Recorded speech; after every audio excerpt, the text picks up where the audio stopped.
Okay, I'll just do it this way. It's because my NVIDIA broadcast, I have to update my graphics driver for NVIDIA broadcast. So, yeah, we'll just go with this for now. It shouldn't be that big of a difference for y'all, so whatever.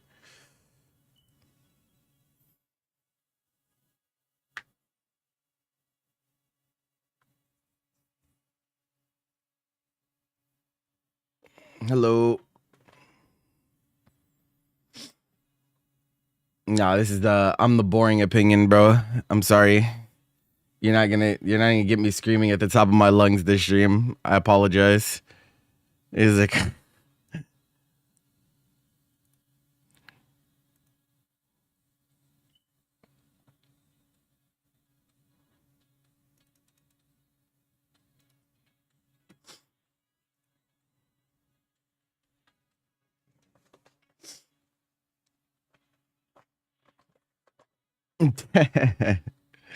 oh shit, I never clicked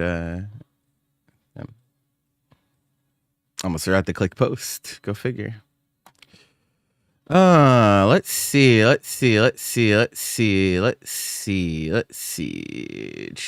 Think ads are about done.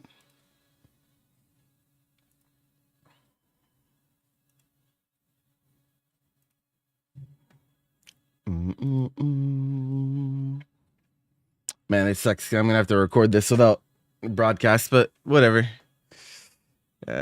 Things don't always go the way we plan, bro. You know, these things happen. Okay.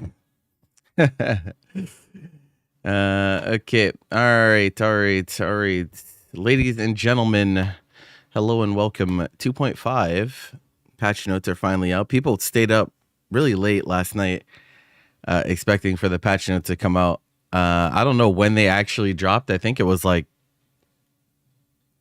I don't know. Was anyone awake when they actually came out? I actually don't know what time they came out. But I told people, I was like, listen, bro, I'm not doing this. I'm not doing the hopeful wait, bro. It's not that serious. So we're here in the morning. We're here early in the morning on the day of the patch notes releasing. The patch itself should be out later on today. But let's see. Let's see what they have in store for us. I'm sure the grindcore has already fucking started freaking out about literally everything, but I have not seen a single thing yet. So let's look. Okay, so you got Ilsa, of course. You got all the avatar stuff. Of course, you gotta add all that. You gotta have the this and that, a rupee shop. I probably actually will end up buying her with rupees because I think I have enough for 2 characters. I'll probably grab her with rupees to do some content with or something. I don't know. Perhaps. Hello. Bro, I can't even get to the notes, bro. We're already typing dissertations, bro. Relax. We'll get there. It's like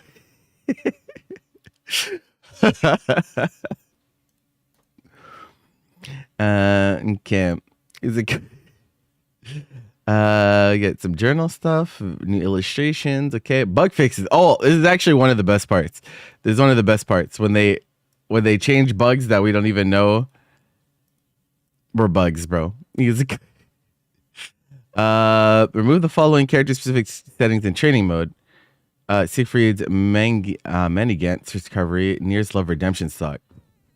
Why would they remove these? Maybe that means that these things got changed then.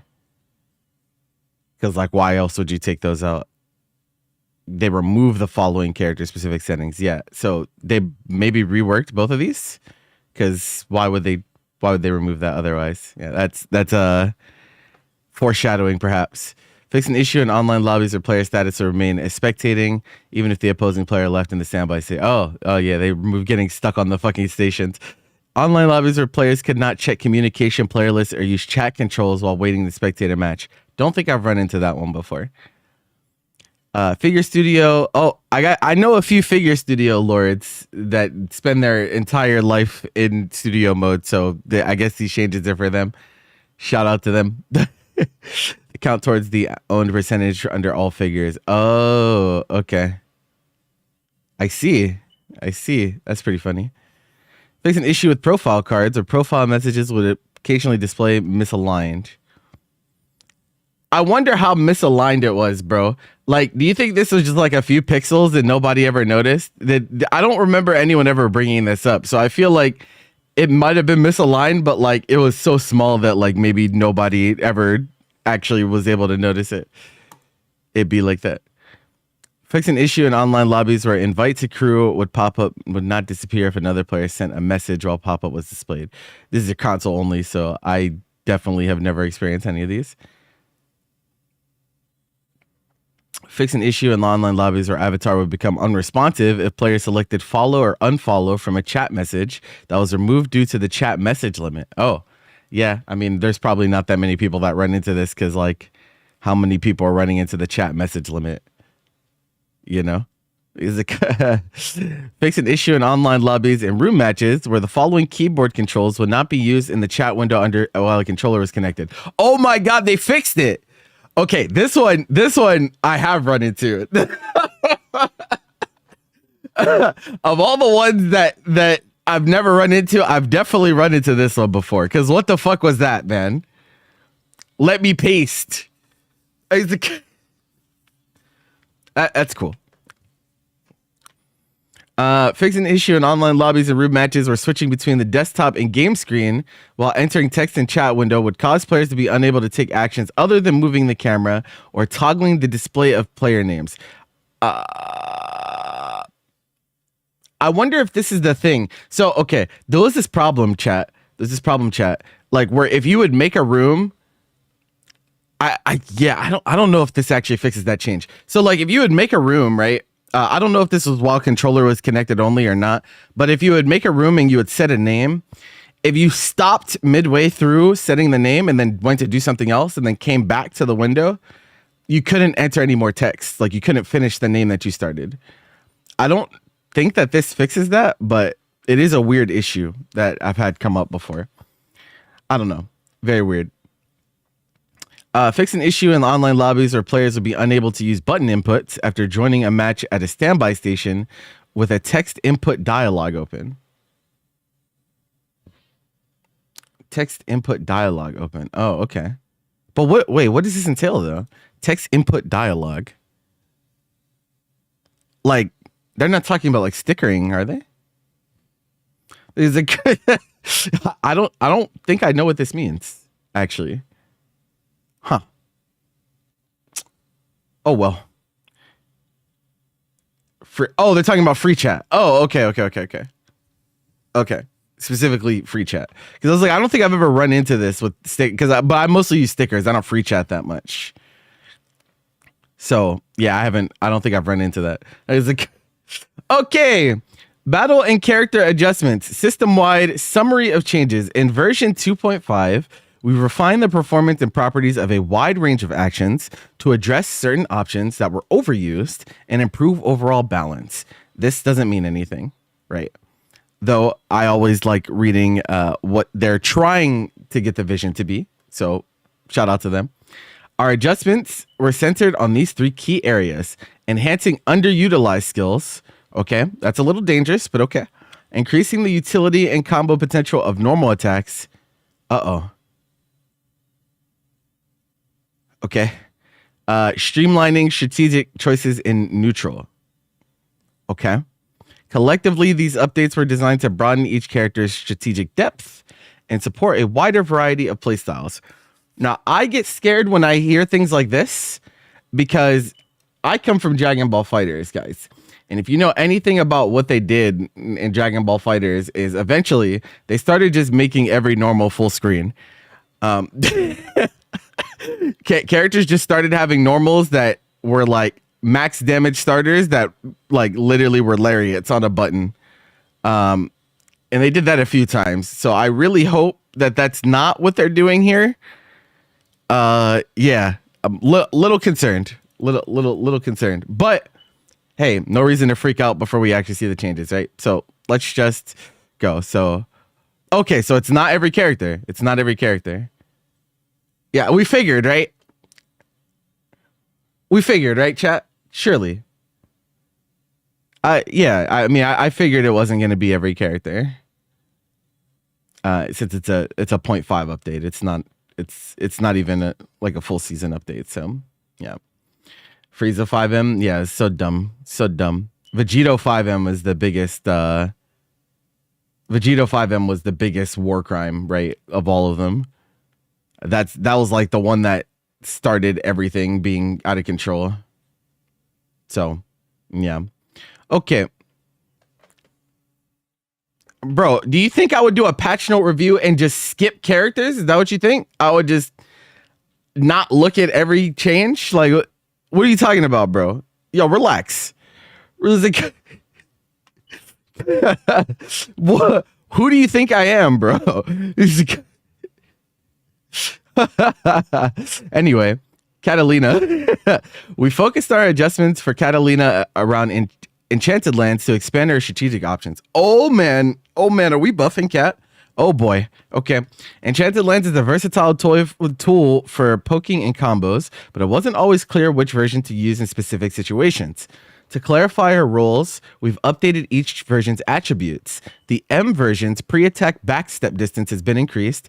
Oh, okay. Making it more reliable for evasion and whiff punishing.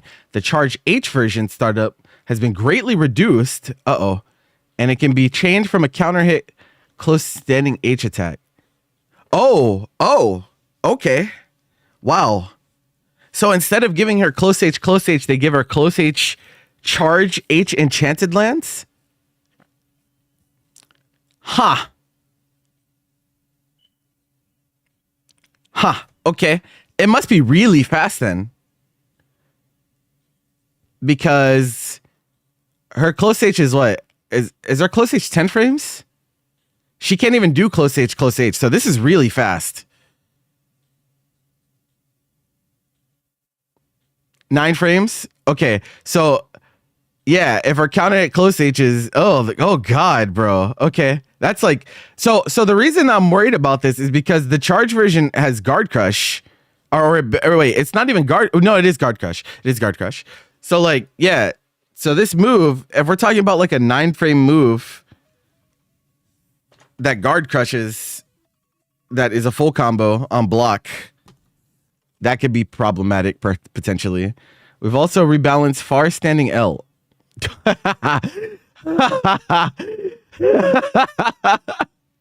Okay. I wonder, I don't see Vera on this list. So they only cats, huh? Okay. While it's been extremely effective as a tool to keep foes at bay, its properties have been adjusted to better align with the rest of her kit. What does that mean, though? What do you mean better align with the rest of her kit? I don't really get what they mean there. We standardized light wall startup to resolve an issue where foes couldn't reliably react depending on the parry timing. Oh, they must be talking about the follow-up move? Because they're talking about parry timing, so they must be talking about post absorbing a hit. Okay. Sure. I don't know if this makes any sense though. Like it's like okay that they change things. It's okay that they change things, but the reasoning behind them is kind of weird, right? Like, what do you mean Farlight didn't align with the rest of her kit? What do you mean it wasn't clear what version to use in specific situations? Like, I don't know what they mean by that. I mean, like, Charge H Enchanted Lands was never used because it just, is really slow. It's just really slow. So like, yeah, that never got used, but like, I don't think people really had an issue where they were like, I don't know what Enchanted Lands version to use, Like, I don't think that really came up very much. So that's interesting to see them express it that way. Okay. Far standing light. Active frames have been reduced by 3. Oh, that's a big nerf. Holy. Whoa. And recovery increased by 3 frames. That's big, bro. What the fuck? Whoa. Okay. Who over there doesn't like Catalina, bro? Sheesh.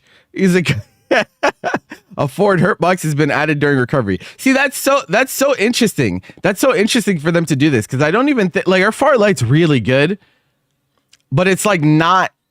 It's not the only one like this. So I'm surprised they targeted Cat in particular for this. There's a few far lights that are like really, really good. So yeah, that's a little surprising. Yeah, Vera's the one that comes to mind, but maybe they just I don't know. Well, Vera's not played more. Well, no, Vera is played more than Cat, so it's not play volume. It might just be like they might be looking at comp scene for this one because like other than that, I don't really see why they would do that. Yeah, I don't know. This also expands the forward hurt box during frame 6 to 14. Yeah, I mean these adjustments are just made to make this first one make sense. But that's a big nerf, bro. Losing 3 active frames on far light is significant. Pushback has been reduced on 2L. Okay. That's probably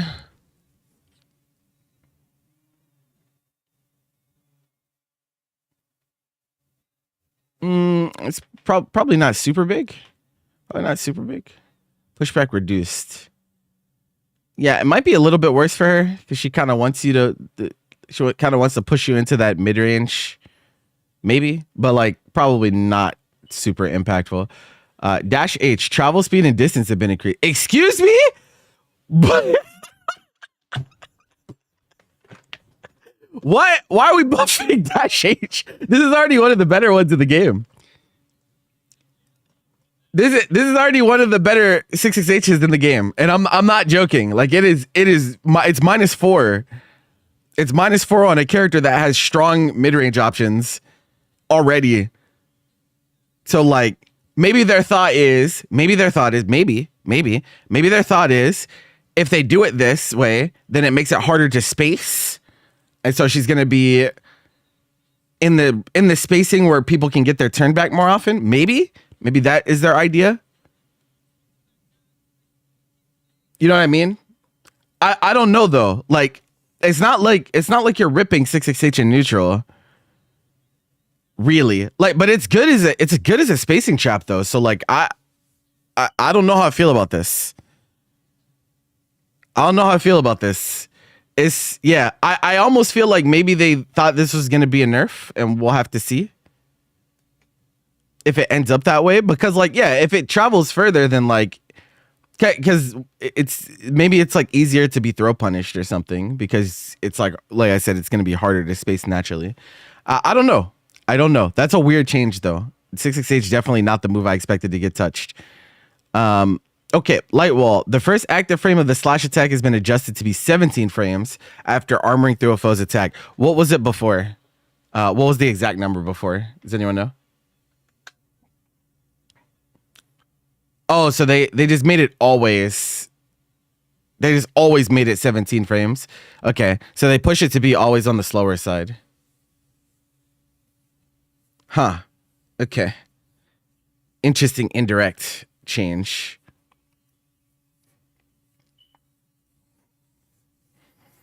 Yeah, she essentially had like set time periods where it could go off and not go off. So I guess was that really the issue people had though? Like, I don't know if I felt like many people complained about this, to be honest. Like, this move is still going to be really good. This move is still, yeah. We're still pressing 5U for sure. But this is an interesting change because like when I saw that they were going to change 5U, I was thinking they were going to change something else. But they took this route instead. So, okay, sure. Fuck it. All right. Light wall front step can now be input via the dash button. No, not dash macro buffs, chat. No, bro, not more that, bro. Not more dash macro buffs. Help me.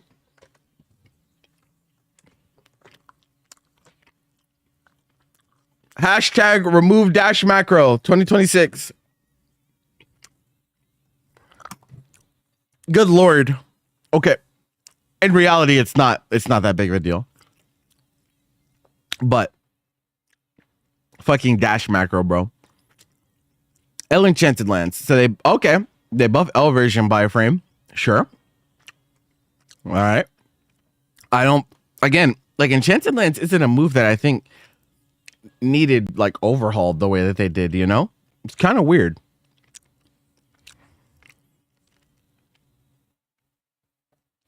Kind of weird that this was the move that they were like, okay, let's change this one.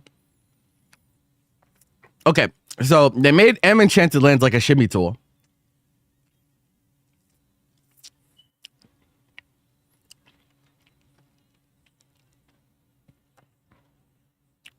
Reduces total travel distance and changes hit timing when used from mid-range. No longer pushes Catalina back when blocked in the corner. So, going to be more consistently punishable. Counter hit. Duration before wall bounce occurs has been increased.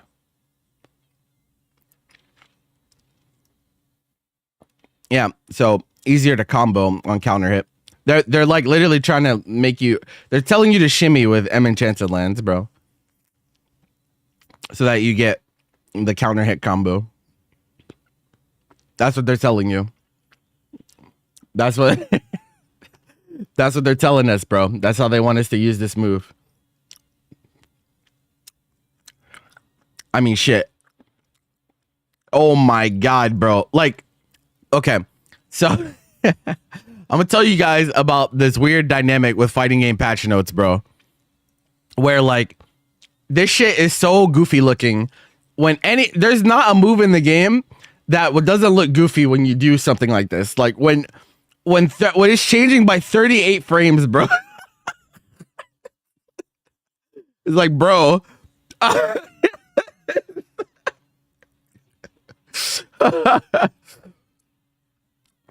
Enchanted Lands is 214. Yes, the stab for Catalina micro. Also, what's up, bro? How you doing? Yeah. Okay. That's funny. Grounded now causes a so causes opponent to fall. It's crumple state? That has to be what they mean, right? Fall backwards on hit. Yeah, it's a like a force crouch crumple. Oh God, bro. Okay. Launch height has been increased. Anti-air? The fuck you mean anti-air? Back up.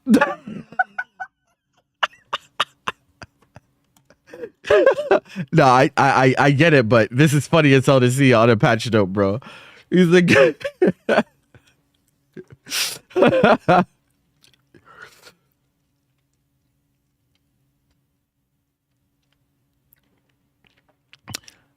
no longer causes guard crush. So that's good. This move is still kind of this might be a Dragon Ball move. Block stun's been reduced by 12 frames, changing frame advantage from +4 to -8. Okay, so at least you can't just rip it. Pushback has been increased. I wonder how far the pushback is. You probably won't see it that much aside from like it's probably just counter hit punishes, probably like anti-air combos and counter hit close to the corner. Probably. Probably. Weird. Very, very weird that Enchanted Lands is like what I'm a little like weirded out by like this was what they decided to change on Catalina of all characters. I don't know, it's kind of weird. And the first frame of armor activation has been adjusted. Oh, so it's a frame faster armor wise. Wow. But why? Like who in the office was like, yo, Enchanted Lands is not good enough? Who? I don't get it. This move was not bad, bro. These moves are not bad, bro. I don't get it. That's what I'm saying. Like, nobody of all the things that I hear talked about Kat, right? First of all, Kat doesn't get complained about that much. But when she does get complained about, it's like 5U being as strong as it is. They just want to mash Brave counter and like you fireball. And 2M. It's like Enchanted Lens never comes up in conversation. I don't think I've ever heard someone be like, bro, this move is too good. You know? It's so interesting. I find this fascinating. I don't know. Okay. Well, I wonder if this is also how the other characters are going to be changed. Oh boy. Okay. Loane. The timing at which the projectile for you, Sammy, and Tommy, oh, that's Bros, would say on the screen was too early, making it easy for players to force safe situations while ignoring the foe's offense. By increasing this window, poorly timed attempts may be stuffed by incoming attacks, requiring more precise use. I called this. So I was saying that they're going to change this, and then he's still going to be good. Let's see if that ends up being the case. For Don't Mind If I Do, players could use it to easily recover the SBA gauge spent on ultimate skills. Oh, so they this is actually okay. That's good. That's good vision.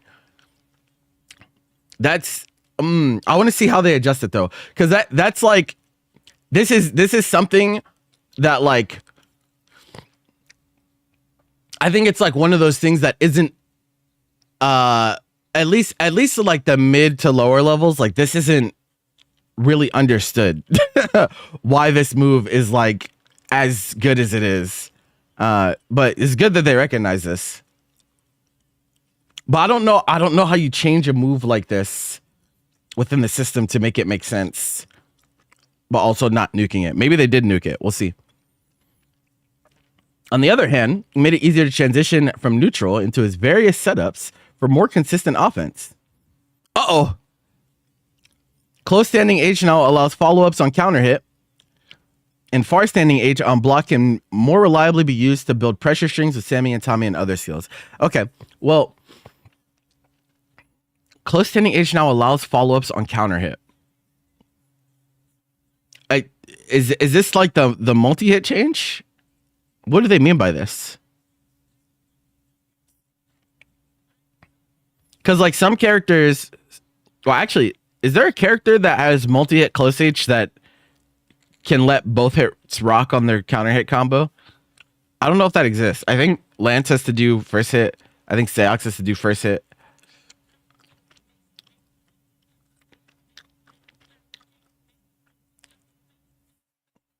Lance? I thought Lance had to like for Lance to do like counter hit. Yeah, Lance has to do cancel on first hit. He has to do close H, fireball, and then turbulence to follow up. He can't let both hits rock. Versusia far H. That's not multi-hit, I don't think. That's a different, yeah, that's two separate moves. Yeah. Yes, I know they explain, bro. Can I not do content? Bro. I know. I get it. Is this not the fun part of patch notes is speculating? I'm sorry, bro. Are you in a rush? Can I not talk to my people about things? Or what? Bro? All you're going to do is sit on your ass and watch 8 different people go over patch notes today. You can wait. All right? Yes. Anyway. The hitboxes for M and H awesome sauce after the first hit. Thank you for the follow, bro.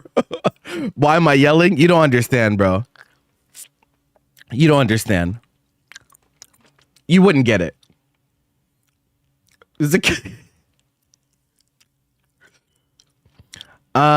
often whiffed against airborne opponents? Oh, okay. Wait, why is that a problem? Wait, why? is this? Why is this a problem? Why is it whiffing against iron border? Well, I guess in combos, maybe. I don't know. I read this as, bro, we want you to press awesome sauce, and if they're jumping, they get cooked. I don't remember too many instances of them falling out of awesome sauce though. This doesn't happen that often. It does happen. I will concede. This does happen, but not that much. I feel like it doesn't happen that often. Close standing H. Okay. Startup has been reduced. So it's a 9-framer. Counter hit, second hit, now launches foes. Oh, okay. So wait.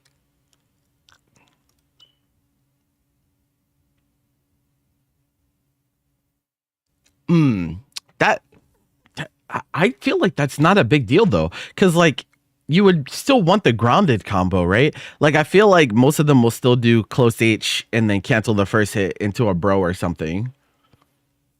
You know? Because if it launches, then your combo limit starts. Yeah, I got to see how that looks in practice. Yeah, if the launch is big, then yeah, getting a Link U skill would be really big for sure. If he can do close H Link 214U, then that's nuts. That's pretty nuts if they do give him that. But I'm not sure. I'm not sure how that's gonna look. It would also be the only one of its kind, right? Does anyone else's close H launch? Is this a thing? I don't think we have precedent for this. Yeah, I don't think we have precedent for this. So I'm not sure how that's gonna pan out. Yeah, some do crumple, yeah. But I don't think any launch. Because generally, like, it would be worse, right? Because you really want the grounded combo. Okay. Far standing H, pushback is increased. Honestly, I don't see this move pressed very often. So I don't know if that's going to continue to be the case. But I feel like far H doesn't get pressed all that much. His other far normals are pretty good, but like I feel like far H doesn't get pushed that much. So don't know how big of a deal that'll end up being. Dash M, vertical hurt box during recovery has been adjusted to be the same when crouching. Oh, I see. Is it people were missing the punish on Dash M, bro. He's sliding into DMs. These things happen. Okay, don't mind if I do. Corn HP recovery small. HP restoration has been increased. Okay, so they literally just made it so you're more likely to get health and meter. Okay. Okay. So they nerfed meat though.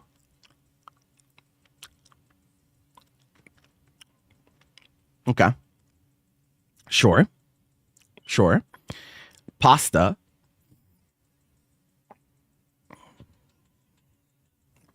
Oh, spaghetti. I was like, wait, pasta. I was like, wait a second. HP restoration has been reduced. Okay, I mean that's fine. It's still a lot of health. 2k health is still a lot.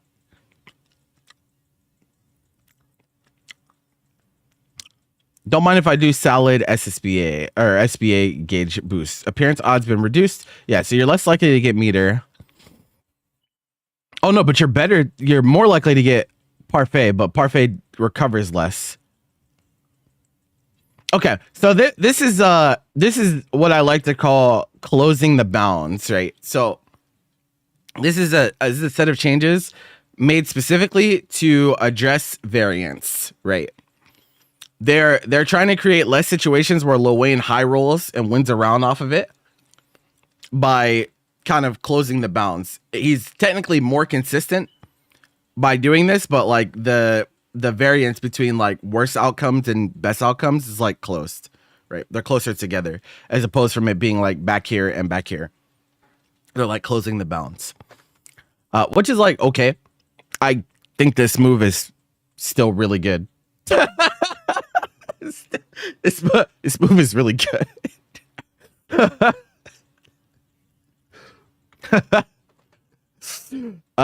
So yeah. I mean, it's not like we're not going to click 5U, right? So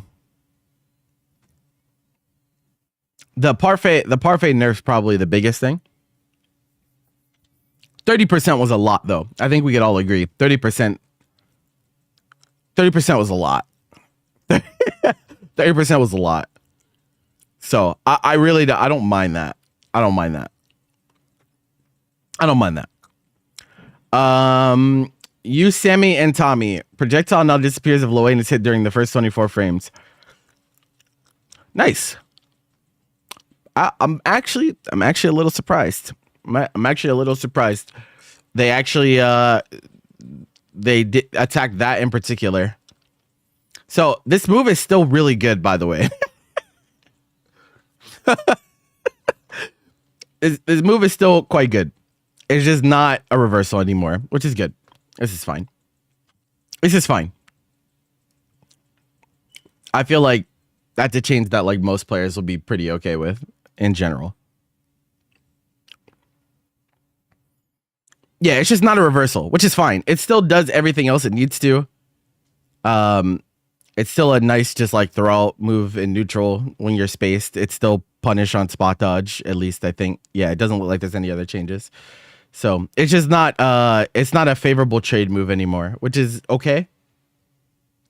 It's okay. Because he still has that on the others, right? He still has the trade tool on the non-U bros. So yeah, I think that's okay. You come at me, bro. Vertical hurt box from the third hit onward has been expanded upward to... Oh, yeah. So, again, bro. I've seen people lose sets to this move. I'm not going to lie. I've seen people lose sets to blocking low aim DP and then missing the punish because he's like so small. It's really funny when it happens. I can't lie. I would say skill issue. Honestly, chat, I'm going to keep it real. I would say skill issue. I would say skill issue, but hey, man. It is what it is. It is what it is, man. MH and U out. So they changed. Okay. It's weird that they only said MH up here, but they said also U version down here. Hitbox after landing the first hit has been expanded upwards. Yeah. Reduce situations where the second hit and onward whiff. That's okay. Uh-oh. Moment of truth. Also disbands HPA lol. Wait, is this part of his move list? I wouldn't be surprised if it is. Is the lol actually part of his move list? It is a literal name? Oh, okay. I know the also disbands HPA part was there. I didn't know the LOL that was actually there. That's pretty funny. Frame advantage on hit and block have been standardized. Distance to foe after block has been reduced. Oh, okay. So they're trying to make this more consistently punishable. It doesn't matter. Well, it does matter, but like this is still likely the best SBA in the game. By like still a pretty sizable margin. Honestly, I thought that would be harder on this. Yeah, it still does everything it needs to. It's still the highest damaging SBA in the game. It's still a frame one reversal. It still does shit tons of chip. Yeah, the only thing is like at least you do get a more consistent reward for defending. But the thing is, the problem with this, right, is that Loane doesn't have to do the ender, right? That's the thing. And like there's RPS with that as well. It's like there's RPS with like whether he chooses to do the ender or just like let it expire or like back up entirely, right? Because he's really fast while in HPA to create more space. So I think it's fine that they nerf this. I'm not saying it's a bad thing, but I think this move is still going to be quite strong. Is it quite strong? At least you won't get like you won't have the situation where like HPA ends and then you have to play like parry RPS afterwards, right? At least there's that, or like backdash. Generally, though, some characters are still gonna it's only -6, so like some characters still gonna have a really hard time with this move. Like, yeah, that'll definitely still be relevant in a decent amount of matchups. So yeah, okay. I actually, again, I thought that'd be harder on that, but sure. Try this on for size. Can now be canceled at any time by pressing the skill button. Frames when canceling early is 66. This is longer if the skill ended normally. Early stream. Listen, bro, patch notes are out, and if I don't do this now, no one's paying attention to me when everyone else is online, bro. It'd be like that. I'm trying to hit partnership over here, bro. He's like you gotta do patch note streams before the patch actually comes out so that people are not too busy playing. You know what I'm saying? It's strategic. Try this on for size. Which move is this? Is this another HPA move? Try this on for size. Which move is this? Oh, that's Iggy's name. Okay.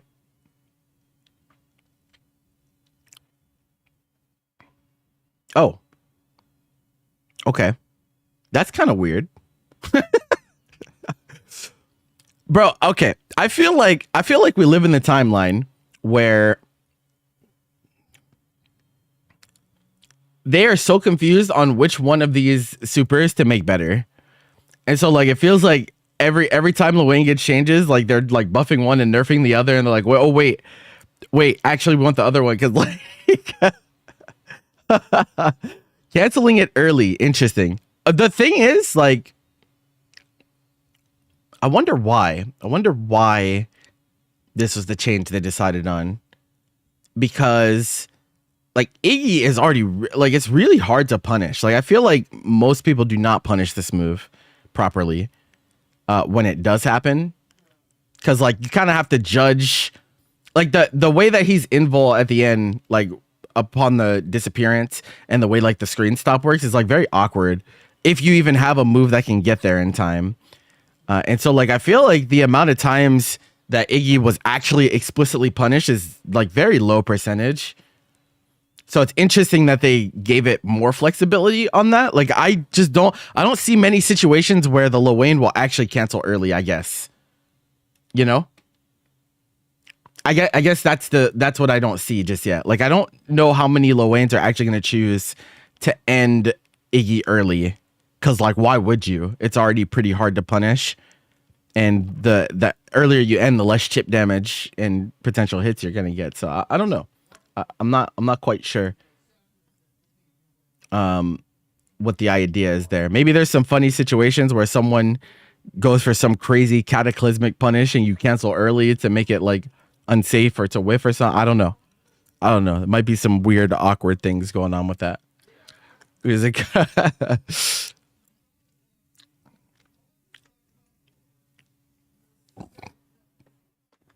People only use Iggy at 1 HP. Well, I mean, I don't think that's true. They kind of, well, some low aim players just rip it, to be honest. It's still really good. It's just not a reversal. So like if you're not getting pressured on wake up, like I think ripping the Iggy is fine. Or like after getting a few eats, you know? I don't know. I feel like it definitely still has a niche for sure. It doesn't feel useless, I guess, is what I'm trying to say. Oh, we're actually changing Iggy moves too. Okay, Earth Pillar. Recovery's been reduced by 9 frames. Block Stun's been reduced by 9 frames. Okay. So, nerf, buff. Hit stun has been reduced by 9 frames. Will now recover in midair. Oh, you don't get knocked down.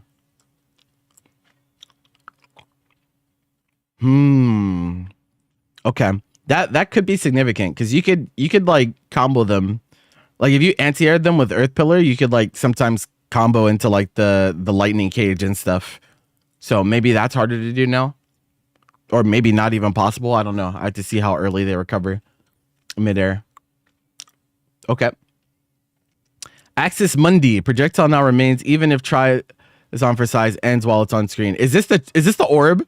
Is this the orb or the lightning cage? It has to be one or the other, right? This is the orb? Okay. Bro. Okay, that's funny. Okay, that's funny. That's some funny shit. That actually now makes more sense to me why they let you cancel it early. I think they want you to charge orb and then cancel Iggy and then run Oki, run pressure with the fuck ass orb. What's the frame advantage on this move? Charge orb. What is it on block? I don't know if it tells you on Dust Loop.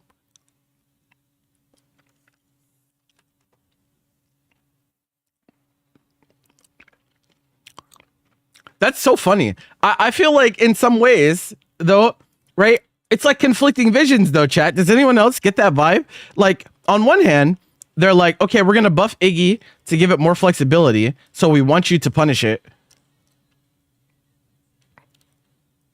Well, no, they don't want you to punish it.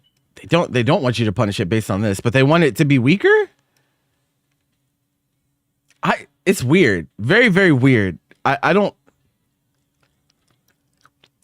I feel like they got distracted. All right, chat. That's my assessment. I think they got distracted. HPA is so damn good. They made one change and we're like, yo, we're good. Hey, that's all we need to do. And then they're like, all right, let's change Iggy. What instead, probably what should have happened is HPA probably should have gotten one more change. Probably. He's a guy. Probably. They got distracted, bro. The whimsy was too much for them to focus on. Okay. Assessment on Luane. This is still a good character, bro.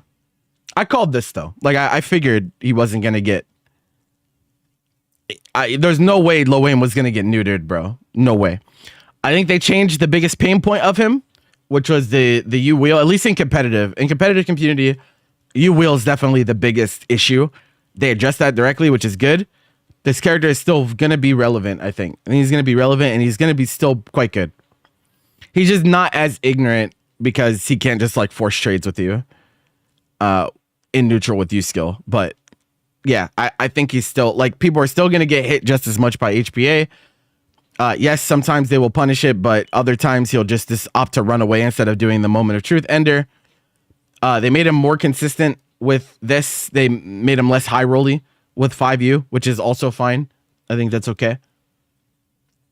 I can't see this character not being quite strong, though. I also need to see this. I need to see this change. We need to see what this this launch looks like on Close H, because like this could be pretty significant for him. If the combo ability is like what we think it will end up being, but we'll have to wait to see on that. It's pretty ambiguous as it stands. So yeah, definitely worse. He's a worse character. Still quite good though. Yeah. And then the Iggy stuff is just, I don't even... Like, what are we doing, chat? There's a guy... Chat. What do they want Iggy to do, bro? What do they want Iggy to do, bro? I'm so confused on the vision for Iggy, man. Okay, anyway. Zeta. We saw some of this character's changes during the dev match. The most significant change we made for Zeta was to use Spear of Arvest. Due in part to the powerful wall bounce follow-ups upon a mid-screen hit, there was a trend towards high usage of the U version. We've adjusted it to reduce the wall bounce and distance at mid-screen, limiting its follow-up potential. In exchange, reduce recovery on block and increase pushback. Now make it a lower risk option for closing in on foes. So, okay, I think this is funny. Chat, I think this is really funny because, like, it's 2026 that they decided to make this change. If they would have made this change after patch 1, because like if any of you were here for version 1.0 of Rising, you would know what Zeta was doing back then. And you would know that if you got hit by a U skill in neutral, you just died. Like you just straight up died. And so it's so interesting to me that they waited until 2026 to change this in particular, right? Because before it was literally a nuke. Like if you ever got hit by this, it was curtains. It was it was curtains. So they change it now, and their idea is that Zetas are using the U skill too much, so we want you to use the other skills more. Now I talked about this last night I talked about this last night when we talk about like balance philosophy behind skills, right? Because I was worried that if we take properties off of U skills, right, and we put them onto characters' other skills, we put them on H skills, we put them on M skills, it kind of subverts the idea of even having ultimate skills in the first place, right? Because while ultimate skills, some of them are definitely too strong, all of us could agree on that. They do have a built-in cost, right? You have to spend meter in order to use a U skill. So if you're taking strong properties and you're putting them onto versions of moves that don't have meter spend, then like kind of the dynamic of the game gets subverted in a way. It's like kind of concerning in some ways. It's like, why are we like, yes, it has strong properties, but it's called the ultimate skill. It's supposed to be the ultimate skill. If the H skill is the best version of the skill, then like there isn't a whole lot. They're just going to be ripping it without having to spend anything for it. Now this is a little different because like spear is a little bit different than the way her H move works, but I'm a little iffy on that, right? At least from a philosophy standpoint. So that's how I felt about that. But let's see what's going on. Launch 236. Yeah, no, absolutely. He's like, remember, bro, Siegfried launch H fireball. Woo-wee! What a move, bro. Holy shit, bro.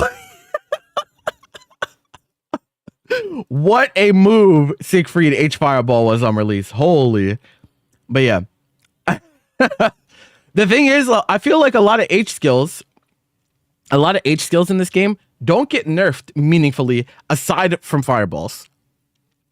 Like there's not that many H skills that actually get like nerfed aside from fireballs. Like there's been some fireballs that have been changed from grounded hit stun to launch, right? That's like the most common H skill change. Other than that, H skills don't get like nerfed that hard generally. So it's like, yeah, it's a little weird. Okay, we've adjusted the difficulty of Zeta's combos, a long-standing hurdle for the character. Okay, by refining hitboxes and timing windows across key combo routes. We made our game plan more consistent across playstyles. High difficulty combo routes still result in greater damage and or positional advantage, preserving her depth while lowering the barrier of entry. So the philosophy seems okay. The idea behind the changes seems okay. I wonder how this will actually play out in actual game, because when devs go for this, like I don't mind them making an attempt. But the issue becomes like if the difference between the outcome between the optimal and the BNB, right, is small enough, then people just won't, like, especially in tournament, they just won't bother doing the ultimate generally, right? They're just going to take the more consistent route that doesn't drop, assuming the outcomes are not too far apart. Not sure how that's going to play out. But man, people still out here like scared of playing Zeta because she's quote unquote hard. Is that's still a thing? Fighting game players.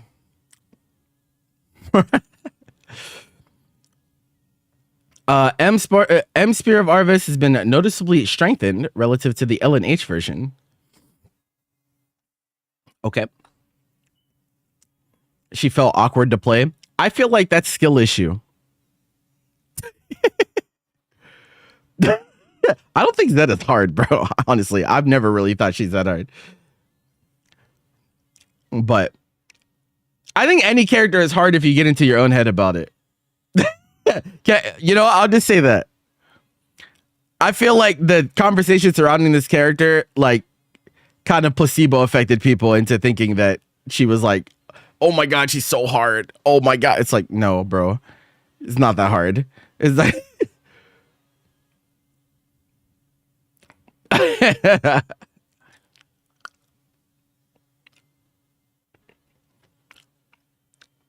So why are you here then? If nothing happened, then why are you here? Also, there's multiple ways to read my title. You chose to interpret it that way, but like, why are you here then? Go somewhere else, nigga. The fuck? Anyway. M Spear of Art, like what? Nigga clicked on my stream to say that shit. We know why you're here. You're not fooling anyone. Go ahead and quit the game for the 8th time in a row, bitch. Like, come on, bro. He's like, like, come on. Oh, I'll never turn on this game again.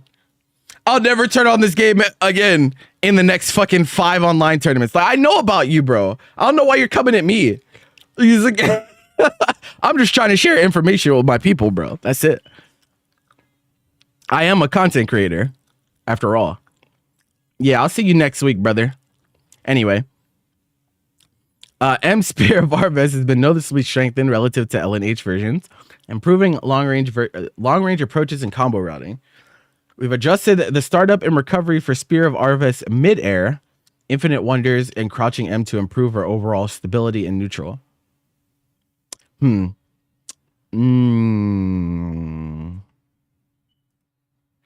Okay, quick question, chat. Do any of you think Zeta's neutral was bad?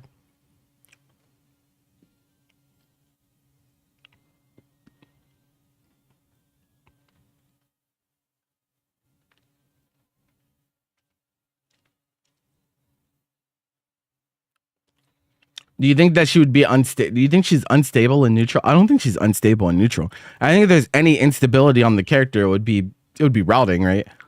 Neutral, I don't think she's unstable at all, actually.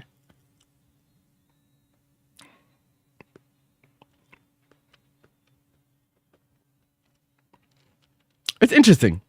Interesting perspective, you know? Hey, man, fuck it. We're balling. We're balling. Fuck it. I mean, some of this is also casuals too, right? Like, obviously. We're not the only people that they balance the game around, you know? So maybe in the minds out there, maybe it's like that, you know? I don't know. I'm willing to accept that my perception is definitely biased towards the competitive side of the game. So who knows?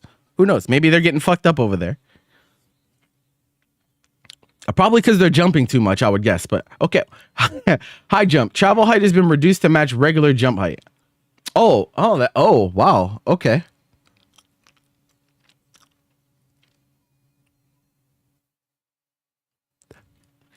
Huh, really?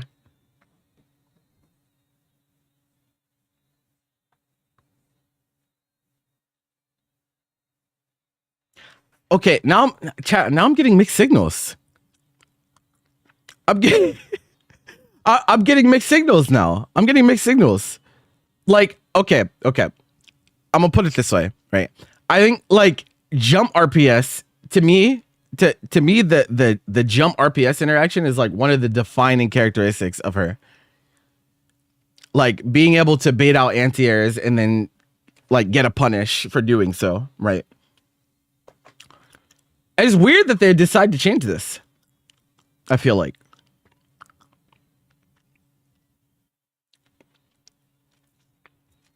I almost feel like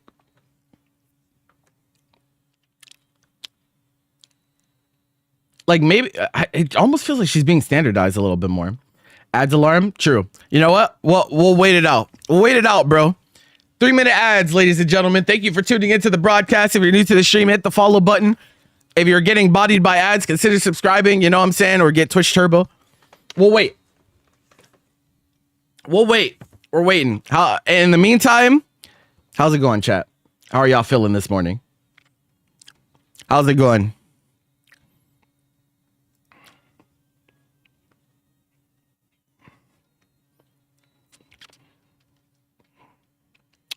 I don't even think they changed. I don't think they changed Zeta because of Zeta. If you're talking about fuzzies, I don't think they changed Zeta because of Zeta. I think they changed Zeta because of Grimnir. To be completely honest, I still think the fuzzy change is whack. Bring fuzzies back, bro. Hey, let the people mix. Let the people mix. My people deserve to mix.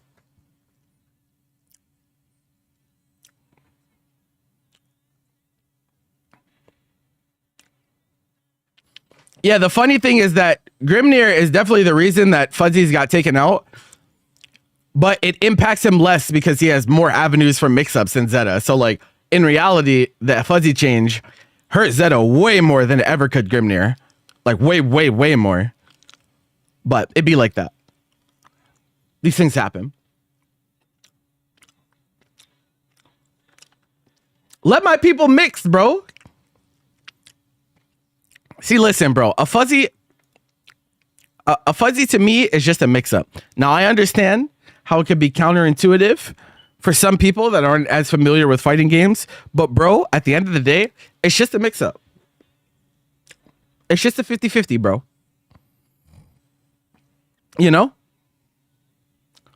He's a kid.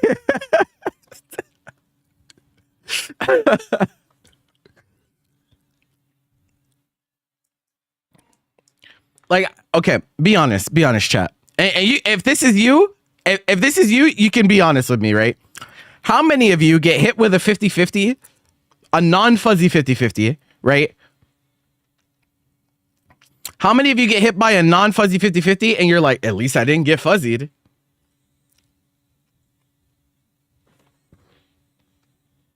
Like, bro, it's the outcome's the same. You're getting mixed.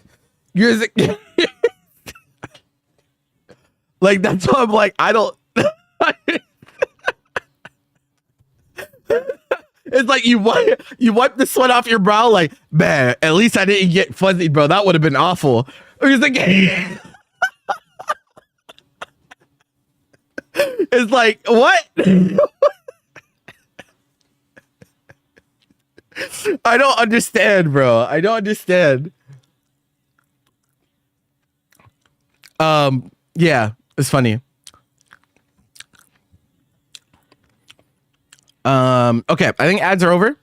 Also, funny thing is that like we saw an uptick in Zeta usage even before the like the dev match came out where we saw some of the changes. People have been picking Zeta more as of late, which is, you know, it's interesting. Yeah, I don't know. It'd be like that. Be like that sometimes. Here we are. Crouching M. This change is crazy. We're giving her 8 frame 2M. Whew. This button was already pretty good.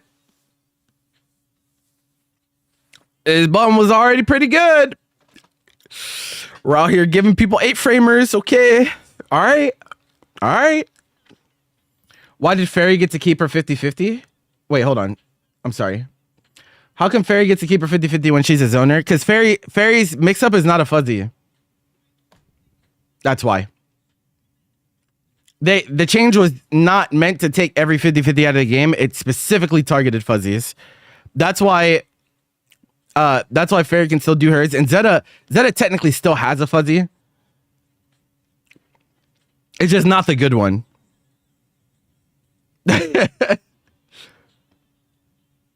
Yeah, like if you crouch, Fairies is not a fuzzy because it hits you while crouching. So technically the only fuzzy that's still in the game, I believe, is actually on Zeta post JU. But it's not nearly as good as it used to be.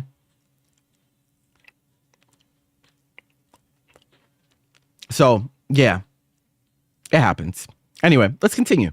2M. Dash H. More Dash H buffs. We're buffing Dash H's. Okay. Startup is reduced 3 frames. That's pretty good. It has good reach on it. And it is a force crouch Dash H. So that's okay. And it's interesting that they think Dash H's are not good enough. I actually kind of like the spot that most Dash H's were in. A lot of Dash H's were terrible on release. And then they made changes over time to where like most of them are like pretty solid. They have niche applications. It's interesting that they think that they're not being pressed enough. Yeah, they hate people not yet. But it's to me, like, Dash H's are supposed to be niche. Like, you're not supposed to just be ripping Dash H's left and right, you know? Like, you know what I'm saying? Like, yeah, that's what I'm saying. That's what I'm saying, Fluprich. It's like, I don't think that this move was bad. So yeah, I don't know. Kind of weird. Dash H's seem to be a point of contention for them.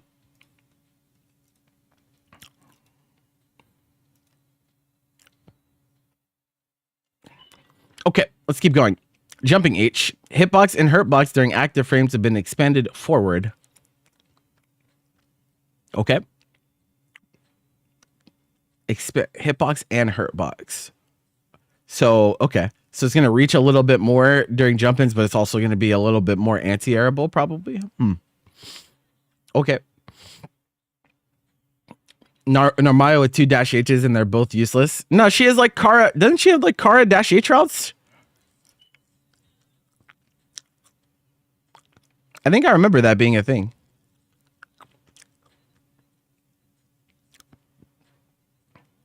L Infinite Wonders. Recovery's been reduced by 4 frames. Oh, -7 to -3, huh?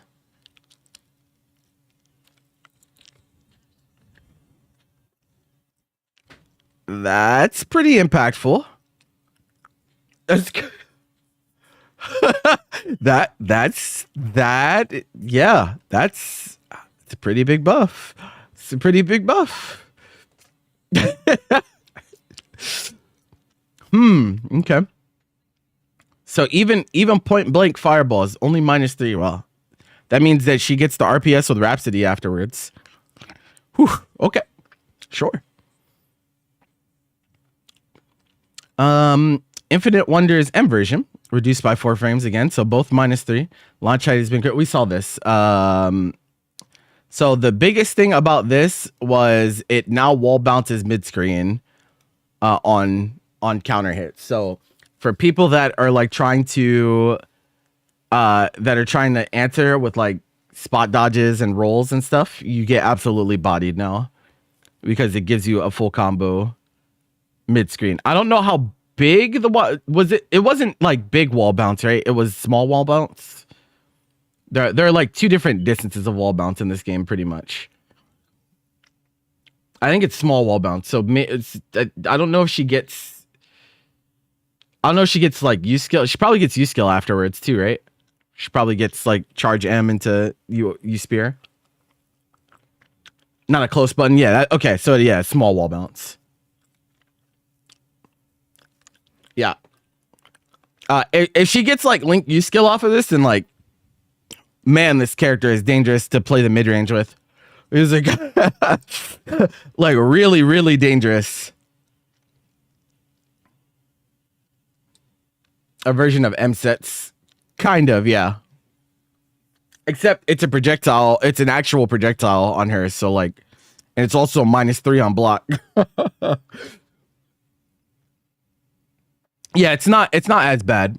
Maybe close to the corner, then it's more impactful. But this would have been cataclysmic if they didn't also change U spear. Maybe this is the reason they changed U spear. Actually, you know,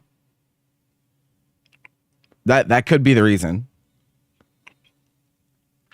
Okay, H version. Startup has been reduced 2 frames faster. Recovery's been reduced by 4 frames. Combined with the startup reduction, total frames have been reduced by 6 frames. Okay. Block stun for the second hit has been reduced by 2 frames. With the recovery reduction, frame of damage been reduced by 2 frames. So again, we're just making everything -3. Okay. I like don't know if this needed to happen, but okay. Knockback on the second hit has been adjusted, increasing the range at which wall bounce occurs. Oh yeah, this wall bounce is from super high. Oh wait, no, this isn't the move. I was thinking of a different move. It's the spear. It's the spear wall bounce. It's like really, really high now, I think. I wonder how long this is that they changed that. Did they show this during that? Did they show H Infinite Wonders wall bounce during the dev match? I can't remember. I know there was M, and I know they showed the spear wall bounce, but I'm not sure about H Infinite Wonders if that got shown or not. Okay, Spear of Arvis Rise. Startup has been reduced 9 frames from 12 frames. Okay, bro, they really love Zeta over there. Holy shit, bro. These are they must have thought she's like really bad. They must have thought she's like really bad, bro. Because some of these changes, I'm like, bro, I like Zeta. I think Zeta before this was like all right. Like he's like a mid tier, but like they must have thought she's like dog shit. Because like maybe it's just people crying about Fuzzies getting taken out so much that they thought she needed this much compensation. But like this character was not bad, bro. Like it's like this character was not bad. So like it's so interesting. It's so interesting to see all these changes now and not during the patch where they took out her primary game plan. I don't know. It'd be like that. Hit stun for horizontal and diagonally upward hits has been increased by 60 frames. Like, do you see what I mean?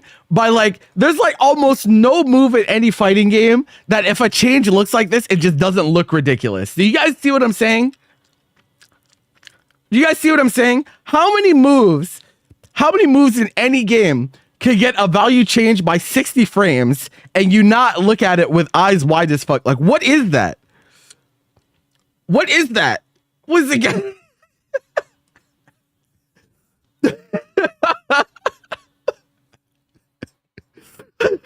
Like, bro, what's happening? What do you mean hit stun goes up by 60 frames, bro? This is the Dragon Ball Fighters move. Jesus. Okay. Now causes wall bounce on horizontal and diagonally upwards. So we did see this. So yeah, that's a lot, bro. That's a lot. You get wall bouncers so damn far from this move now. Crazy. Okay. Yeah, this is all skill issue compensation. They're like, you motherfuckers keep dropping your Zeta routes and y'all don't training mode and y'all boot into ranked thinking that you know what you're doing and then you drop everything. So we're gonna give you guys a little, give you guys a little help. All right. We're gonna give you guys a little help. Like, bro, come on. Come on. Anyway, initial travel speed has been increased. Okay. Now decelerates during movement. Total travel distance has been increased overall. Lateral knockback has also been increased. Okay. U skill, Spear of Arvis. Damage has been increased. Oh, we're buffing U skill damage, huh? I guess because you don't get a combo anymore. They felt like they had to do this. Recovery on the first hit has been reduced by 2 frames, changing frame advantage from -6 to -4. Why? No, bro. No. No, bro. They did the Grimnir change. It's literally the Grimnir change again. No. No, chat. It's the Grimnir change again, bro. Why? They're so close. This bothers me because they're so close, right? They did half of the work. They recognized that these use skills that you can just rip and are not that they're not that punishable, right? Like even if you're -6, it's like ambiguous depending on spacing and whatnot, right? They realize that those are problematic, but instead of just changing them, instead of just like changing them to be not problematic anymore, they're like, we're going to take you from one category of problematic use skill and put you in the other category. So instead of it being a cataclysmic combo starter that you can rip raw, right? And get wall bounce combo. Now it's in the category of just ignorant use skill where she can just press this and not give a fuck because since it's -4, you're not really gonna punish it most of the time. Just like Grimnir Deathrite Tempest use skill, you spiral arrow, right? He can just press that now because it's -4 and you're only ever gonna get a punish if they fuck up and they do it with your back to corner. So like, yeah, I feel like they're so close to realizing like, okay, this is not the way it should be. But in doing so, they keep just moving. They're taking it from one category to the other instead of just making it not problematic in any sense. I don't like this change. I don't like this change. Keep it -6, bro. If you're gonna do that, keep that -6. People miss -6 punishes already quite a lot. I think you could keep it -6 and it would be much better as a Like it make much more sense as a move. But I don't like this. I don't like this change. We'll live, but like I don't like this change. Hitbox for registering close hits has been expanded. Okay. Cool. They did that for all of the use spears. Okay. Crimson Cleave. This is wait, which slash follow up to Rhapsody is this? Is this the lateral or the upward one?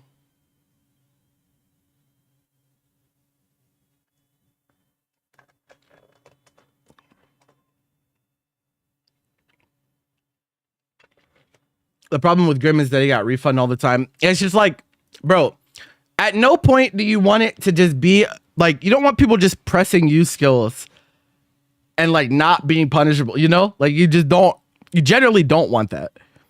That's why Avatar got changed. His is still fucking crazy. Right? Like even characters that are not very high up got changed, right? So like, why are we making more moves like that where they're just like, hey, just press this shit. There's no consequences. You know, they invented skills without consequences, you know? That's where we're at. It is the horizontal one. Yeah. I'm looking on Dust Loop. Yeah, it is. It's L follow-up. Okay. What the hell is the name of the upward one? Oh, Rising Split. Okay. Cool. Startup has been reduced. Okay. So faster. Recovery has been reduced by a frame, so -8 on block instead of -9. That's actually like pretty significant, I think. This is a pretty significant change. But again, it's like the wrong type of significant change. Like if you're ripping Rhapsody and you're doing L follow-up on block, that's your fault. Like, yes, you should eat a far H sometimes, you know? Like that's how I feel. I don't know how you guys feel. I don't know how you guys feel, but to me, if you're doing a whole ass parry and then mashing the L follow up on block, that's already privilege, right? Being able to do a parry that has a strike follow up that you can do without even like absorbing anything, right? That's already a privilege. If you rip that on block, like I'm okay with you dying on block. Like that's okay. That's you accepting the consequences of your actions, you know? Yeah, I don't really like this change either. But people are gonna think like, yo, this nigga hates Zeta. I just feel like it's really ignorant. Is all. It's like it's an ignorant change, right? I just feel like it's an ignorant change. These are like Dragon Ball Fighters changes, honestly. Like a lot of her changes feel very Dragon Ball Fighters to me. Because like, why? Why are we doing this? For what? But anyway. Let's keep going. Lateral knockback has been reduced while launch height has been increased. So it's also better in combos, it looks like. Pushback has been reduced. So at least there's that. At least there's that. But still, -9 versus -8 does make a huge difference for some characters.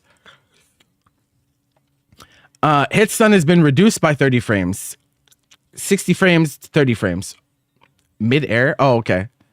I mean, like, how often did that happen? Oh, wait.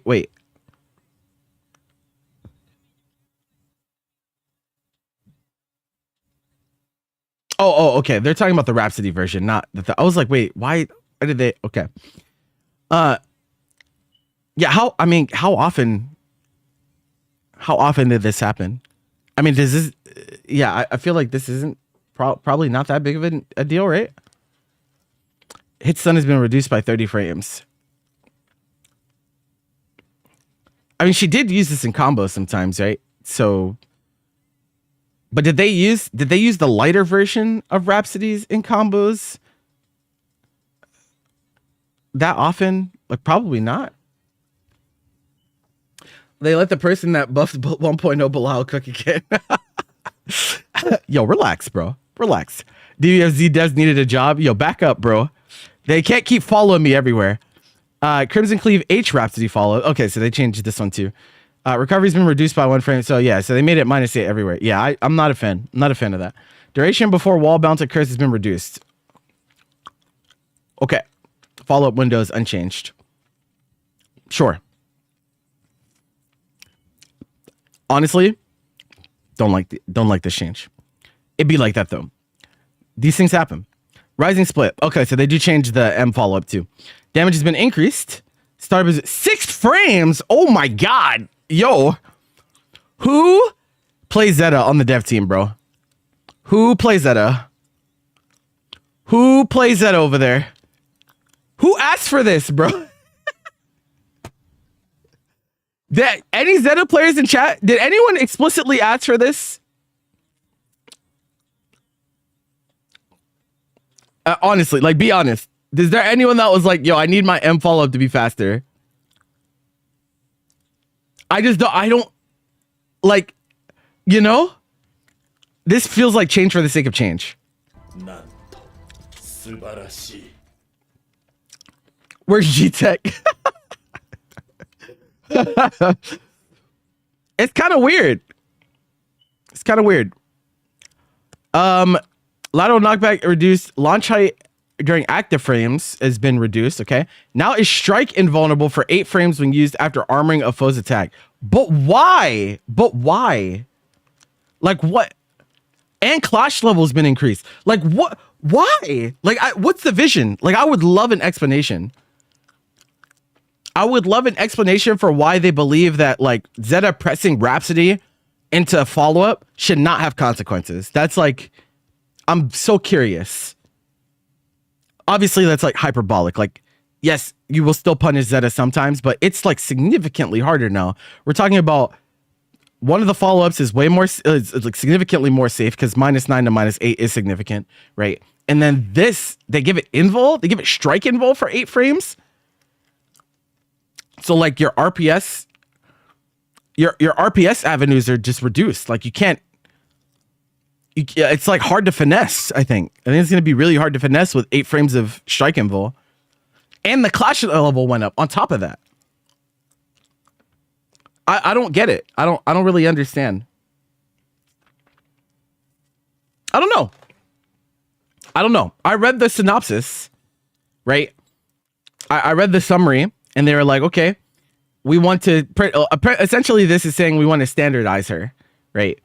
We want to make it so like her routes are not as hard to do and she gets more consistent reward off of hits and that and this and that. I'm like, okay, I could maybe see the idea there, but like, what does this change do? This change and the U skill change, I think, just make her very ignorant. Like very like you want to talk about gorilla? This is some gorilla shit, bro. Right? This is some gorilla shit that they gave to Zeta. And the 8 frame 2M on top of that. So her like mashing in mid range is also better. And the 66H that was already good, faster by 3 frames. The YOLO is better. Her stuff is safe on block, -7 to -3. Like it feels very, very gorilla. Feels very, very gorilla. I feel like a lot of these changes don't align with what they were aiming for, right? What they told us they were aiming for in the summary. So I'm a little confused on that, but yeah. And then they increased the damage by 200, so the combos do more damage. Yeah, I mean Zeta is like significantly better, but unfortunately, I feel like it's significantly better for the wrong reasons. I'm a little disappointed that this is the direction that they chose for her. I think she was really cool, man. I think Zeta was a pretty cool character before this. I don't know if I'm gonna think she's very cool now, bro. I don't know if I'm gonna think she's very cool. They like kind of changed her game flow like completely. She has way less of the quirks that like made her special. Now you're just pressing ignorant moves. You're just pressing ignorant shit. I don't know. I'm not a fan. But I know a lot of fighting game players really only care that their character is better and not Hal. So, you know, I guess have fun with that. But I feel like it makes the game worse if characters get changed in this way, to be honest. But hey, what do I know? All right, anyway, Cagliostro. Due to the impact of specific skills and actions, Cagliostro's game plan often became one-dimensional.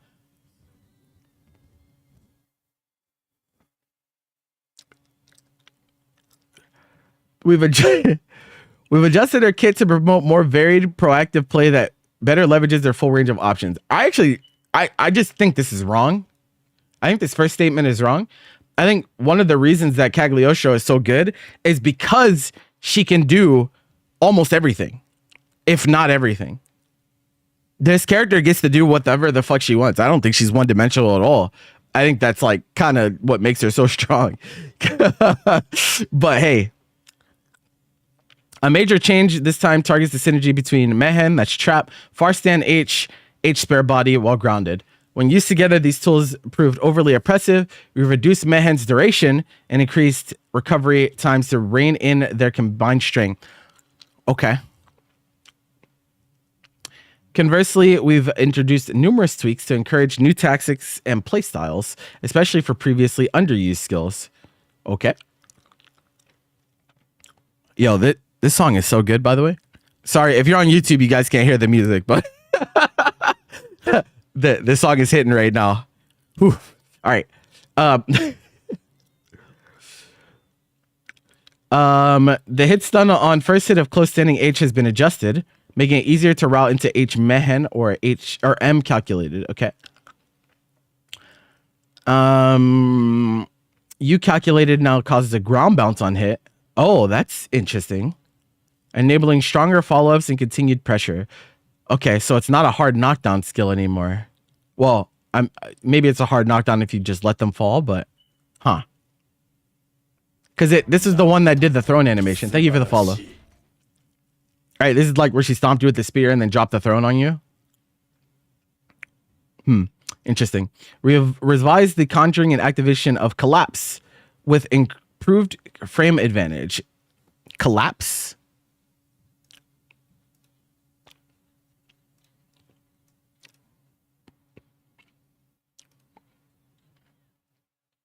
It's called Collapse? 5U's called Collapse? No, Collapse is not teleport. Spare Body's teleport. Yeah, it is 5U. I just looked. This is called Collapse? I feel like that's not really that fitting, but okay. Okay, with improved frame advantage. Yeah, it's called Collapse. I was like, what? My bad, bro. I've never heard someone call this Collapse in my life, but hey, fuck it. It can serve more reliably as an offensive starter on both hit and block. The aerial version's landing recovery has also been reduced. With these improvements to flow and stability, she can now construct offense from a much wider wheel of options.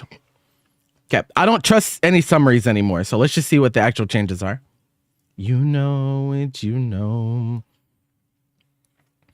Now causes the opponent to fall backwards when connecting only the first hit. Okay, so they're really like trying to change the multi-hit close H'ers. They really, that is like a big point of contention for them. Like they want they're trying to change every character that has like multi-hit close H to kind of streamline their punish. So this now crumples on first hit. That is, yeah, the only other character. Wait, how many close H's crumple? Versusia? Voss on charge? Wait, does Voss non-charge crumple too? Or is it just charge?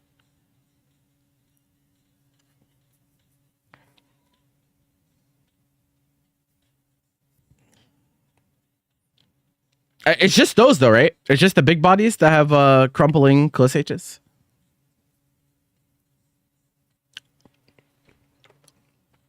Does not cause the opponent to fall backwards when connecting the second or third hits.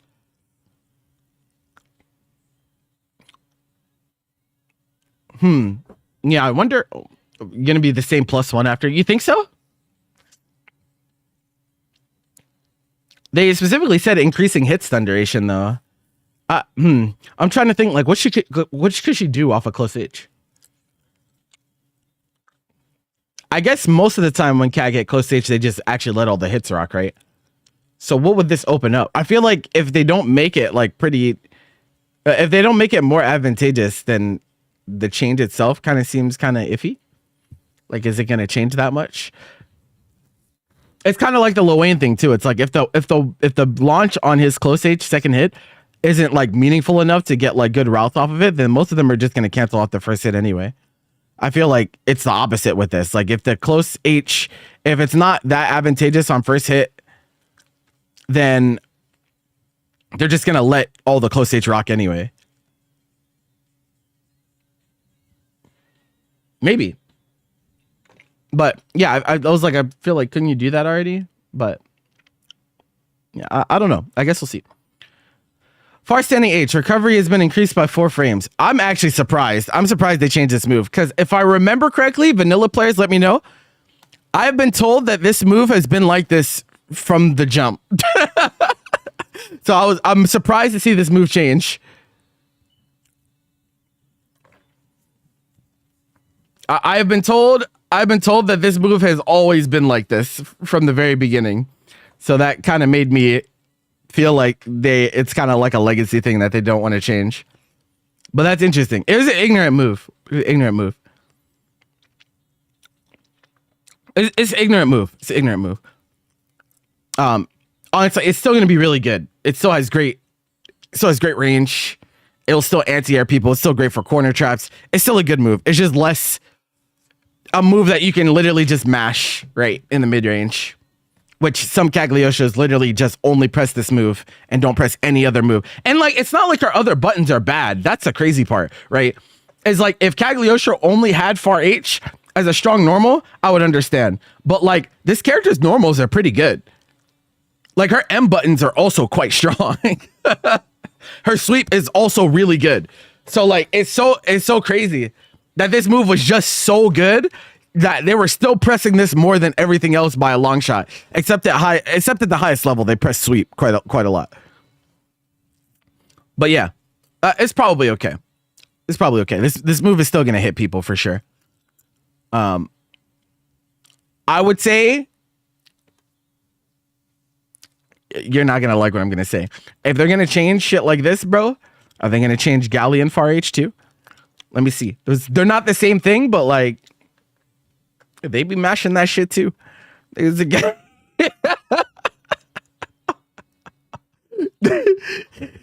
Okay. Do you want me to lie or do you want me to tell the truth? My bad, bro. My bad.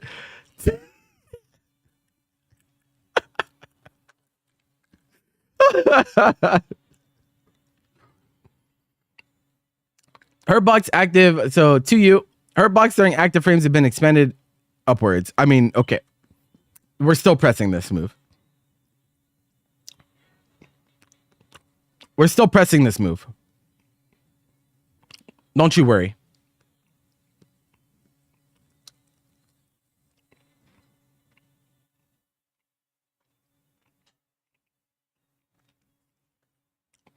Y'all are going to have to get over this, bro. All right, we got a lot of collapse changes. Lateral knockback reduced. Landing recovery has been reduced by 5 frames. Oh. They actually just got rid of the landing recovery on JU.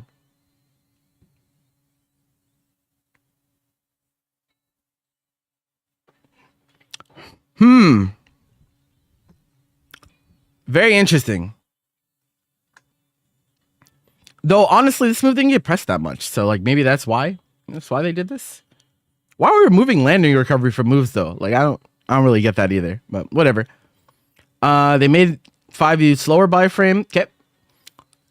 Hit stop on the second hit has been increased. Oh, okay, so they made just more advantage on the charge versions, but they made the most common version is level 1, and that is 1 frame slower. So like overall, it's probably a nerf. Because they don't charge rock all that much in comparison.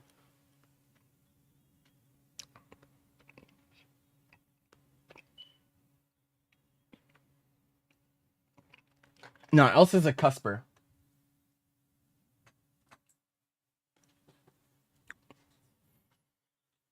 Okay. Then we got traps. Trap duration has been reduced.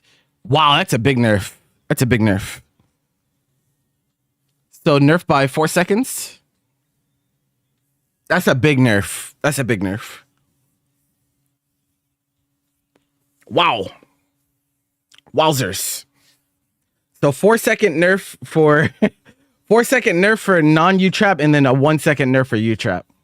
Wow, that's oof. Ouch. That hurts. 320 frames total, huh? Okay. So it's interesting. It's interesting. Okay. U-Trap, though, not nerfed as hard, and that move is still really good. So, yeah. Air traps. Cagliostro now begins to fall 9 frames earlier. I wonder why they chose specifically 9 frames earlier. Thoughts, chat? Why 9 frames in particular, do you think? Is it L and H calculated. Forward tracking range and distance have been increased. Okay, so they made spears a little bit better. Cool. You calculated. Second hit causes ground bounce. Do you think it's like... What kind of ground bounce do we think this is? I'm trying to think like what move would we compare this to?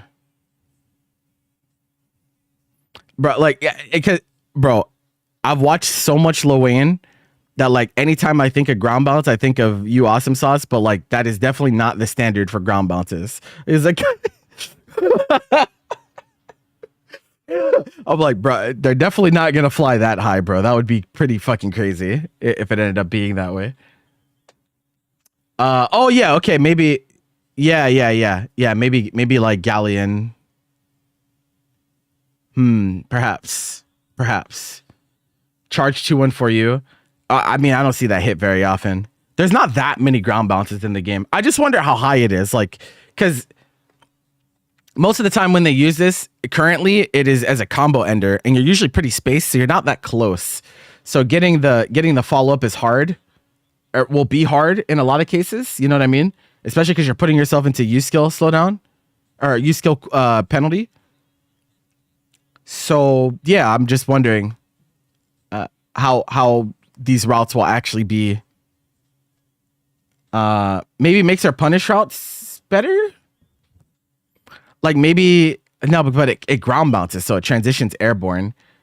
I was thinking like, what if for like punish in the corner now is close HU calculated as a starter or something? I don't know. I don't know. That's a little ambiguous, but. How's the partner journey going? We are at 9 out of 12 streams. If today counts, then we'll be 10 of 12. So, going pretty well. We still have some work to do though, for sure. Launch height when hitting high for all hits except the final hit has been reduced. This is you hula hoop. Okay. Okay. Hitbox has been expanded upwards, making it more difficult to whiff. Distance from the foe on hit has been reduced. So, okay. This move, chat, this is like one of the most deceptive moves in the game.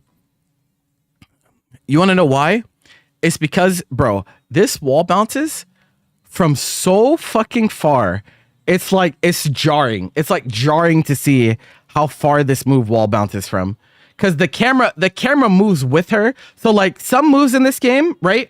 When you hit them with a move, the camera doesn't move. So like you bounce off of the edge of the screen and you come back, right? Okay, her move like follows her during the U skill. So like the effective range of the wall bounce is super fucking long.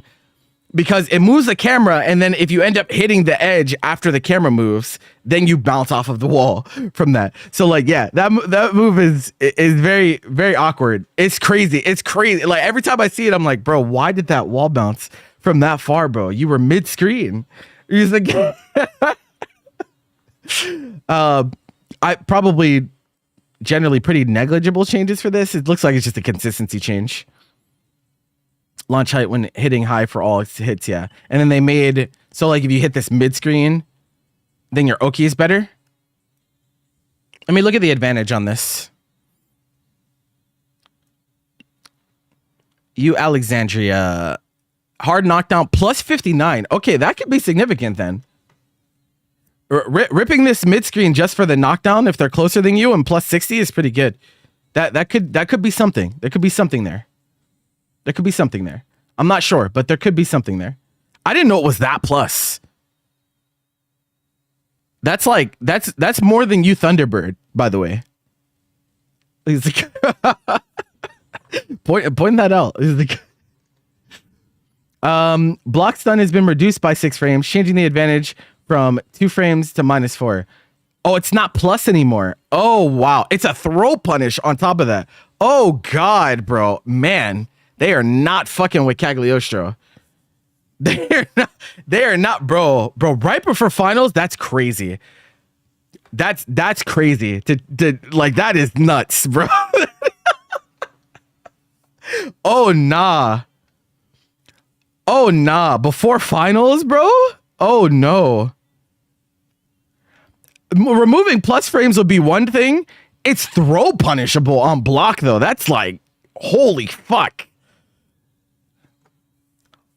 Holy fuck. I thought that would make it like -2. It's like, usually don't they use the air one? It's not about that. Both get used. They serve different purposes. The air one is a throw bait. It's a very, very strong throw bait tool. And delaying descent. This one is used because Cagliostro could actually safe jab. She could actually safe jab even ultimate reversals with this non-parry, right? Because she becomes intangible.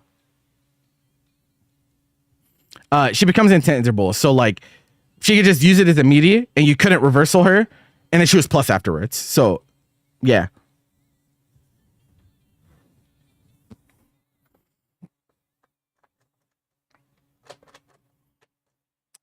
It's not about it being fine or not. It's about changing this to this significant of extent before World Finals, where there are multiple people picking Cagliostro. That's what I'm saying. I'm not saying the principle is off. I'm saying like, bro, that's like, yeah, that's that's I wonder if Space is gonna pick her, bro. I wonder. Yeah, I don't know. I don't know how much CAG we're gonna see from him. Honestly, these changes hurt. These changes hurt a lot.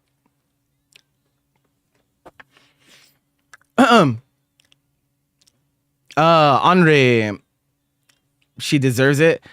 You guys just like are so brain broken. I'm not gonna have this conversation with you, bro. There's no such thing as deserve and not deserve as a fighting game character, bro. There just is not. Is the like, bro, I get it. You get fucking smoked. All right, just move on. He's like, you're gonna get cooked by another character and start complaining about them anyway. So like, it is what it is, bro. He's like,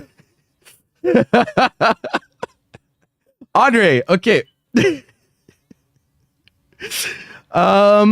Previously, Andre could lock down chill on you. Listen, bro, I don't even play CAG, bro. I don't even play CAG. I agree that she was too strong, but like, this is like, yeah. It's a little feels like a little much to me. I don't know. Feel a little much, especially before finals. If this was like post finals, I wouldn't have an issue with it. Andre could lock down foes using frame advantage and from certain skills in SBA. Wait, are we nerfing install?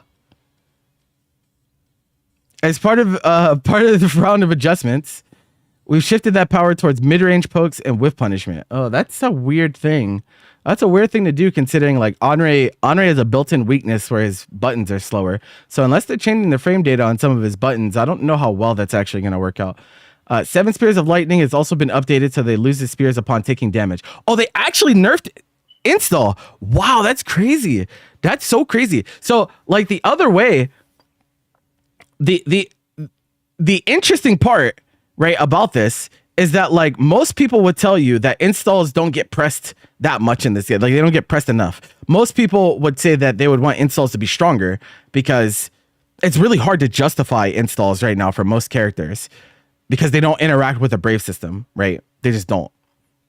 except for Vera, obviously. Vera is a different case than, Henri, Nier, Grimnir, Siegfried, Seox.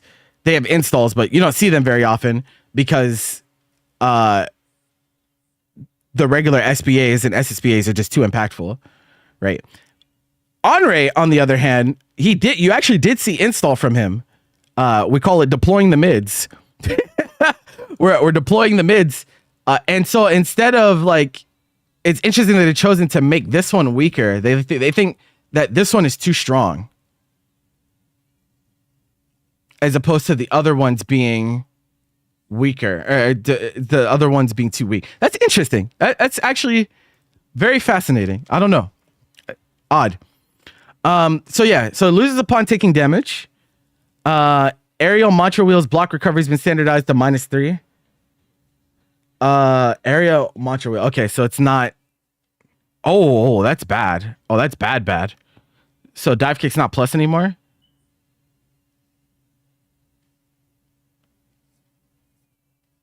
Oh wow. Okay. And now launches on hit, creating new routes for landing pressure or follow-ups when using the H version. Man, that's too, like, from the summary alone, these are big nerfs to Henri, bro. Like, what? This is, like, okay. On one hand, right, I always tell my audience, right, being a good character does not make you immune from being buffed, and being a bad character does not make you immune from being nerfed, right? That's not how balance works. Right? However, I don't know how many would deem Henri as problematic. Henri, as he stands, was already pretty niche. Like, even in competitive scene, he's like more usually as a counterpick character than like a solo main.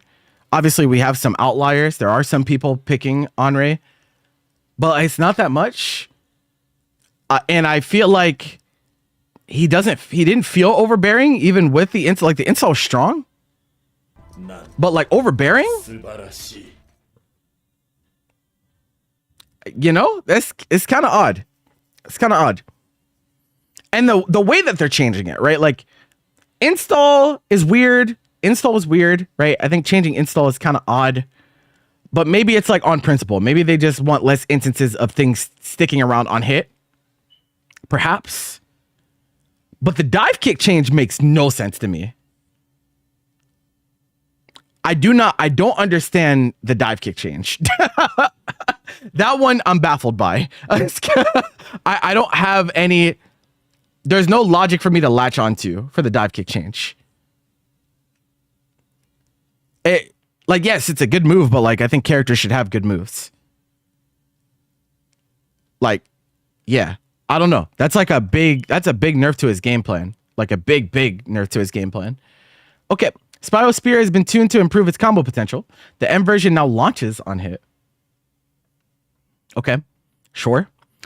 Follow up even after Astral Piercer. For the U version, Henri now stops close to the foe, resolving an issue where it could whiff at close range. Oh.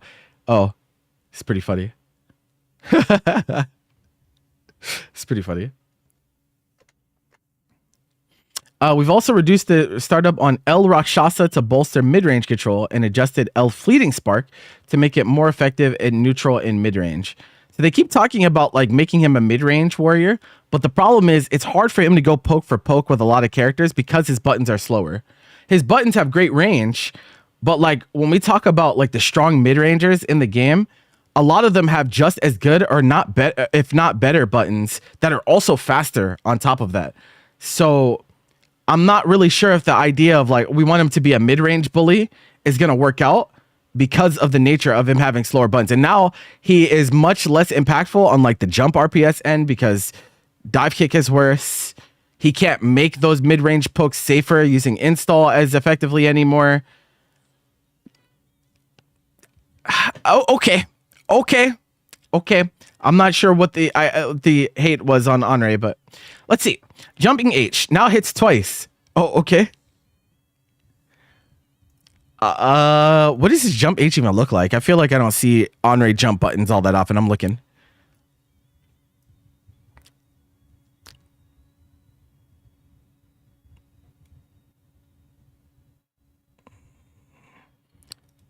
Oh yeah, that's why, because it moves up. It's like okay, yeah. This move's weird. I'll show you guys. This shit.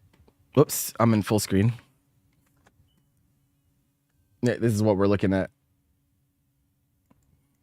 Yeah, this move didn't get pressed that often. That's what the hitboxes look like. Okay. It's looked like they took a close H. It looks like they they took a close H and just put that shit on a jump button, bro. It's okay. 7 spears of lightning will fire after the second hit. I wonder what the second hit can be blocked crouching, so it's not double overhead. I still feel like they're probably not going to press it that much, to be honest. What they do to dive kick? It's minus. It's -3. It's not plus anymore.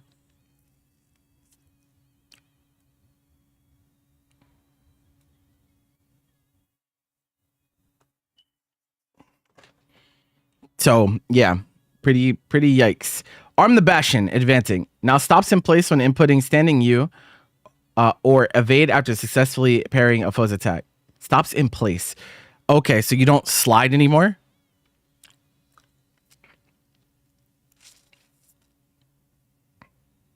The slide was kind of funny though. Like there was some funny looking stuff you could do with the slide.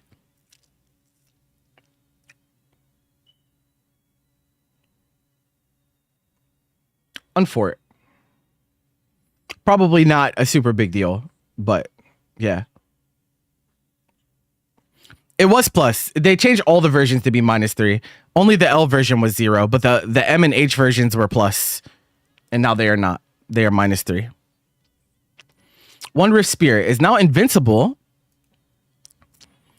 until the second active frame when activated after successfully parrying with Arm the Bastion. Invincible until the second active frame when activated.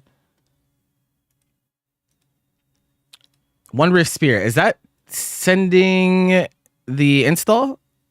Is that what they call that?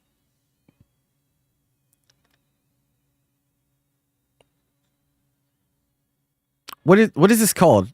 What? J6U. Oh, it's the dive. Okay, I was like, what the fuck is this? Honoree's move names. Okay. Invincible to the second active frame activated.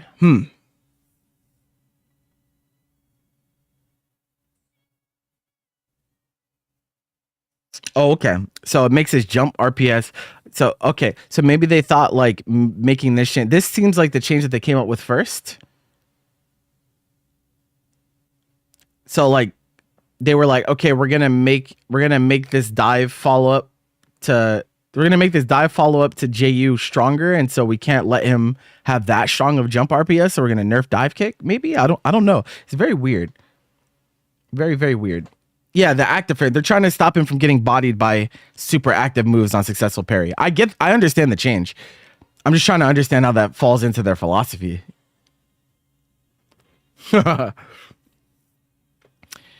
Hitbox of the base of the spear. So this is El Rakshasa. Hitbox of the base of the spear has been expanded upwards while the foe is in hit stun. Okay. Combo consistency. 3 frames faster. No longer negates projectiles from U abilities. Bro. What? Who the fuck hates Henri? What is happening? I can't believe my eyes, bro. This is like this is like one of the most severe set of nerfs I've seen, bro. Bro, this is crazy. This is crazy.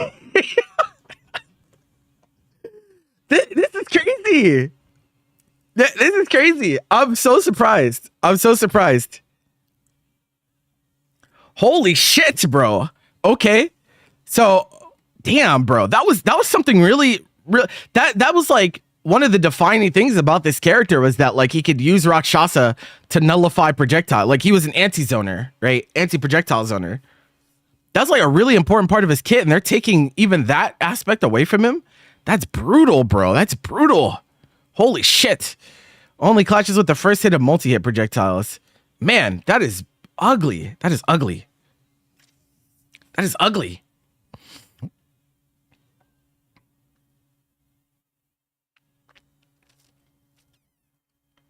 No, it's not. It's not the startup. The startup being faster is a buff.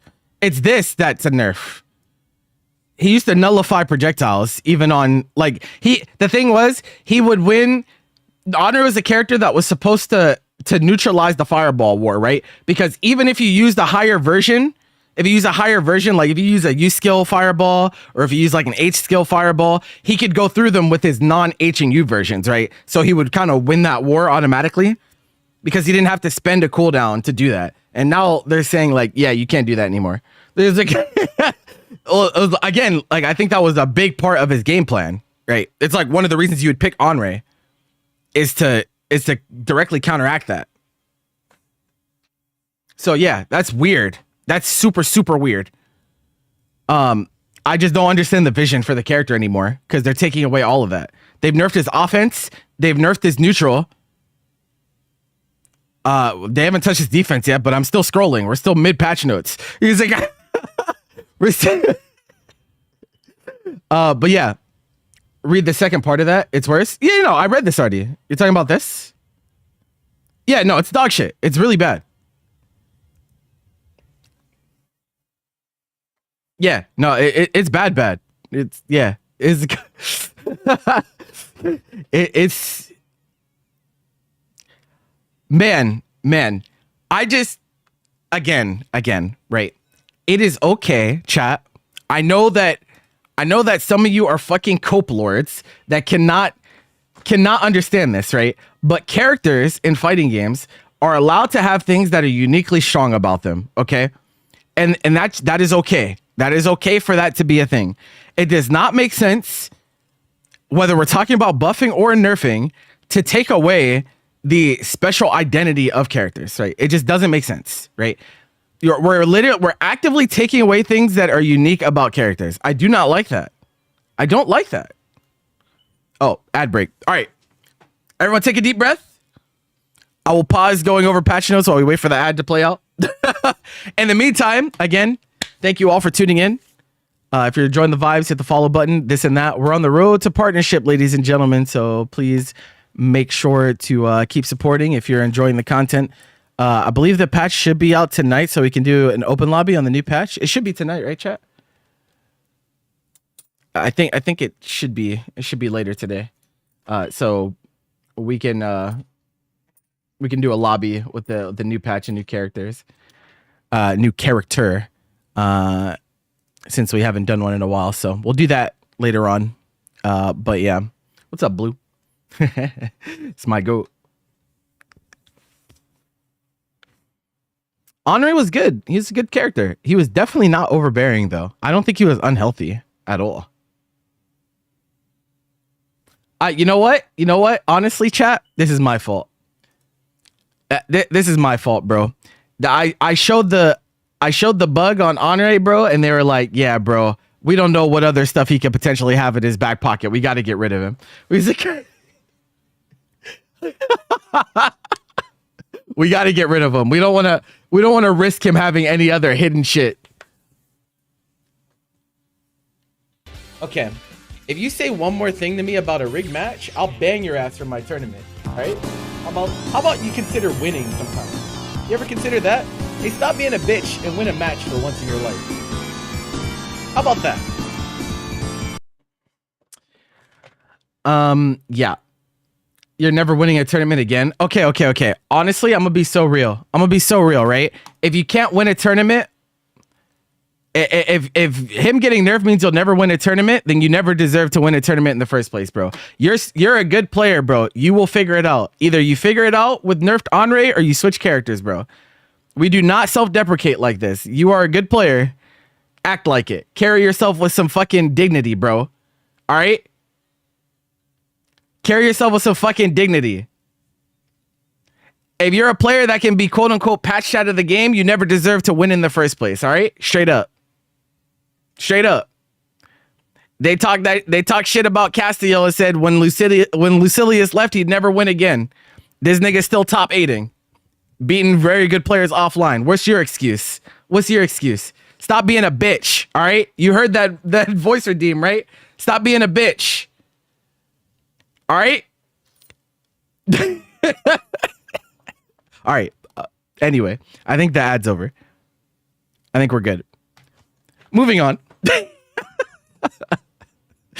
El Rakshasa follow-up. Lateral knockback increased. Okay. I'm not really sure what that's. Lateral knockbacks increased. Okay, so they just wanted to push back further. Okay. M Rakshasa, hitbox at the base of the spear has been expanded upwards while the foe is in hit stun. So they did this to, I think, all the versions. I guess he was like falling out of Rakshasa often or something. Maybe. Was he falling out? Were people falling out of Rakshasa combos often? Is that why they're changing this? I don't know how often y'all actually ran into this problem.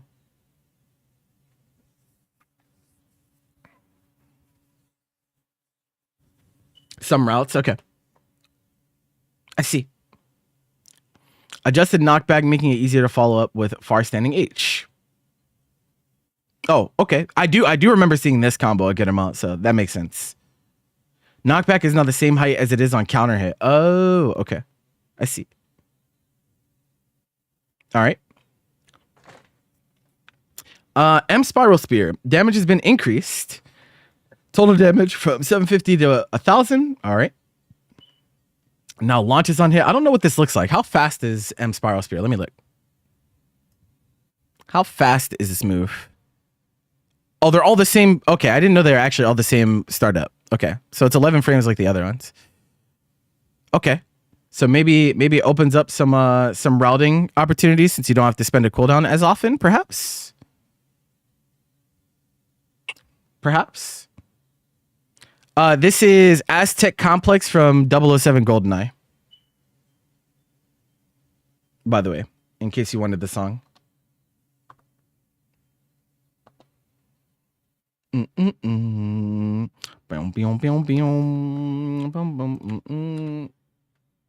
Yeah. Okay. Anyway, launch height on the 5th hit has been increased. Okay. So yeah, I guess they don't want him to have to spend H anymore. Okay.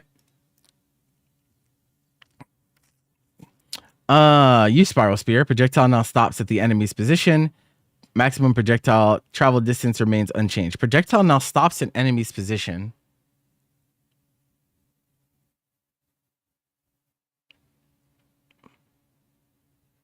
How many times did this happen? How many times did this issue happen? Yeah. The meaty thing is strong, but like, how often did it happen where you tried to use Spiral Spear and it just like went past them? When you spot dodge it while close to him. Well, I mean, you're not supposed to spot dodge this move in general, though, right? You're supposed to roll it. It's a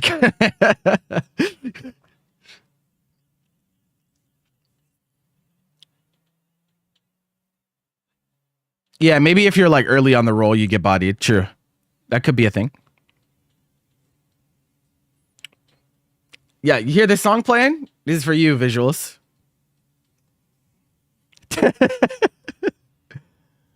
Astral Piercer. What, bro, his move names are so extra. What is this move? Astral Piercer.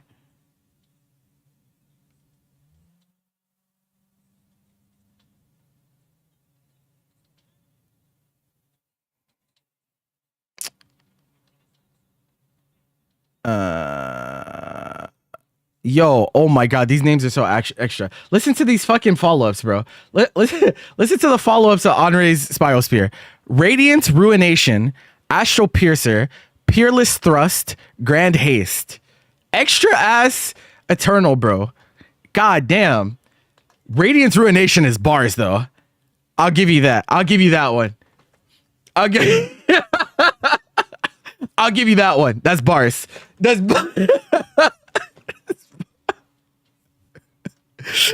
that's bars. That's bars. Okay. We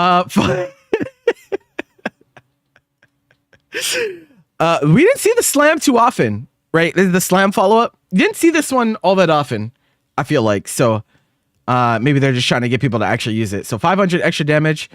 Oh, it's slower though. Slower by 6 frames. So that's a little awkward. Recovery reduced by 2 frames. So -6 to -4. Lateral knockback reduced while ground bounce height has been increased. Oh, okay. So it's a combo tool. That's fine. Ground bounce height has been further increased for the H version. Okay. I wonder what the M follow, because they buff M spiral. You can just like do it, right? Because it launches on hit. So I wonder how those routes look like mid-screen. Anyway, though, mantra wheel. Travel speed and distance have been increased. Okay. L version was very slightly minus, right? Yeah, -3. Okay. Lateral knockback for the first through third hits has been decreased, making it harder to whiff before the fourth hit. Okay, I mean, like if you're whiffing this, then that's on you. And then this is the nerf to dive kick. Behavior has been adjusted to make all hits easier to land. Now launches on the last hit. Wait, what? Anti-air? Did they mean to mantra wheel anti-air? How often are you anti-air with dive kick? I feels like they copy pasted this from the previous line by accident. I don't know why. Yeah, that looks like a mistake, but hit stop for all hits, but the final one's been adjusted to 2 frames, while the final hit has been adjusted to 14 frames. Pushback on the final hit has been increased. Okay. And then this is nerfing all of them to -3, which I still don't understand. I don't get it, but okay. Mid-air block stun has been increased by 3 frames. This move, you didn't see the air version too often, but it is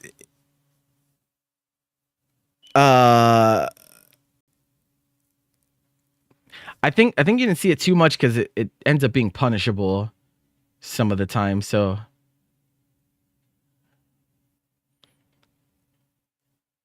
yeah, I don't know. Yeah, you kind of don't want to make contact with this on someone's block anyway, so don't know how big of a deal that is.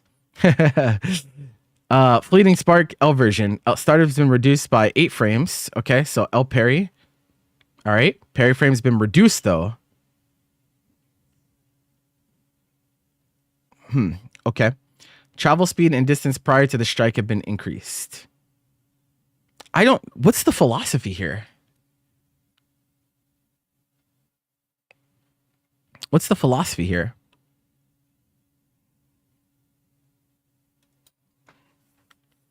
I know what the philosophy said. They said, fuck that nigga. That's what they said. That's what the philosophy was. Nothing more, nothing less. Fuck this guy in particular. What, bro? Holy shit. That's crazy. Yeah, I mean, like, I read the summary, and they were like, okay, we want to make him more of a mid-range, but they didn't change any of the things that would make his mid-range stronger, really. I think his mid-range is strictly weaker, even. Honestly. I think his mid-range is just straight up weaker. He's worse anti-projectile. Dive kick is worse. I don't see how his mid-range is any better. They didn't change his buttons at all. I thought maybe, like, if they change his normals, if they change the speed on his normals to make him more oppressive in the mid-range, then sure. But they didn't change any of his normals. So, like, this is a banger, by the way. 7 spears of lightning. Now consumes 2 spears. Oh, wait. What? Can spears 2. So it doesn't get rid of it entirely? Oh, loses. Okay, so I read loses spears and I thought it meant you lose all of them. Okay, so you don't get rid of it. It doesn't get rid of it completely, but you lose 2 of the spears. Yeah, the problem is BC. That's the problem. Because like BC is gonna, in a lot of cases, gonna be a guaranteed hit, meaning you're gonna lose 2 spears on that.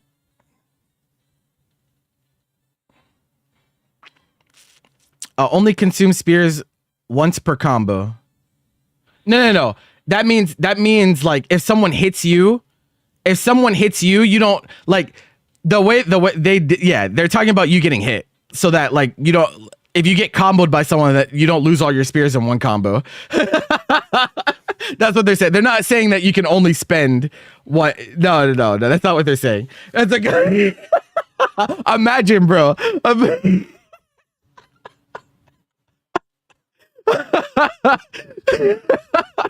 Both possibilities are funny. Like imagine spending install and then you get hit and comboed and you just lose all the spears.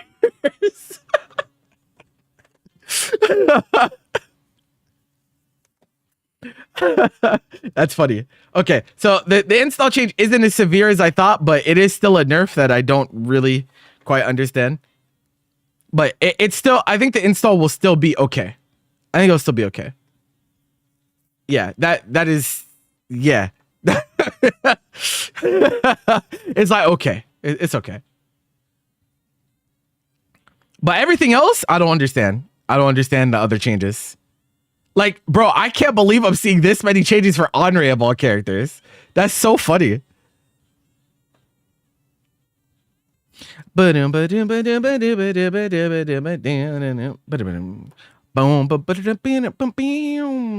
Seox, Catboy. By the way, before this patch, all right, I have gone on record to say that Seox has been pretty good. Like I don't think Seox has ever been bad in this game ever. It's just people are pussy and they're not confident in their neutrals, so they're afraid of getting hit and dying. But like Seox, I think has been good for a long ass time, which is fine. It's fine. I don't think he's like broken or anything. But yeah, while Seox was designed to excel in close quarters combat, we made significant adjustments to expand his mid-range offense.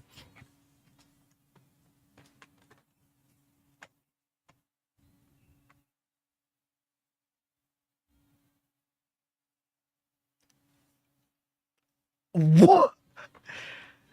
Yo, bro, his mid-range is so good. His mid-range is already so good. We're talking about the fastest character in the game. He has U execution. He has normal execution. He has RPS with empty hand. We have fireball. What do you mean? What do you mean? What do you mean? Expand his mid-range. His mid-range is good. What are you talking about? Doesn't make sense. Okay. Like, again, I'm okay with any change, right? I'm okay with like, at the end of the day, we're gonna have to accept the changes, right? It's not like we can change the patch ourselves. But like, I don't understand the ideology, bro. I just want to understand. Like, why? Like, what do you mean expand his mid-range? His mid-range is good. Anyway, centered on H empty hand. Oh boy. Oh, centered on H empty hand. This is menacing energy. This is menacing energy, brother. Why that move in particular, bro? Okay. For H empty hand, we increase the retreat distance and adjust the startup so it scales with movement, slowing down the further he travels. Okay, I have to see what that looks like. Curious. Now forces a crouching hit stun.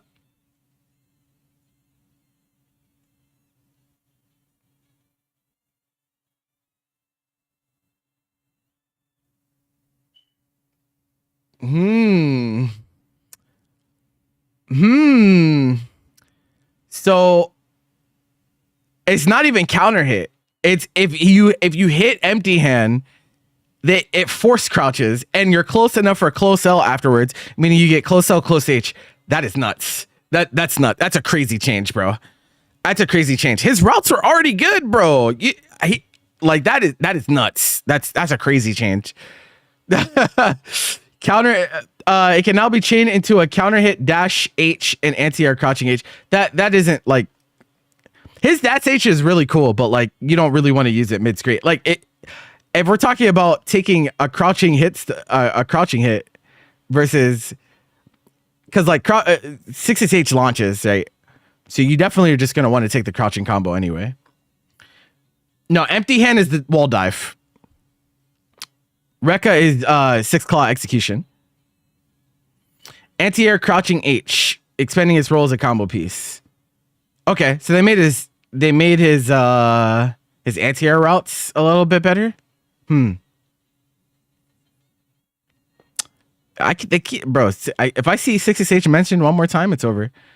Additionally, LMH empty hand now grant invincibility during the dash.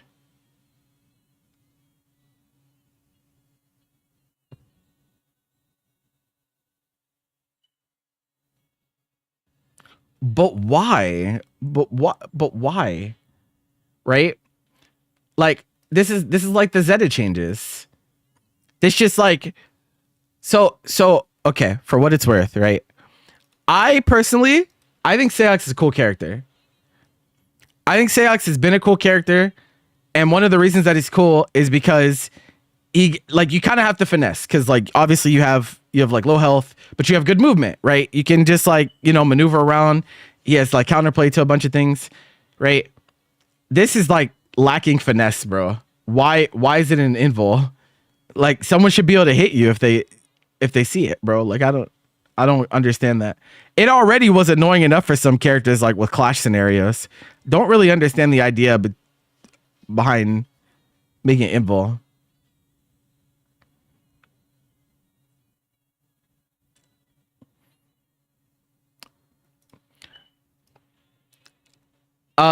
You're talking about empty hand? What happens when you block it? It's plus. H version's plus. Yeah. So that should maybe illustrate like how kind of yeah. The problem is like to spot dodge punish this move, you have to be really early. You have to be really early. If you're late, he can actually still punish you.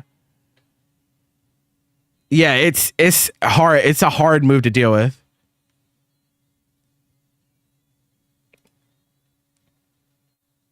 Hold up. I gotta make a post real quick. Sorry. One of our VODs went out earlier. I gotta I put it in the Discord real quick. Should only take a moment. It depends on when you spot dodge, but he can still be plus if you spot dodge. Yeah, you have to spot dodge pretty early to like potentially get something. So that's what I mean by like, I don't mind like them making characters stronger, move stronger, this or that, right? I do worry about the point of no return thing that I talked about earlier, but like in this way, just doesn't make a whole lot of sense, is what I mean.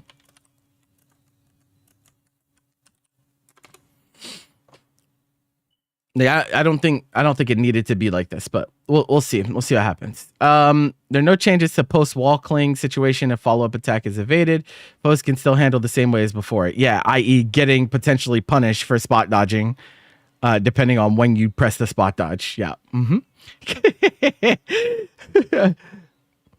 The first hit of dash H can now be canceled on hit or block, improving its utility as a mid-range approach. Okay, that's interesting. That is only move of its kind, I think. So, okay. But canceled into what though?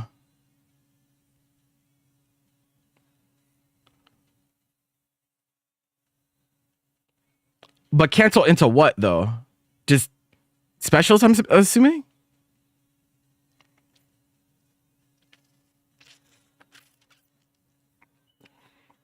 No launch then? No, it's the first hit that can be canceled. So you can let the second hit rock for the launch if you want it, but you don't have to. And I'm pretty sure the first hit keeps grounded. I don't. The first hit shouldn't launch, so like you can use it as an extender maybe.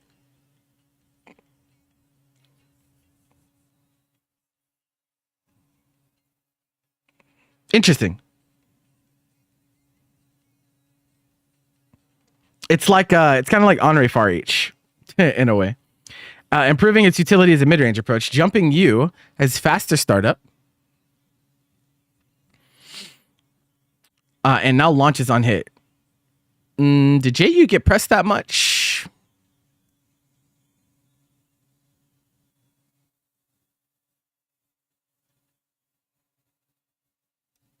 Not really. Yeah, there's not really. Faster startup and launches on hit. So maybe as a throw baiter? Meterless throw baiter? He doesn't need to do it with gated demons anymore? Perhaps? Perhaps? It's still kind of slow though. It's 24 frame startup plus jump startup. Maybe though. There might be something there. Making follow-up pressure easier. Demon Step and New Perspective can now be canceled into from normal moves. Oh.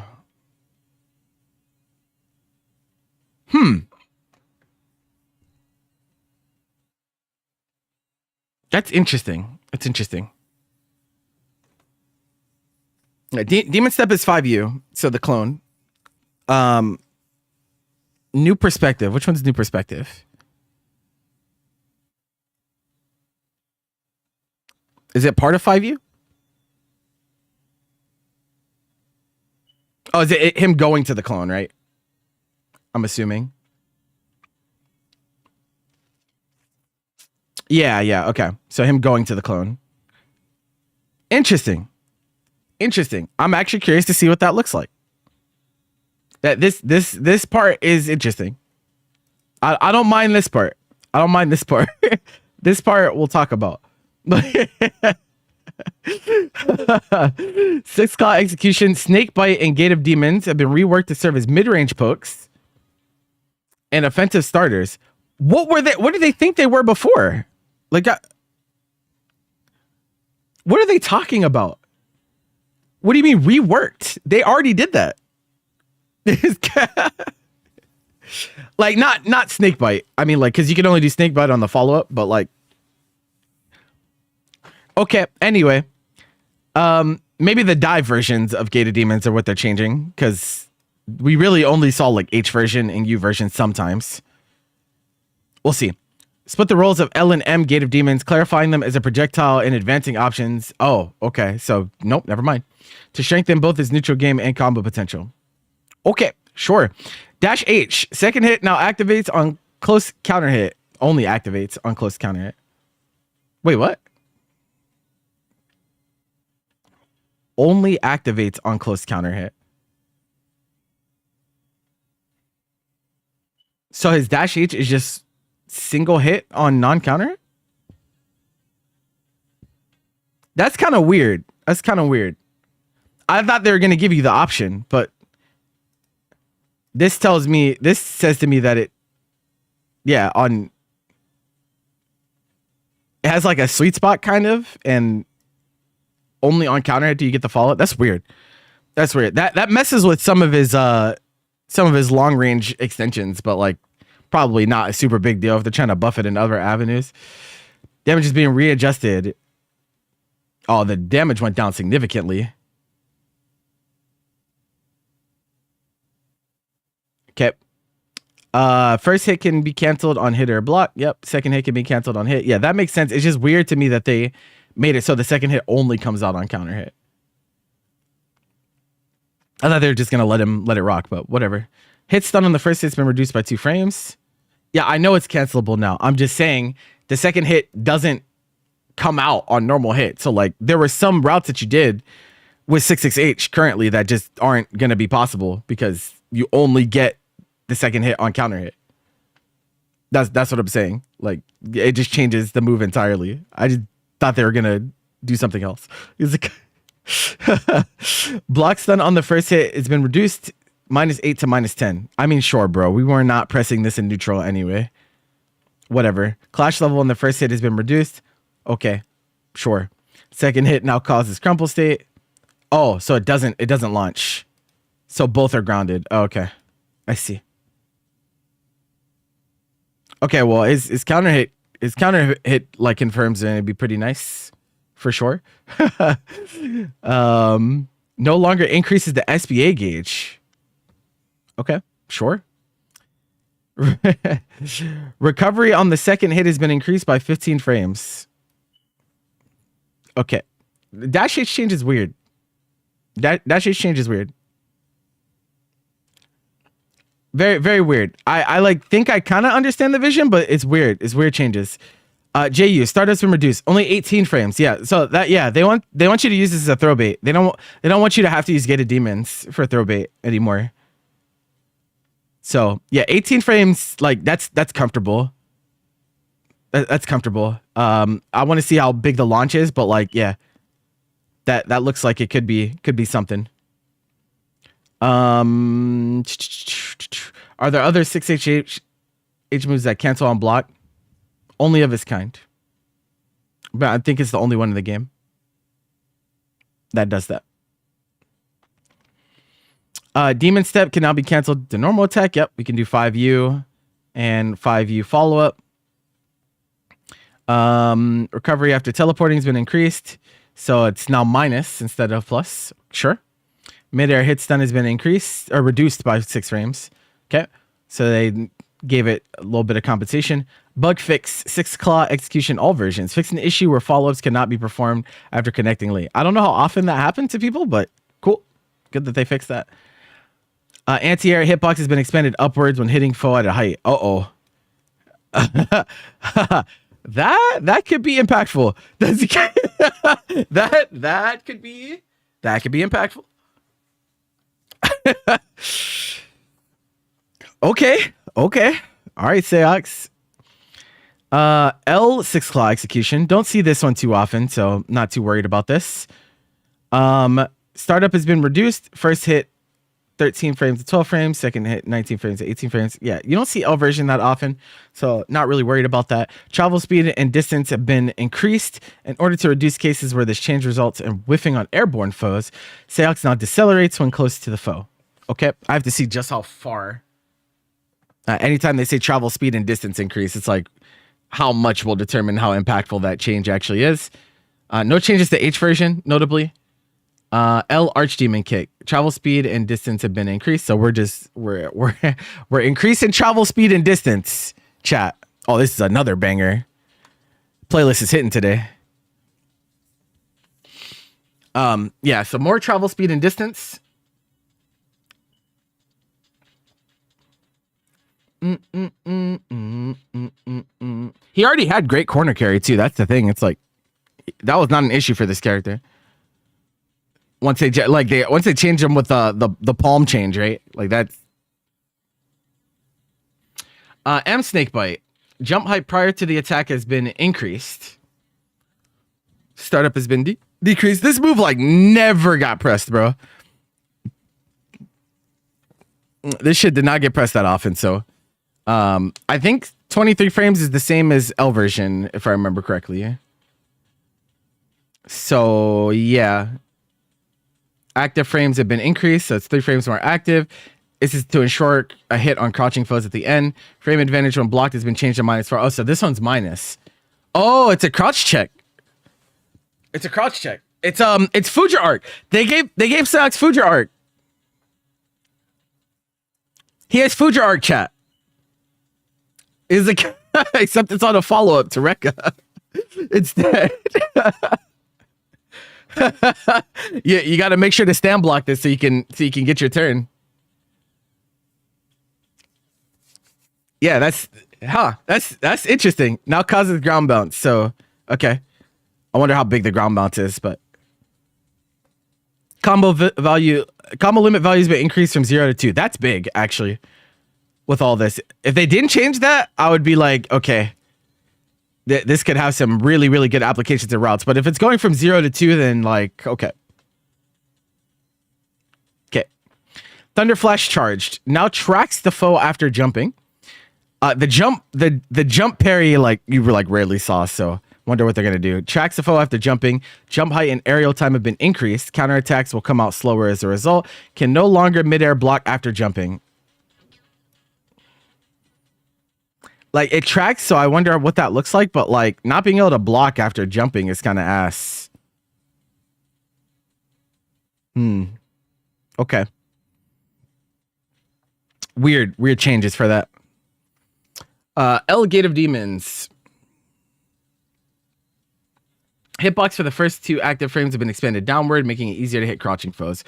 Rebound. Wait, hitbox after the first 2 active frames expanded upward, expanded downward, making it easier to hit. Okay, so trying to make it so it doesn't whiff on crouchers. Sure. This is grounded version though, so yeah. Counter hit. Advantage or rebound distance when attacking the foe has been reduced. Changing frame advantage. From -4 to -1. Okay, that's impactful. That's impactful. Only -1 to RPS instead of a throw punish. That is a big deal. Okay. Counter hit. Advantage frames have been reduced. Oh, okay. I don't know how often we were counter hitting people with Elgated Demons, but sure. Combined with the rebound distance, the frame advantage on counter hit has been increased from 2 frames to 3 frames. That's okay. Sure. Startup has been reduced. 9 frame starter production on M version. Okay. Travel distance slightly reduced. It's okay. Landing recovery on hit and whiff has been standardized to 16 frames. Landing recovery on whiff has been increased. So yeah. I see. They don't want there to be variance. Increased launch height. So perhaps bigger routes on that as well. Gate of Demons travel speed now decelerates when foes and hit stun at close range. Oh yeah, so it doesn't whiff. Yeah. I've seen that happen before. I can't lie. I've seen that happen before. It's pretty funny. Chat, I can't lie. It's pretty funny when this happens to Seox, but it's okay. I'm okay with them taking that away. That's okay. There's a Gate of Demons midair. Projectile duration has been decreased by 32 frames. Oh, they nerfed it. Oh, wow. Okay. That's significant nerf. That's I will say. That is a significant nerf for sure. Because before you could just kind of press this move, and neutral was kind of one. You press this and then like you just got to do whatever the fuck you wanted. Now is more reasonable. Don't think it's enough to make him like bad or anything, especially with the other changes he got. But like, yeah, that's a fine change. I think it makes sense. It's kind of in line with like some of their other changes too. Because if they're gonna nerf things like Siegfried H Fireball, right? Then like why was Gated Demons still acting the way that it did, and it's angled on top of that, right? So yeah, it'd be like that. Empty hand, all versions. Hitbox has been expanded. Yep. Okay. Invincible during the dive motion. I do not know what they're thinking with this. I need to see how long he's invulnerable, bro. I don't know. I don't know what I'm looking at there. Landing recovery's been increased. So, okay, it's not plus anymore. It's not plus anymore, at least. That's okay. It's still RPS, though. It's only 0. You don't even get a turn. So, it's still a little awkward. Lateral knockback has been decreased. Launch height has been increased. Okay. Mid-air hit stun has been decreased by 8 frames, so probably harder to do routes off of. Same thing with M version. Oh, they didn't change this on H version, though. This change that they did to these two is not on H version, so H version is still going to be plus.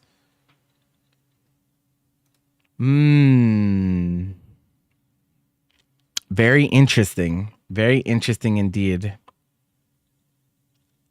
And forces crouch on hit, bro. You were gonna his routes off of hitting this as a starter, because like previously, like if Seox got a hit, his cash out combos like never really included empty hand because it's not a move you can really use in combos. Now as a starter, this is like a god starter. This is a god starter. Like if you get hit by this, die. If this is a starter, good night, bro. So yeah, that's weird. That's weird.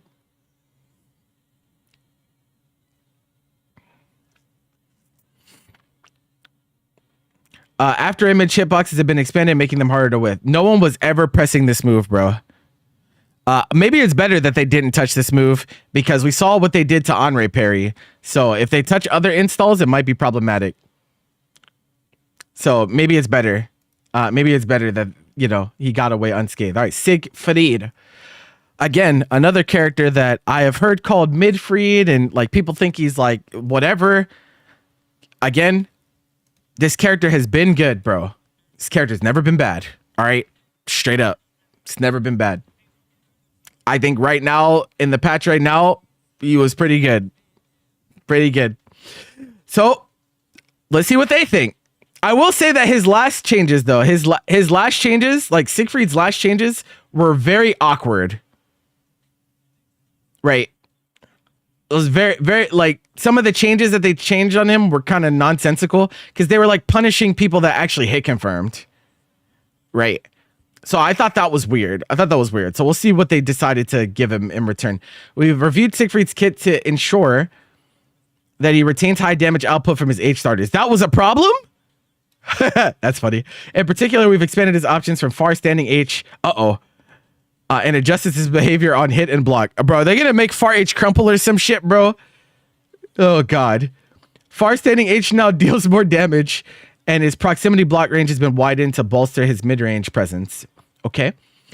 To better enable pressure strings from far standing H, we've also tuned Verdangen. I'm pulling up his dust loop because I don't know Siegfried's move names except for DP. I only know his DP is like Messenger or Con too, right? Verdangen slam. Okay. Big slam. The L version has been increased in speed and reach. Okay. The uncharged M version's frame advantage has been improved from -4 to 0. The H version launches higher on hit, making it easier to chain into additional attacks. This is Dragon Ball FighterZ change, bro.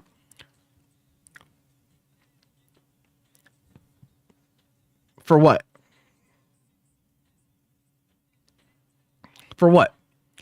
Anyway. Nelanov. That is... Which one's Nelanov? God, so many... Oh, it's Fireball. Okay.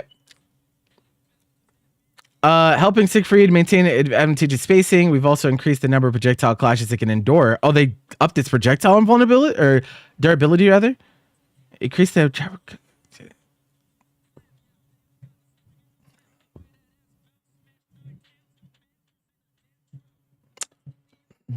That's a weird change.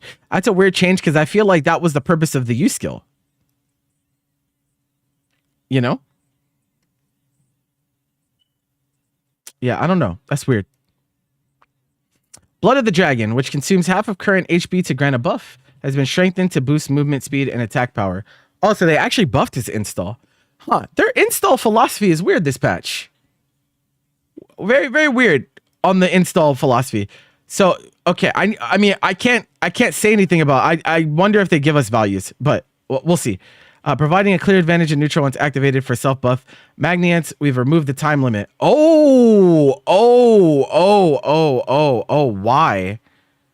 Oh, why? That's just a bad change.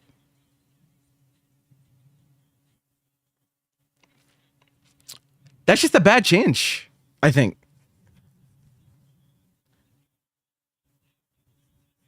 It doesn't matter. It doesn't matter. I don't think it matters that much that it takes more health. The buff is so significant. Like for reference, for reference, right? Siegfried puts you in brave penalty without you being in brave penalty, right? That's like what his 5U does, right?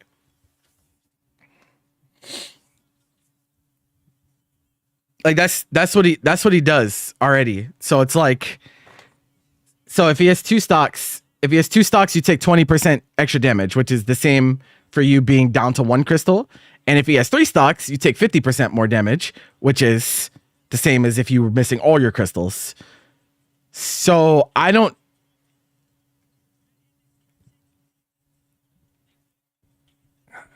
Yeah, I don't. My initial response is that I don't like that change. Yeah, it is like Nagoriyuki. It is that there is definitely some similarities there for sure. For sure.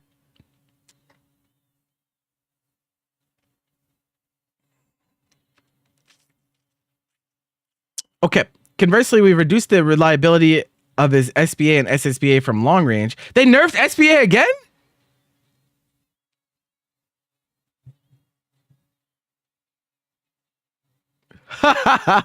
That's funny. Okay. I mean, shit, bro. I mean, I don't think his SBA is problematic, bro. To be honest. Not now. Maybe it used to be, but like, I don't think so now. Stop autopiloting in neutral, bro. You don't get Siegfried SBA'd. That's your fault. Far standing H.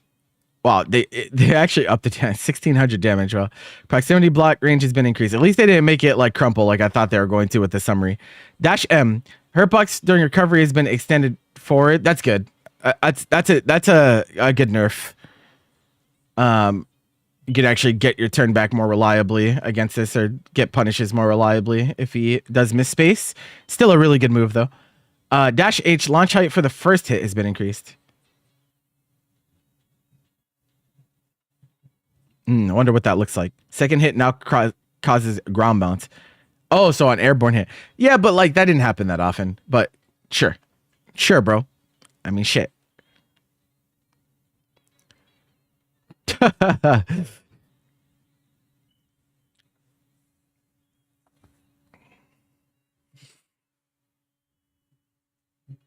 Is that what they're trying to say? Are they trying to say it's like a full combo on hit from ground bounce? Because like, I feel like it's ambiguous depending on translation. I'm not sure.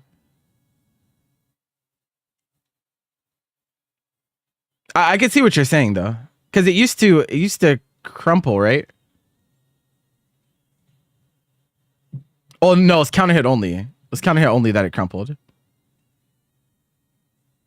Yeah, okay. That's ambiguous. I don't really know. I'm not sure. We'll test tonight.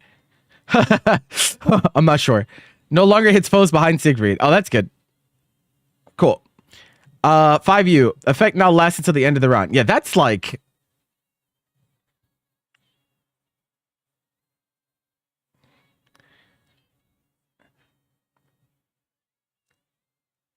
At least, okay, they did nerf it a little bit.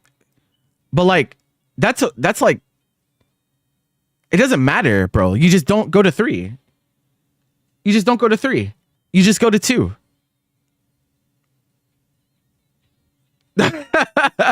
Yeah. It's okay. You just don't go to 3.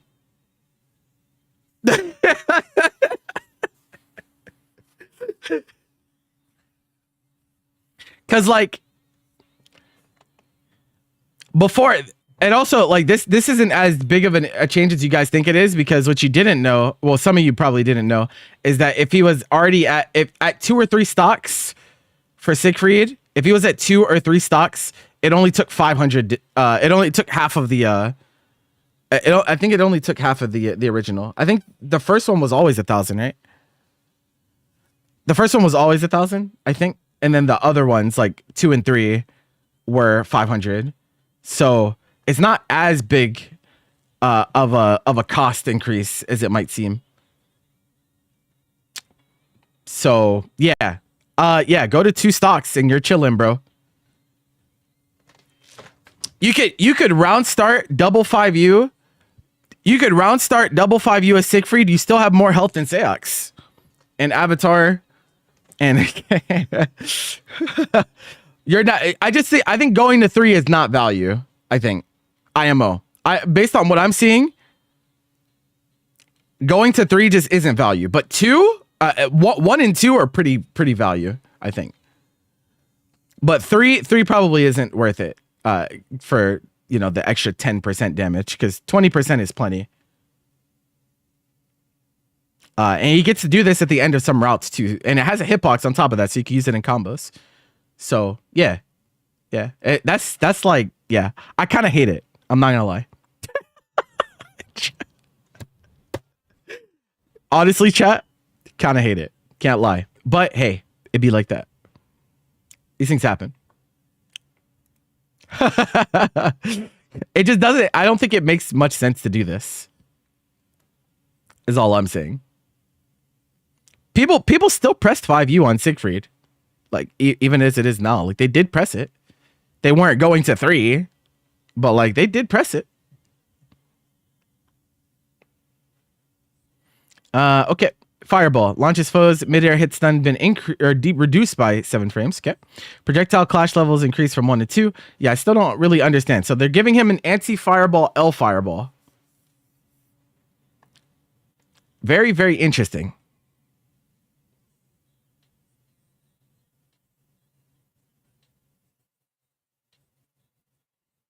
Pushback has been reduced on M fireball. Okay. You messenger, this is DP. Close hit range has been standardized to match other characters. Oh, okay. I see. That's funny. That is a that should be a nerf, right? Because I think his activation range was longer than because his DP is so fucking big. So I think they're saying like you're not gonna get the follow up animation as often. So yeah, Verdangen.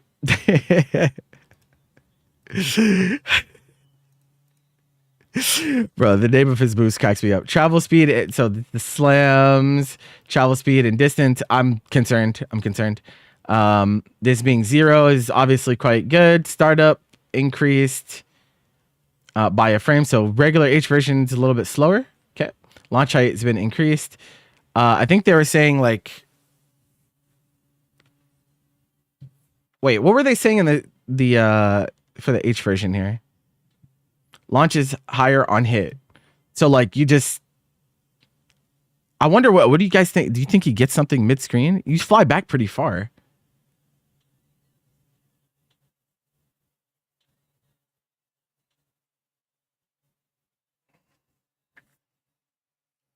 Like obviously like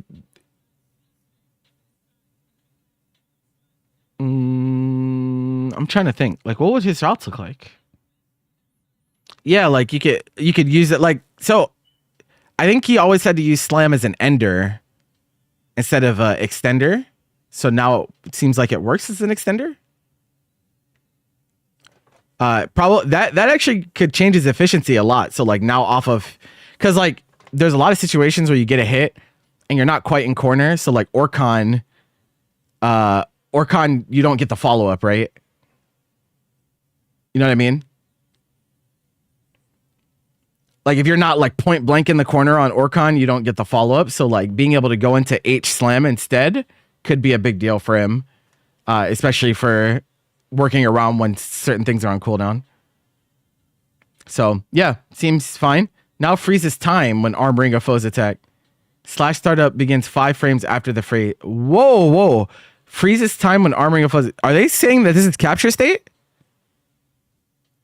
Is that what I'm saying? Is that what we're talking about? Is this a capture state, bro? That's what I'm reading this as. I'm not sure if that's actually the case. But that looks like capture state to me.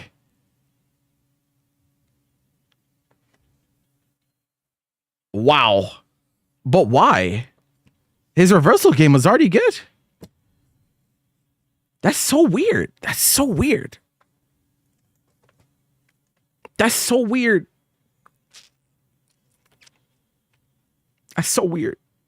Okay. I mean, shit. L Orcon, travel distance has been increased. Okay. Startup reduction on M Orcon. I think this is a slight reversion, right? Because then they make all the Orcon versions slower in the last patch. The last time they changed them. So they reverted a tiny bit by 1 frame. Is not sure how much this changes for him, but it's pretty funny to see it. Isn't it slow though? It doesn't matter if it's slow. It doesn't matter if it's slow because it's frame 9 armor, right? And they're saying it freezes time, so it captures you. It's a real parry now, essentially. So it doesn't matter that the startup is slow because it goes off 5 frames after the freeze if it captures something. It's only slow for like spot dodge purposes, right? But yeah, now it like captures you if you press into it. So it's 9 frames. So it's a pretty fine RPS tool in cases. The liar. Delay prior to the charge has been reduced. Travel distance has been increased. What do they mean by this? Delay prior to the charge has been travel distance has been increased. This is the one that you or Khan's the one that puts you in the corner, guaranteed. Delay prior to the charge. Okay, so the time between hits. So maybe more combo ability. Maybe there were situations where you get hit with the initial slashes and not get the follow up, and maybe this aims to combat that.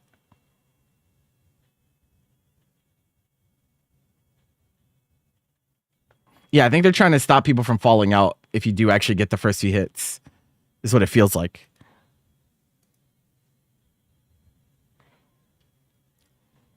That's okay. Swarshfanga. So SBA, travel speed and distance have been reduced. They keep nerfing this super. It's really funny. Attack power bonus has been changed to 130. That's fine. Now increases dash speed. I need to see how fast he is. I need to see how fast he is with this, bro. Jump and jump height are reduced while forward jump and high jump distance are increased.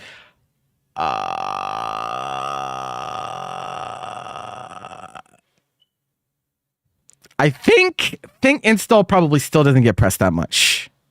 I'm feeling. Because the health cost is still there, right? Like you still have to spend 50% health.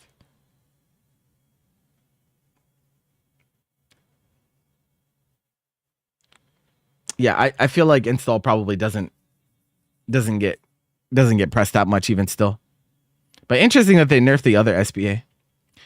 I assume this is SSBA. Startup has been increased. Oh, so they made it slower.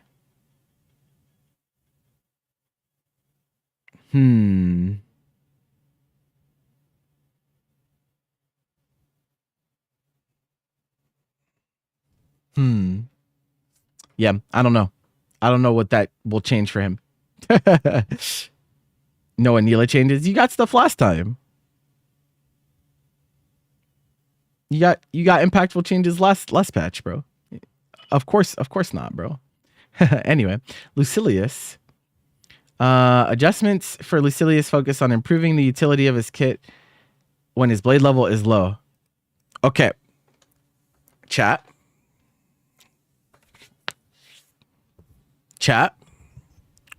Does this make sense? IMO? No. It doesn't make sense.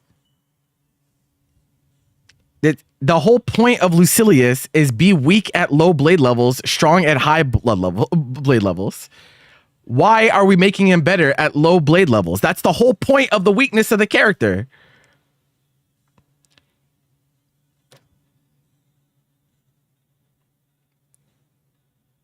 Huh? Yo, thank you for the gift sub.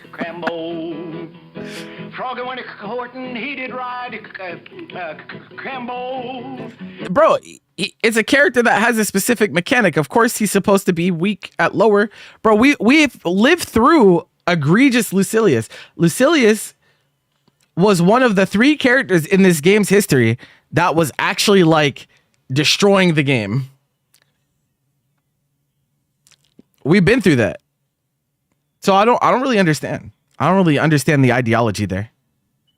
I think it makes way more sense for him to have defined weaknesses. All right. Well, he's using his gift sub to time you, so you got to wait 5 minutes, brother. Am I going to upload this to YouTube? Maybe. This shit is long, bro. I'm yapping. But yeah, probably. Okay. Adjustments for Lucilius. Okay, yeah, this doesn't make sense to me, but okay. For orbital resonance, that's 5U. Blade level now increases incrementally, starting 31 frames after its activation. Blade level now increases incrementally. Okay, so it's like an exponential growth. Kind of like Nier's death recovery gets faster if she's been without death for a long time. I'm thinking. Starting thermal. Okay. While active, his skill cooldown time is halved. While active, his skill cooldown time is halved. So okay, wait.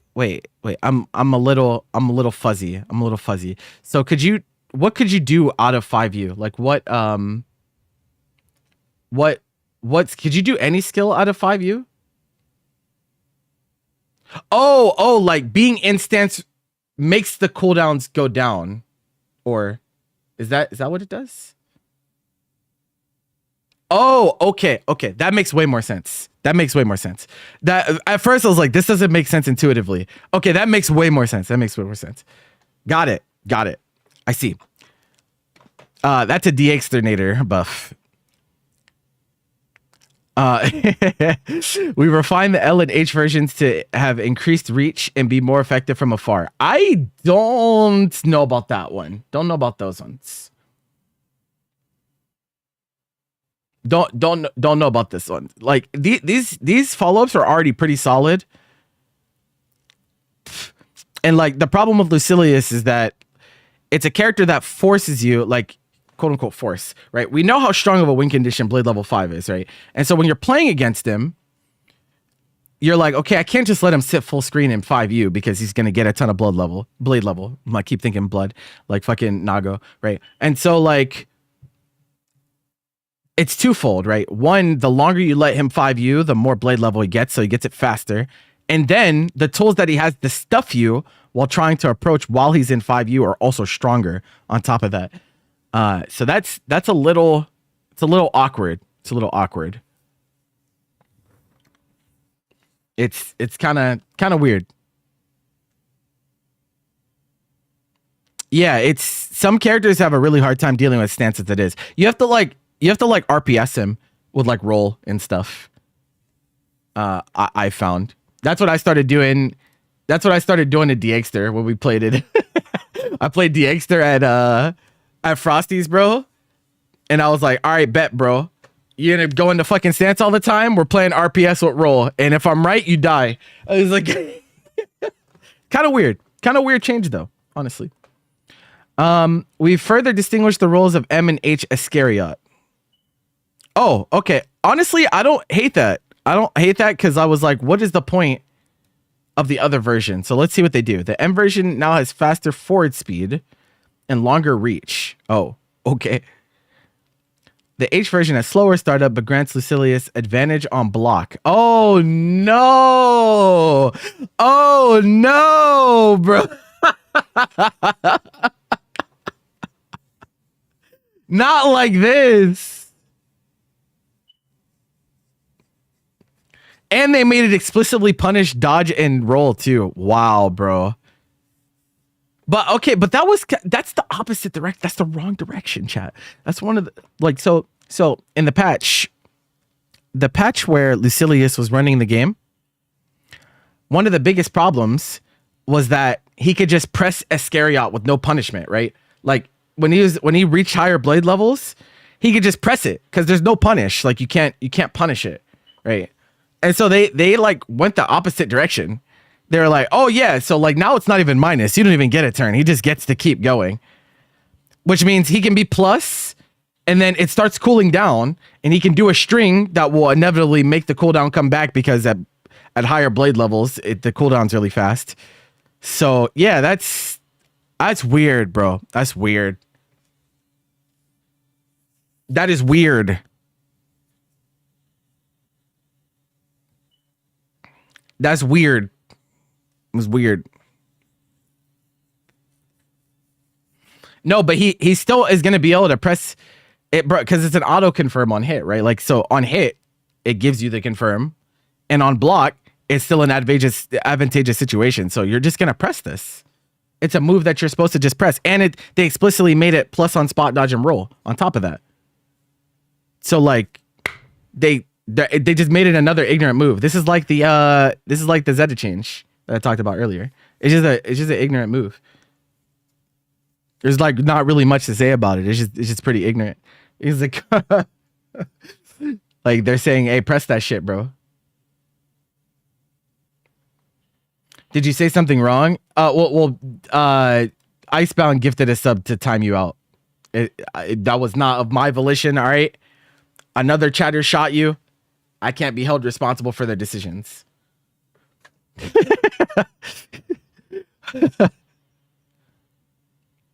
For standing H, the draw-in effect on counter hit has been strengthened. Oh. Only on counter hit though? Okay. So you can do far H, close H.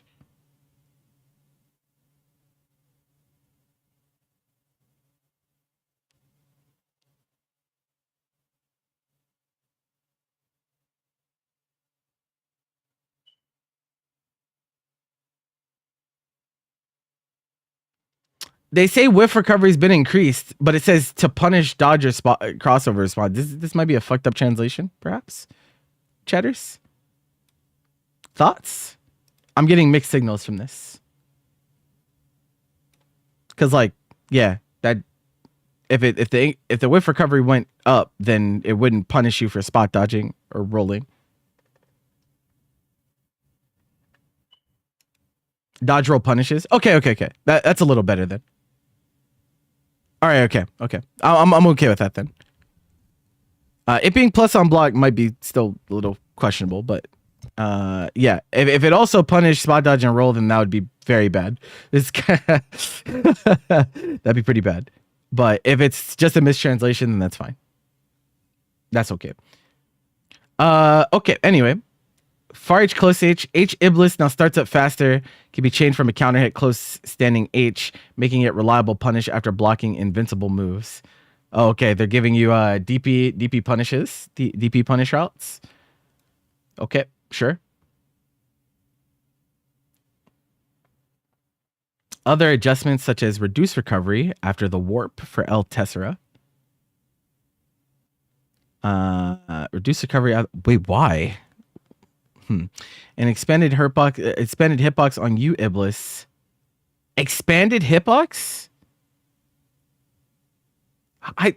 What is the idea here? What's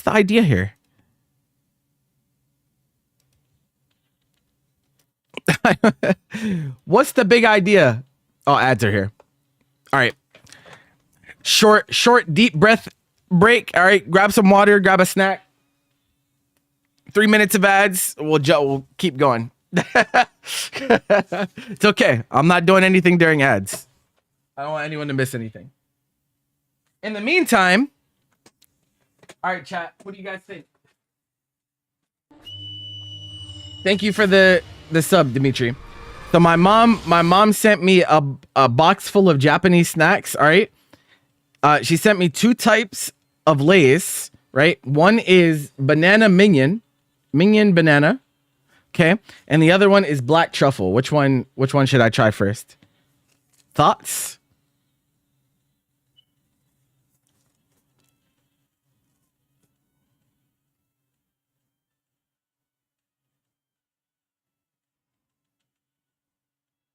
Chocolate was not an option. It's truffle, bro. It's like where did chocolate come from? We missed the assignment. All right, I'm gonna try the minion.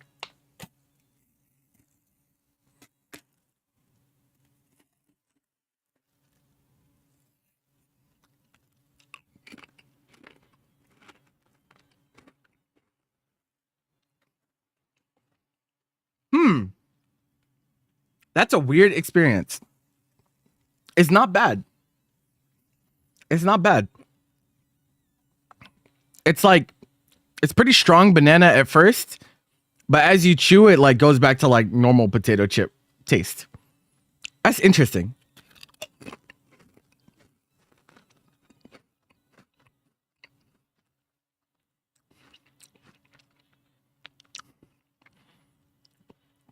It's not that potent either way. It does have like kind of like that fake banana aftertaste though. If that makes sense.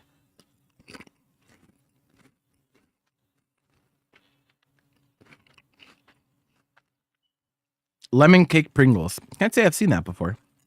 Interesting.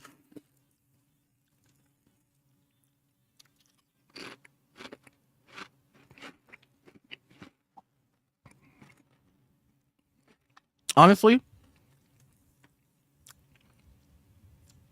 pretty mute. Pretty muted flavor, all things considered. I feel like I expected it to be stronger. Maybe that's for the best. All right, I think ads are over. Let's keep going. All right. Far standing H. Grounded counter hit. Draw in distance has been increased. We saw that. 5U.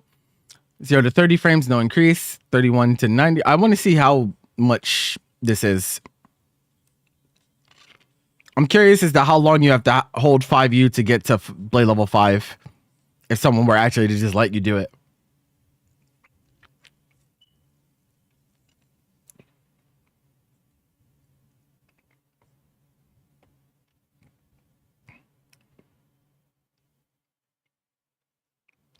Orbital resonance kept. Yeah, the follow. Bro. Oh man, I don't like the 5U follow up changes. I think the skill cooldown thing and the blade level increase are good changes. I don't think I like the follow up changes. Don't think I'm a fan of that.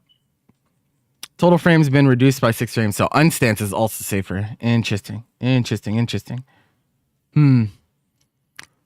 H Iblis startup has been reduced. Okay, travel speed and distance increase. They were talking about doing like DP punishes with close H into this now, so guess we'll see what those look like eventually. Hitbox on the first active frame after the projectile appears has been expended forward. You're saying this is a consistency change? I wonder if this will have consequences outside of just combo consistency, though.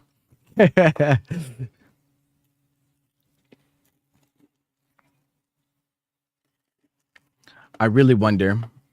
It was some China market only kinds. Their big cans are like 2/3 of the regular ones. Oh, okay. Bro, some of these are definitely like broken inside of the can. I don't know what the hell is going on, bro.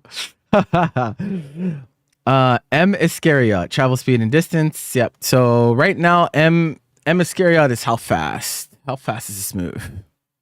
I don't know the exact number. Let me look.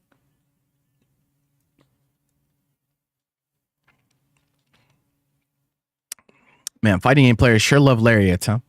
17 frames. Dustloop says 17. So you're lying or they're lying, one or the other. Because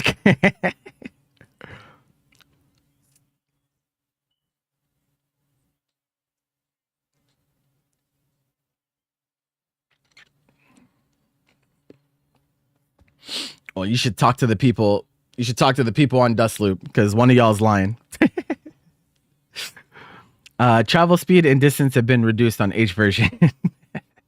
Stars been increased to 10 frames slower. Block stun, it's +6. Wow, that's way more plus than I thought it was gonna be. Interesting. Screen now shakes to distinguish different versions. Oh, okay, that's cool. 19 extra recovery frames. Yeah, that's pretty significant. That's pretty significant.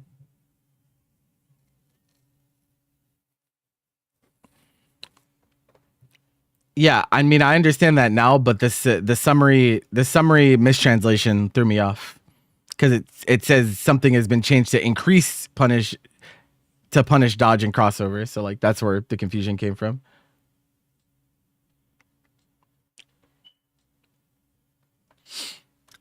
Oh wait, no, it's 17. Wow, bro. Wow. Lucilius players don't know their own frame data, huh? Go figure. He's like, let me stop. El Tessera. Recovery after warping's been reduced by 3 frames, changing total frames from 39 to 36. That's interesting. El Tessera was already like pretty alright, I feel like. I mean, it doesn't have a hitbox, but like that's like kind of the point. If you're expecting the M and spot dodge, you get hit by H. I don't know if you want to spot dodge the M version anyway, though, right?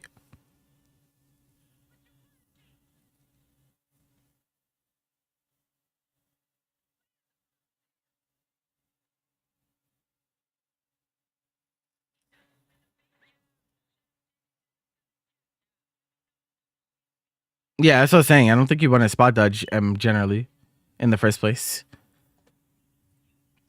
I mean, you're still not punishing. They didn't change the pushback on M version, but again, this might be the same as what was the move that was like this earlier, chat? Cat 66H. Cat 66H. It might be like Cat 66H, where they increase the travel speed and distance to make it harder to space, so it's more consistently punishable. Maybe. It's only -4 though, so like, I'm not sure. I'm not sure how that plays out.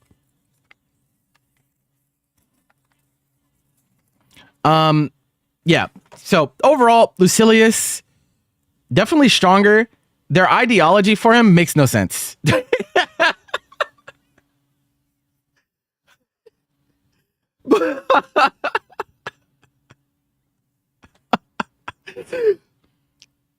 The philosophy doesn't make any sense. He's definitely better. I don't know if he'll be overbearing. I think in some matchups it'll be really hard to fight. I think in some matchups it'll be hard to fight, but like he seems like he'll be good. But I just don't agree with the philosophy behind the changes. Like I don't agree with creating an individual system for a character and then making him stronger, aiming to specifically make him stronger when he doesn't have the win condition, and then also making it faster to get to said win condition.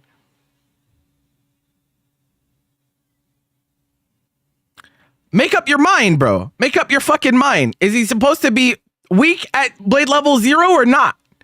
Tell me. I don't know. I'm getting mixed signals. I don't know. I don't know what they want, but it's a little weird. It's a little weird. But yeah, Lucilia is definitely solidly better. I don't know about Broken, bro. I really don't. I don't know about Broken. Definitely stronger though. Definitely stronger. I don't know about Broken. He was already pretty good in specific matchups. It's probably just like going to be better in a lot more matchups. What makes you think he might not be broken? Well, what is broken, right? I think that the things that got buffed about him, like the top tiers in the game as they stand, don't like get oppressed by the tools, right?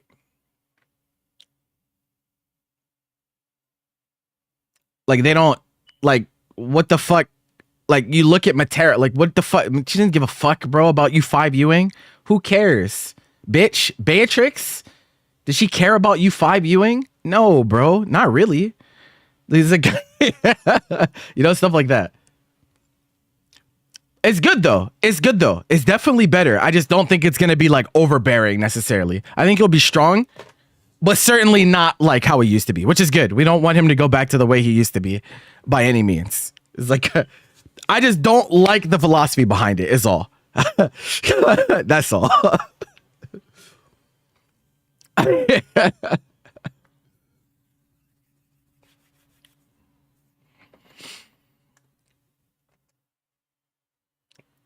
you explain why Beatrix didn't care? Beatrix has a lot of different angles of approach.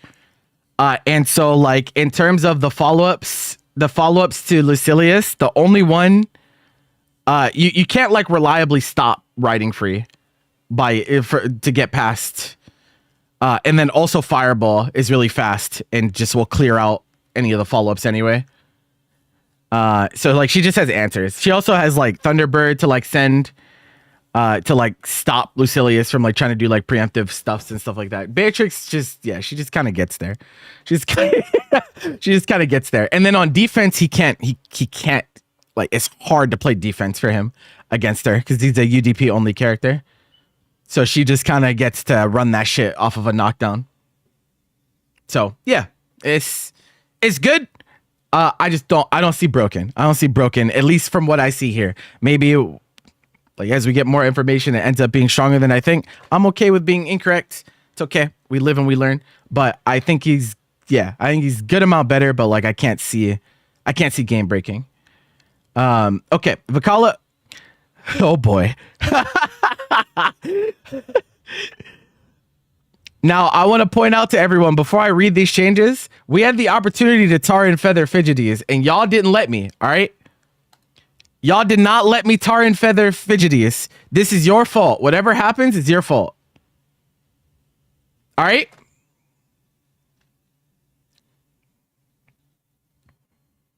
I did.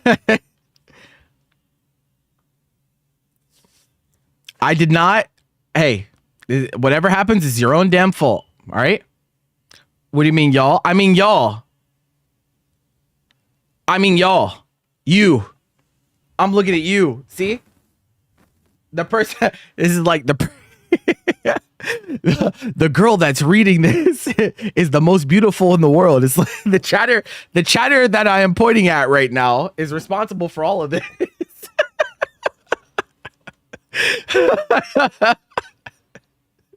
All right, anyway, Vocalo was designed to excel in neutral with Dream Come True, so we reduced her vulnerability when switching between items while raising the baseline performance of her moves.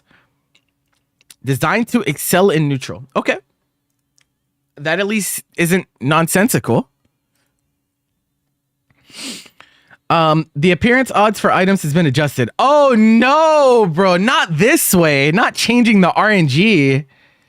That's not the way I wanted them to change her, bro. Not like this. Okay.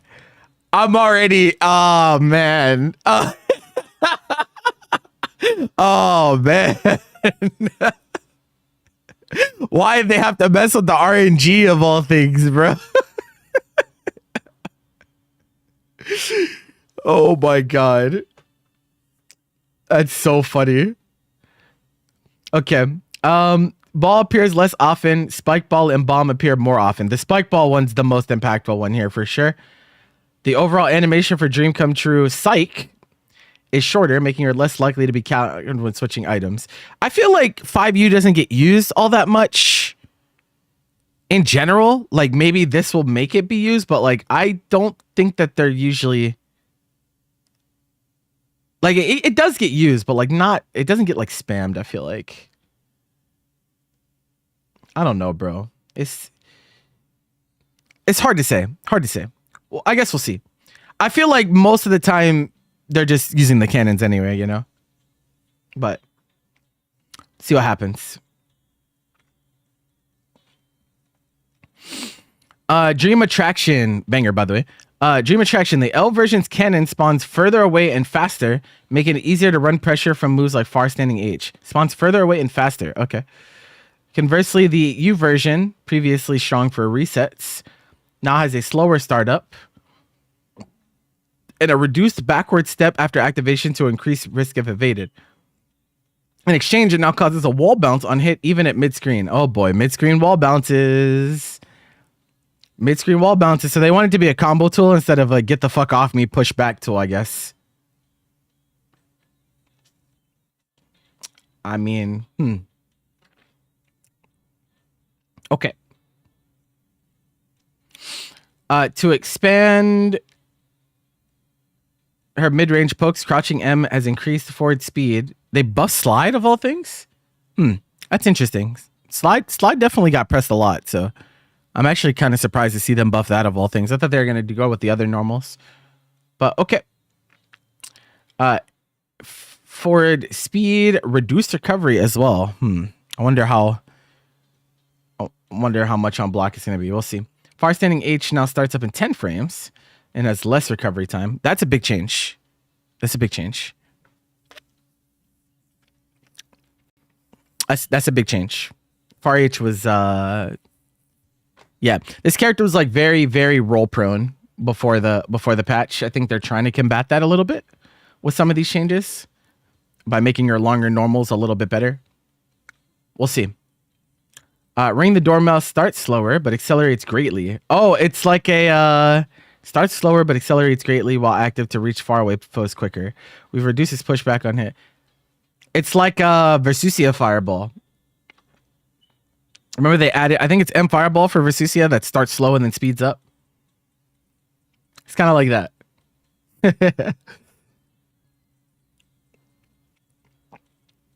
Just to the range, and oh, it doesn't reach full screen. Okay.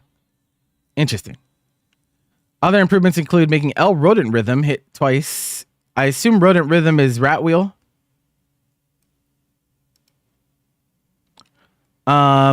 Hit twice and adjusting its pushback, part of a broader pass to improve usability of our attacks and skills. Okay.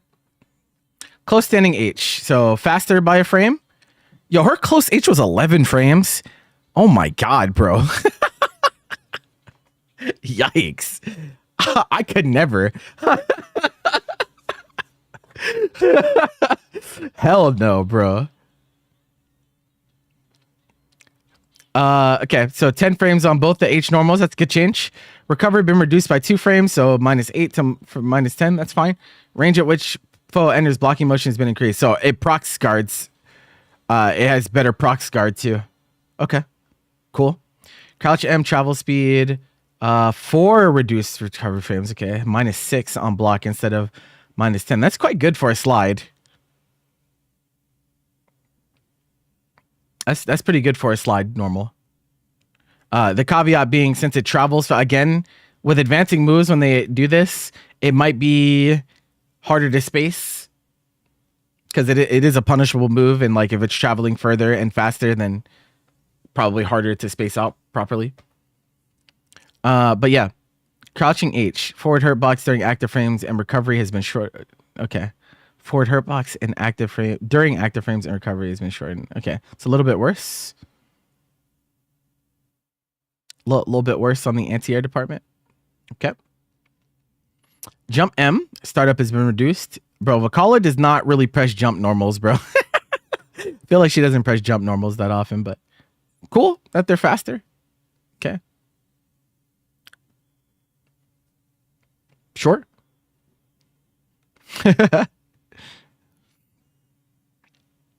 Dream come true. Total frames have been reduced by 5 frames. Okay, that's the cancel. 30 frame minimum cancel window. Okay.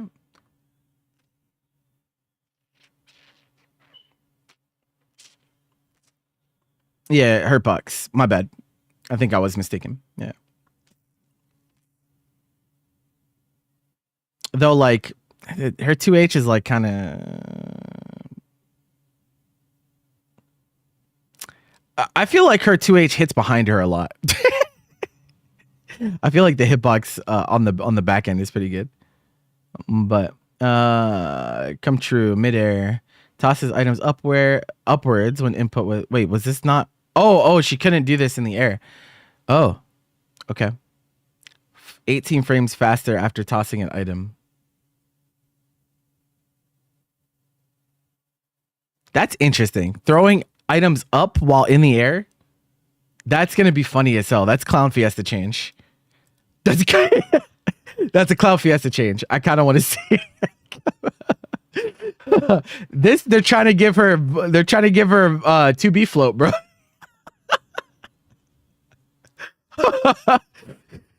They're trying to give her 2B float with the fucking items, the reducing the recovery on the air pool. They did this to Kagrok too, though.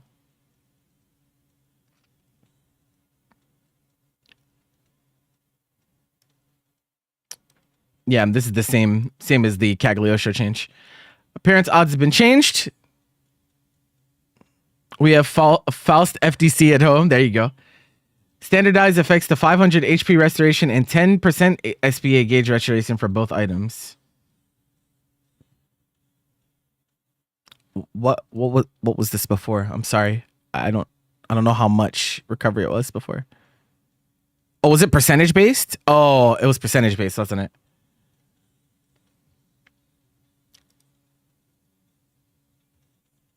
I'm guessing.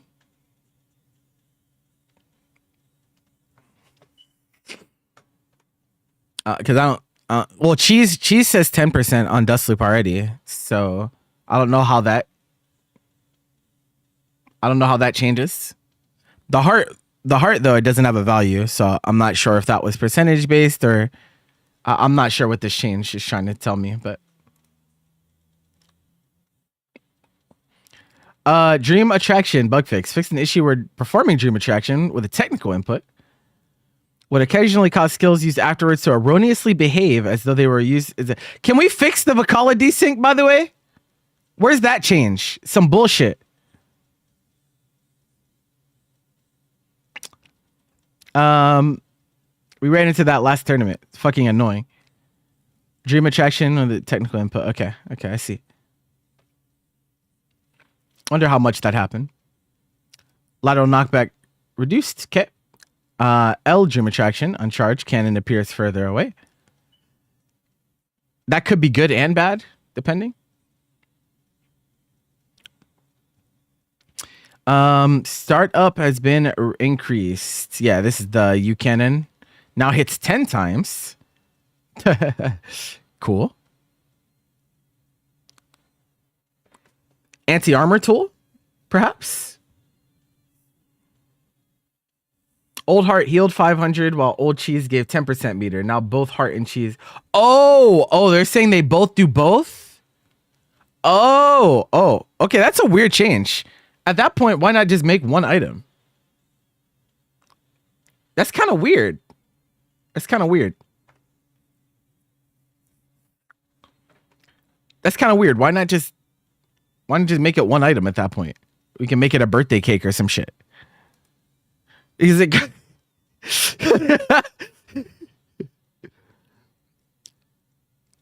pull bloat? But if you're gonna pull bloat, then what's the point of changing the they changed the odds explicitly to give the better? You know what I mean? Like what? You know what I'm saying? Like I just don't.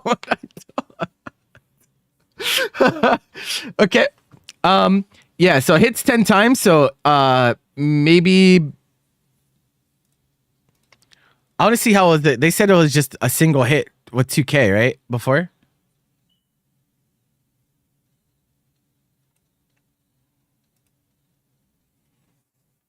Did it not do damage until the last hit? Is how it worked before? I'm trying to think about what this changes.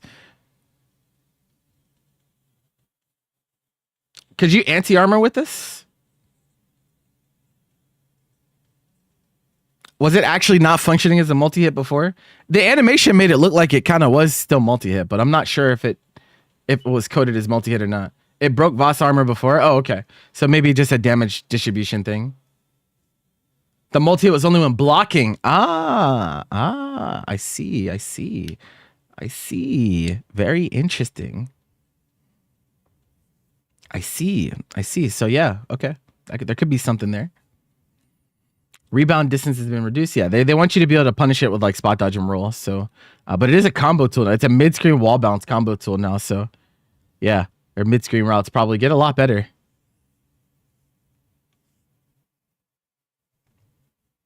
Now hits twice when clashing on Rat Wheel. Damage has been changed from except when clashing. Okay.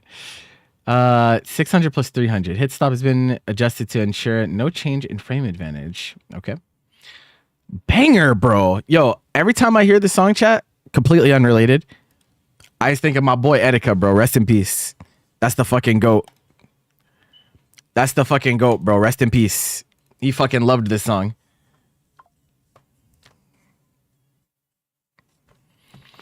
Okay. 15 to 14 frames. Okay. That's a good buff. It's a good buffer.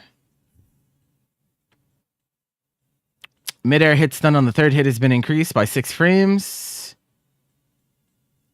Okay. Don't get hit by M Rat Wheel. Now counts as a counter hit for all 3 hit if the first hit counter hits. Okay, so, man, it's so weird, bro. It's so weird. Why don't they just do this for every, like, you know what I mean? Like, I don't...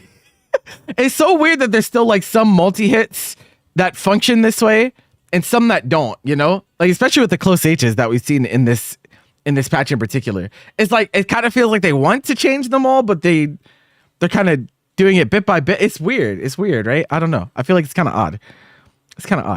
But okay.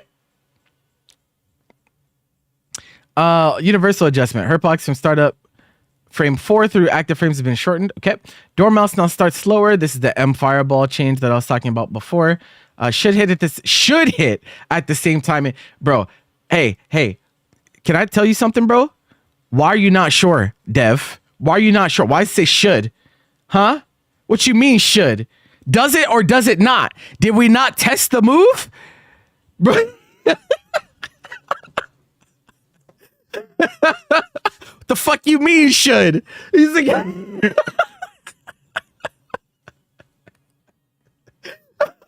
like, hey, if it doesn't, don't blame us, bro. We say should.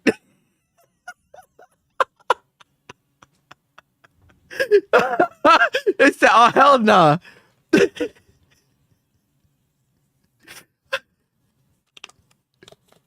Oh, hell nah, bro. No longer reaches the end of the screen. We saw that earlier. Active frames have been reduced. Width recovery has been increased by 3 frames. That's good. Pushback reduced. Okay. You marching teeth. This move like almost never got pressed, so makes sense that they would change it. Projectile speed has been increased. Okay, I wonder how fast. Right now it's 10 plus 11. I wonder how much faster it's gonna be. Active frames have been increased by 4 frames. Okay. Dormouse no longer disappears if a caller takes damage from the 23rd frame onwards. But why? Like, they went the other way. This is the reverse Slowane change, bro.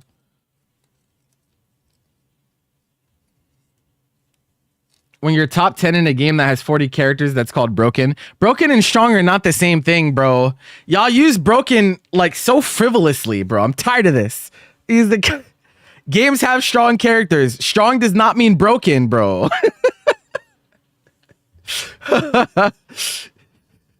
This is the same timing as Slowane wheel. I think it's 1 frame different, isn't it? I think it's 23 versus 24.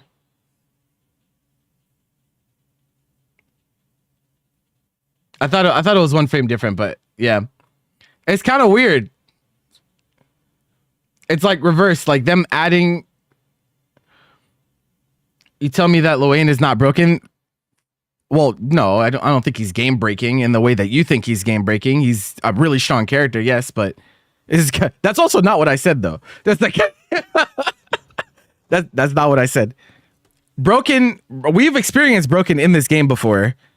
Y'all fighting top tiers last patch, that is not what that is, bro. All right?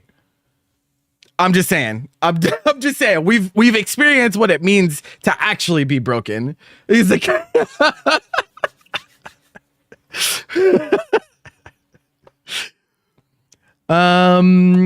yeah, okay. Kind of weird. Kind of weird. I feel like cuz they went the opposite way. I felt like they would just leave it alone. At least they're consistent though. I guess there's probably some outliers to this nonetheless though, right? When did the patch notes come out? This morning, I think. I don't know. I told people I was not staying up last night. I was just going to stream.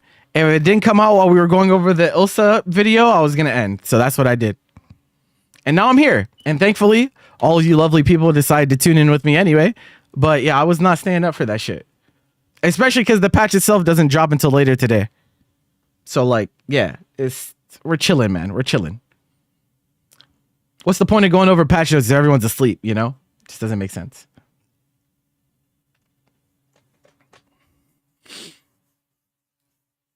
Slowane is worse than all previous top tiers aside from near worse as in stronger?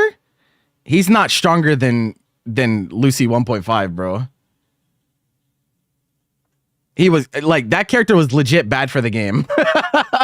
Those are the I tell you, the 3 Musketeers. Nier, Beatrix, Lucy. Horrible for the game. Horrible. Lucy was way worse than Slowane, for sure. For the game health. I disagree. I disagree that Slowane pre-changes was worse than 1.5 Lucy. Like no way. No fucking way. Anyway, Sandalphon. Sandalphon's elemental use. We gotta be getting close to the end here. Or maybe he's the last one because we're in the season 2 characters now. Sandalphon's elemental use is skewed heavily towards fire and light. In response, we've refined the strengths of water, earth, and wind. Uh-oh. Is this what y'all wanted? 1.5 Lucy wasn't really getting results though. No, he was. He was. Also, that doesn't matter. It doesn't matter. Bad for the game is bad for the game, bro. That's anecdotal. Like that's just how it is. People playing strong characters at a world finals does not mean that the character is egregiously broken and bad for the game and this and that, bro. Are you guys fucking kidding me? Bro, it's circumstantial. Some strong characters just get played more than others. That's how fighting games work. If we're only using how much they're played in competition to determine what is strong and what is not, then like there is no logic whatsoever. There's like that just doesn't make any sense. That doesn't make any sense. Like, wow, there's 3 low lanes in world finals. Wow, bro, people pick good characters. Go figure. Go fucking figure. No wonder. Like, what? What are we talking about? People do pick Beatrix. They still pick Beatrix. She's still picked. Beatrix is not, again, right now, Beatrix is not previous Beatrix. These are 2 different conversations, bro. Again, it's circumstantial. People pick shit that they want to pick within reason for competition. That's just how it is. Not everyone is going straight to top 1. Like that just doesn't happen. That never happens. That never happens. There's never a situation where everyone is just picking. The closest would be Nier, right? The closest would be Nier. There were a lot of people that were picking Nier, but like generally, people don't just go to top 1 just because they're top 1. That doesn't like. It's like that just doesn't. I think the logic is flawed here. Like,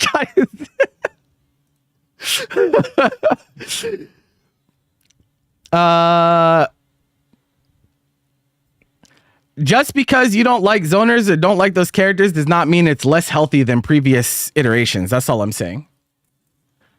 Everyone knows that there is general anti-zoner bias in fighting game player bases in the first place. So like even if Matera was a little bit weaker, it would still be, y'all would still bitch.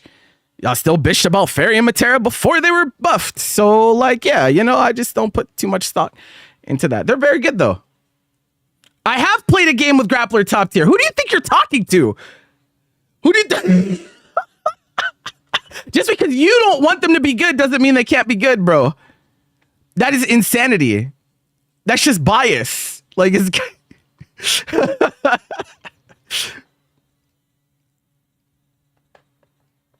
Bro, I've played games with top tier Zangief. I've played games with top tier Potemkin. I've played all of these. I don't know why I'm being talked to like I haven't played fighting games, bro. Like, what? Crazy. Anyway, strengths of water, earth, and wind. While mode changes are focused on neutral, impact on the combo-oriented H versions has been kept minimal. Okay. Shut up, bitch. Yo, relax.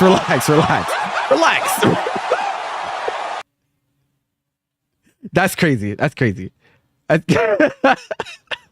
Yo, relax, man. Relax. Strider is welcome to express his opinion. I will simply push back. That was one of the most as I do with all of you. All right. Matches I have ever seen. This dynamic only works between me and y'all if we talk to each other like human beings, right? If you disagree, that's fine. We can talk about it. But like, yeah, bro, like having experienced those previous iterations, like I just don't think it's the same thing. Again, I don't think a game is in a bad state simply because a certain character or a certain archetype is top tier. It just, I don't believe in that. That's a very closed-minded way to think about game balance. IMO. Limits the design space severely. For water, L and M, Gabriel's water now hit twice, okay?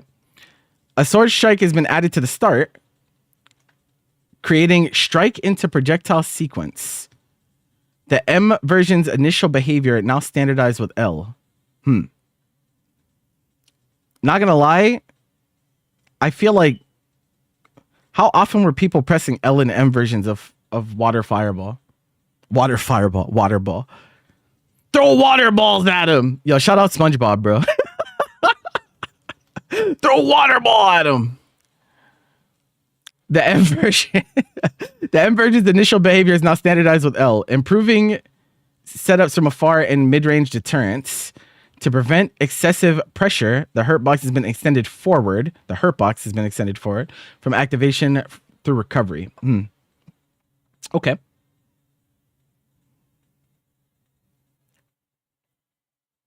For Earth, the range of L and M has been greatly extended and retooled as an easy-to-use long-range projectiles. But I mean, doesn't he kind of have that in the other ones though? Okay.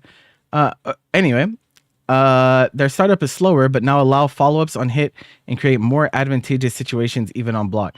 Like, what was hard to use about retooled is easy to use long range projectiles? What were not the easy to use long range projectiles? Like, was fire not easy to use long range projectile or what? I don't.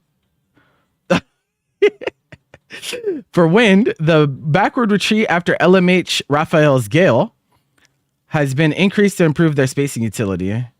That's interesting.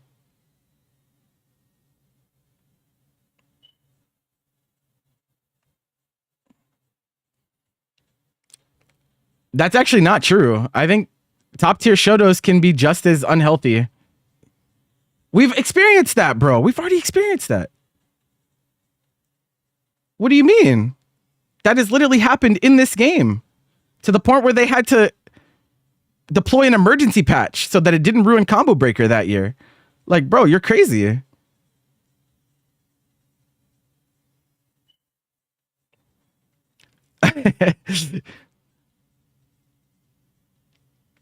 The M and H versions all hit 5 times. Backstep now travels further, encouraging more position-based gameplay in neutral. Okay. First in line. I do not know which move this is. I'm looking.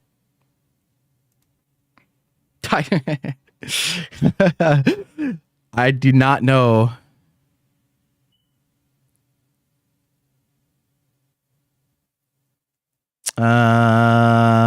Okay. Edge stance. Got it. 2-2L. Faster startup, forward expanded hitbox, improving its use as a poke and combo tool. Okay. Increased horizontal knockback on hit makes it easier to link into elemental projectiles. Sure. We've expanded the hurt box before and after startup and increased startup time for jumping you.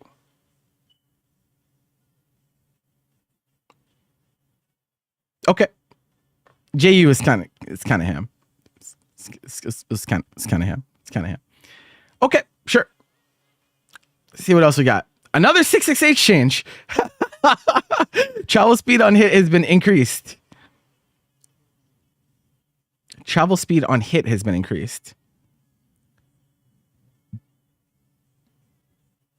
Is translation weird thing?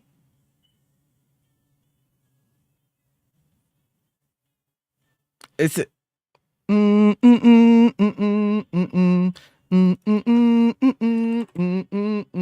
bro, Mashiro World, bro. Mashiro World. Lock in, chat.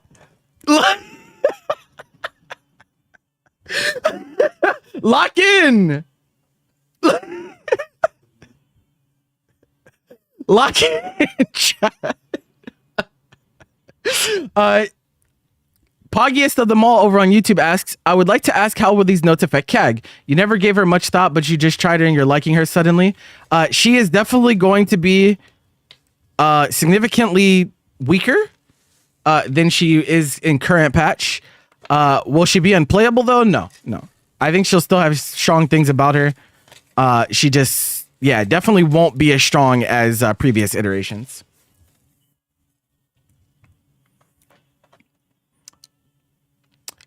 So they're saying like travel speed on hit has been increased, but that tells me like post hit.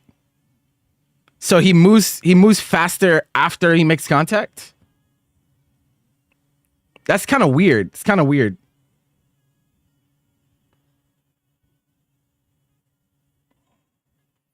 I mean, this bias is pretty. Yeah, I mean, it's pretty clear you have a pretty heavy bias here, Stridor. But like, come on, bro. Come on, brother.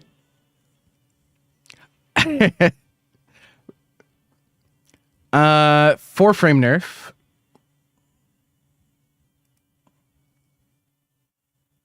Why are you talking about Belial? Do you have a counter argument to release Beatrix or what? Because if you don't have a counter argument to release Beatrix, I'm just disproving your premise in and of itself. And that's only this game. We're not even talking about other games. That I'm arguing with your principle. And even if we go back to vanilla, people would call Bilal overbearing. So much so that they carry forward that sentiment even in Rising, but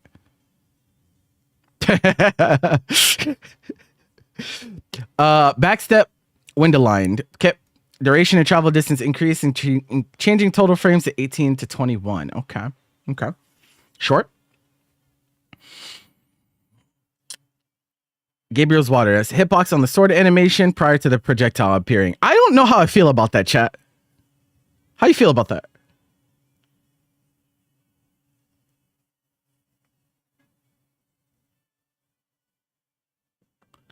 I mean, Belial still has one of the best matchup spreads in the game, to be honest.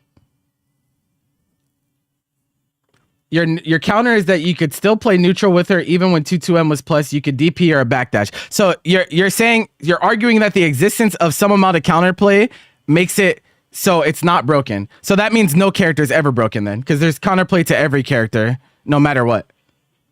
There's no character that has zero counterplay. That's just that's like exaggeration. There's no such thing. So like by that sentiment, there's nothing that's ever broken, including the grapplers that are top tier. So what's the problem?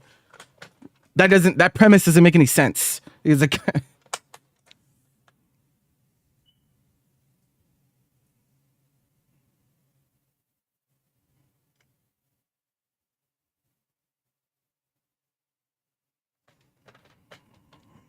it's just like this is like so nonsense, bro. Like you're grasping at straws here, I feel.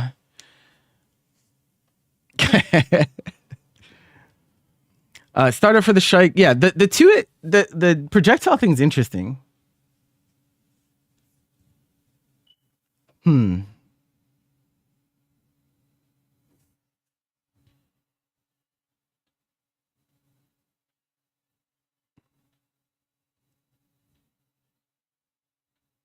What do you guys think about this change?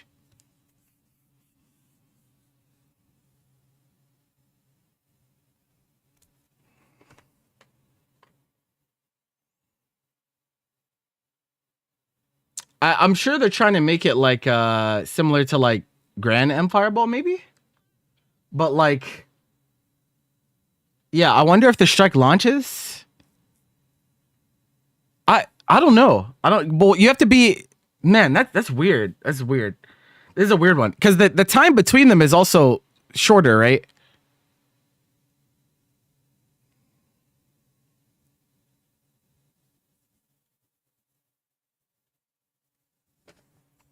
That's kind of weird.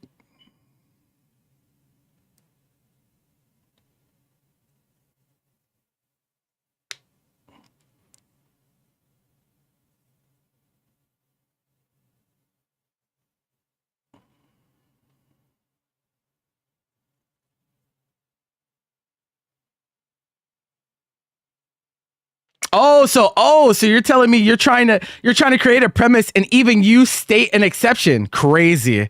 Wow. I don't even need to say anything, bro. Bro. You did it to yourself. You did. You are admitting that the statement there is no counterplay is just false by that premise alone. Wow. Nice talk. That is crazy. That is crazy. You didn't even make me have to think, bro. You did it yourself. What is the point, bro? Just quit the game, bro. Like, if you think that these characters actually have zero counterplay, then they would never lose. And they do lose. Human error is a thing. People can still be outplayed. You're exaggerating, bro. You might not like fighting these characters. You might think they're really strong.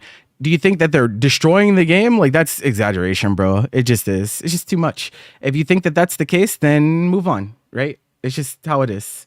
But I could tell you, none of the characters that existed in the game prior to this patch were anything like Release Beatrix, nothing like Release Nier, nothing like 1.5 Lucy. Promise. That just doesn't exist. People are going to pick. You are supposed to be a competitive player. You should be okay with the idea that people are going to pick strong things against strong things. Yes, that is a normal thing to happen in fighting games. I don't know why you think that's like a foreign concept. That happens in every fucking game, bro. People like to pick strong shit. What's the problem? I don't know why you're acting like it's the end of the world for this game when that's just normal fighting game shit. I don't get it.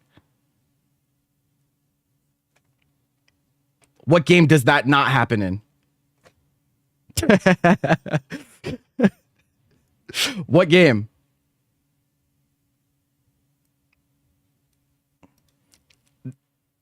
You want a game that has no bad matchups whatsoever? You have to play a game that only has one character. That's just how it is.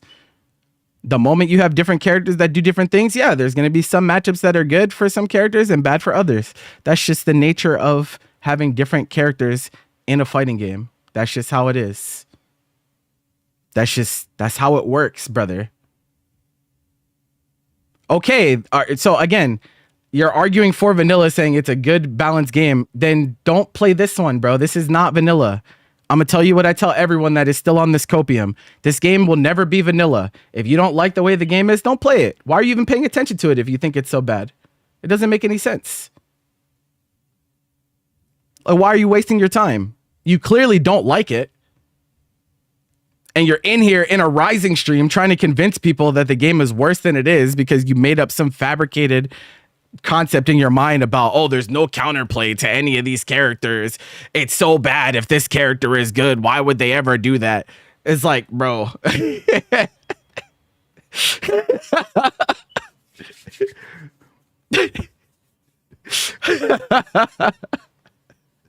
don't get it. It feels like a waste of time. Honestly, a lot of waste of time and energy. Now it's a hurtbox on the, so this is M water ball. Now it's a hitbox on the sword animation prior to, so they gave it to both M and L. It's so weird, bro. I kind of want to see how this looks. I'm very interested to see how this change looks. Hurtbox from strike startup through recovery has been expanded. Projectile duration's been decreased, so water ball stays on the screen for less time. Gradually accelerates. Bro, they're doing this. They're doing this to a bunch of things, bro. They're doing the slow start and then speed up thing. They like that change. They like the Versusia change. In fairness, I liked that Versusia change too. I really like the new Versusia M Fireball. You know, yo, Boshva. Boshva with the Twitch Prime. Let me tell you guys about a story, bro.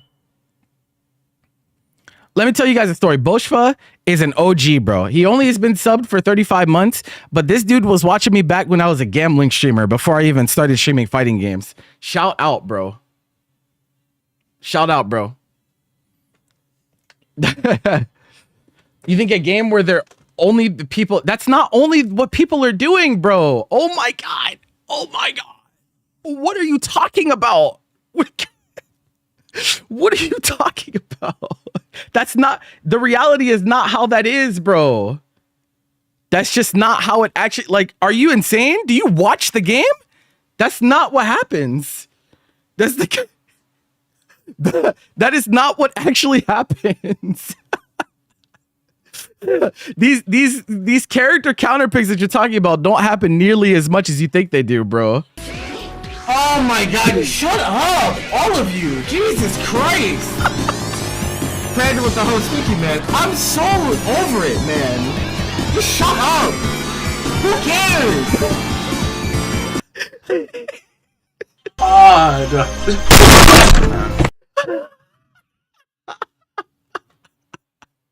The fuck you say to me, you little shit? Brother. How are you not in fucking school? You kiss your mother with that mouth? It's called you kiss your mother with that fucking mouth? Huh? Oh my God, why are you so great? Because the fucking youth of society. You shut up when I'm talking to you. You shut your mouth. Why did Ninja Wild like that? Okay. If you say one more thing to me about a rig Why match, you I'll do bang that? your ass from my tournament. Right? Why do you do that, consider bro? winning? Jesus. You ever consider that? Hey, stop being a bitch and win a match for once in your life. How about that? Okay. Deep breath, chat. Deep breath. Let's keep going. Okay. Gradually accelerates. Okay, so this, yeah. No longer disappears when he takes damage or blocks. So that's. It's so weird to see both sides changed in the same patch, where they say, okay, we're gonna make it so some more stuff goes away when you actually hit them, and then other stuff they're like, no, this one can stay. I don't really. You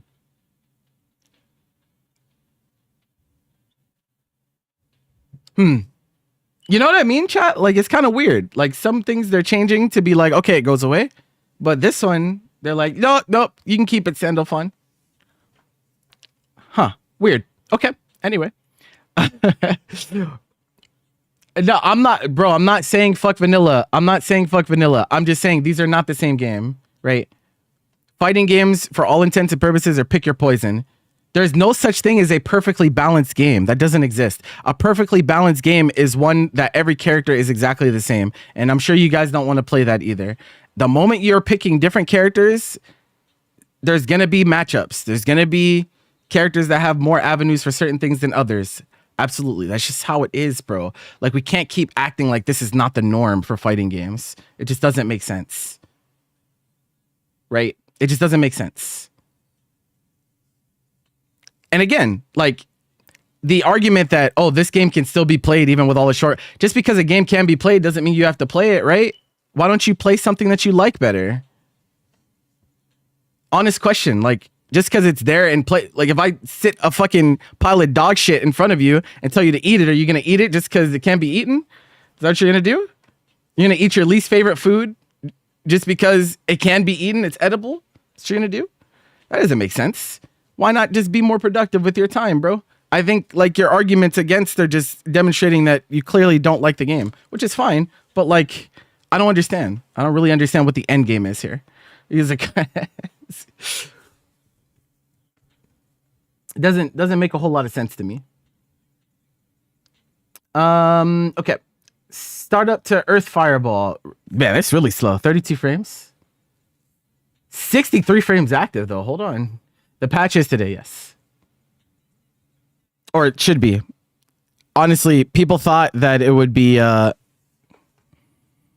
games are worse and vanilla is dead. What a shame. Maybe you just don't like fighting games. You ever think of that? Maybe you just really didn't like fighting games that much in the first place. Maybe you should explore other avenues. I mean that in the nicest way possible. I don't like people forcing themselves to play games. Shoot this motherfucker. Really? No, actually, though, I'm not trying to be an asshole here. I'm just saying, like, I hate it when people force themselves to play something that they don't enjoy, right? You're going to feel trapped. 10 years of not liking. Well, you listen, bro. Some people fool themselves into thinking that they like a genre, but they only like one very, very small segment of said genre. That's just how it is. There's plenty of people like that. There's plenty of people that think that they like the idea of fighting games, but it turns out they only like one specific flavor of fighting games, right? They don't like the idea as a whole. They only like that specific flavor. That's what I mean. Like, maybe you just didn't like fighting games as much as you think you did. Maybe you only liked games that are like vanilla. That's just, you know, it's like that. Be honest with yourself, bro. Don't say fuck me. I don't know what to tell you. That's crazy. That's crazy. The hostility is nuts. Especially because you put yourself into this situation. I didn't tell you to come in here like that. I didn't say that. I said maybe. If you want to take offense to that, then take offense to that. If that doesn't fit you, then that's okay.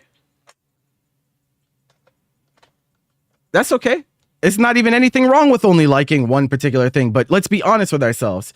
If I only like one flavor of ice cream, I'm not going to go to the ice cream store and order another flavor of ice cream and then bitch about me not liking that flavor. That just doesn't make any fucking sense.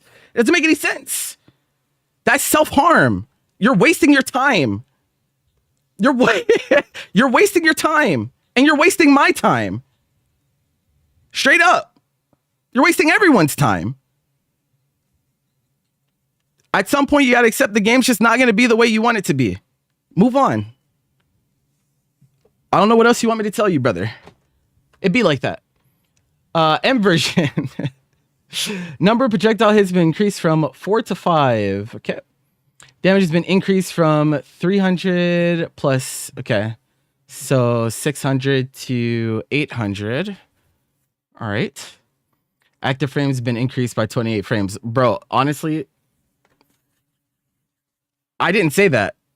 Again, you're saying things out of emotion and this and that. I am merely suggesting. I suggest that you do something more productive with your time and quit bitching all the time. That's as direct as I will be. You're not making a pleasant environment for anyone by coming into an environment for a game that you actively dislike and just doing nothing but bitching. You're not doing anything, bro. You're insufferable. That's what you're being right now. You're being insufferable. Take that shit somewhere else. Maybe there's some other people that want to deal with your bullshit, but I don't. Okay? So, hey, if this is not the environment you want to be in, nice meeting you, bro. Nice meeting you. But like, you put yourself here. You're in my space. You're in my space. So watch yourself. Startup has been increased on M version. Projectile range and speed have been increased. More hits. So, they decreased the number of projectiles on M version. So they increased the L version, but they decreased the M version. They just wanted to make them all 5 hits, I suppose. Active frames have been increased. Bro, the active frame increase on these is like kind of crazy, bro. It's a lot of frames.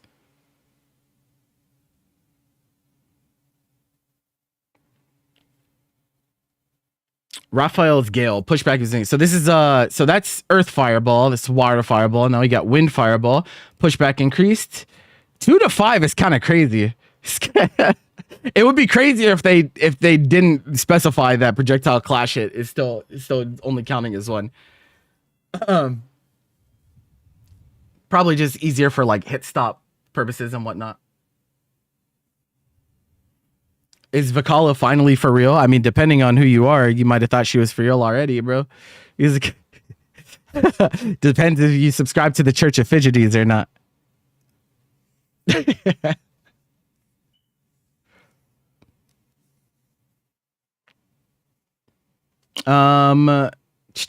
So all of them go up to 5. Yeah, so the 5 seems to be the golden number. They want the Earth Fireball, the Wind Fireball. They're all just 5 hits, and then Water. I mean, well, I don't think Water is going to be 5 hits, but it seems like they really like the number 5 for the other ones. All these Honore buffs and nobody playing them. No, Honore got severely nerfed. It's like severely nerfed. He's much worse this patch than last patch.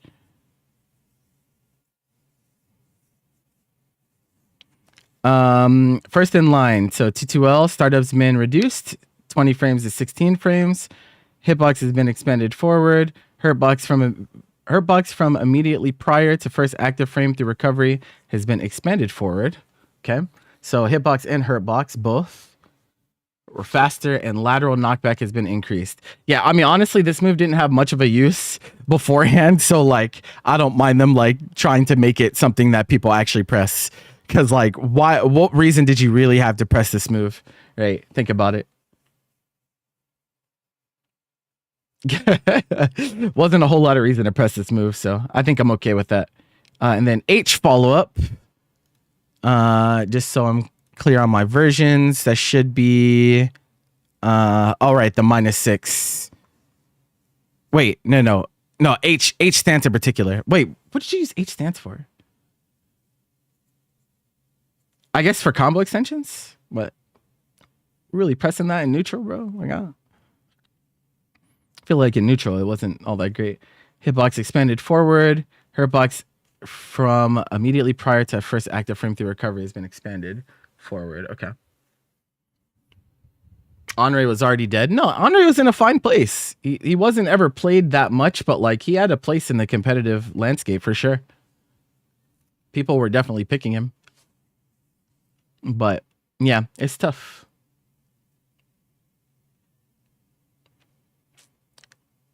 Bro, what kind of passive aggressive bullshit is this, bro? You thought you can productively discuss. You're not being productive. You're not being productive. You're being counterproductive. Don't try to do that. I know you want the last word before you fuck off, but like, that's not what happened here. You're trying to rewrite history. You're not being productive at all. You're just not. And you have even admitted that you're putting yourself into a situation where you don't like something just to complain. That's all you're doing. That's all you're doing. You can try to restructure it in your mind any way you want, but like, I don't think I was being unreasonable to you before you started just being out of control, bro. Like, honestly. It's like, feel free to check me, chat. Y'all be the judge. If I stepped out of line, my bad, bro. My bad. My bad if I stepped out of line. But I think I was being pretty fair. Until that shit happened. Then I gotta fuck you. And then suddenly I'm the bad guy. Like, that's crazy. That's crazy. All right, Galleon's next. This is probably the last one, right? I'm patient to a fault. That's like my whole thing. People will tell you, bro, I give people way more charitability than I should in a lot of cases. Because I care. I do give a fuck. I do care about having conversations in a healthy way. That's the whole point of this stream. I'm not going to switch up on you. I tried that though. And then you said, fuck me. And like, I did something wrong. That's crazy. That's insane. Galleon, we've increased Galleon's baseline strength across their normals and skills with a major rework to Meteorite that greatly increases its utility and variation. Okay.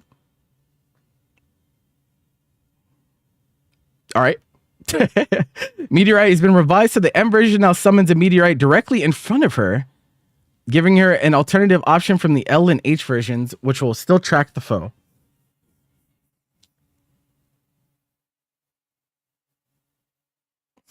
Okay. That's interesting.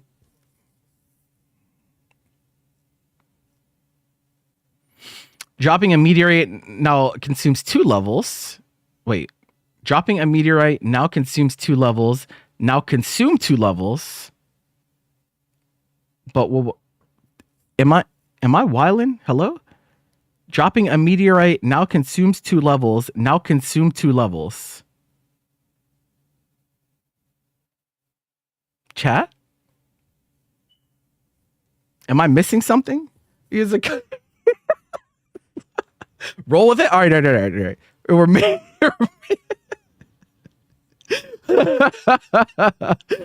It will remain in position, so when a meteorite's level is 3 or higher, it can be used consecutively.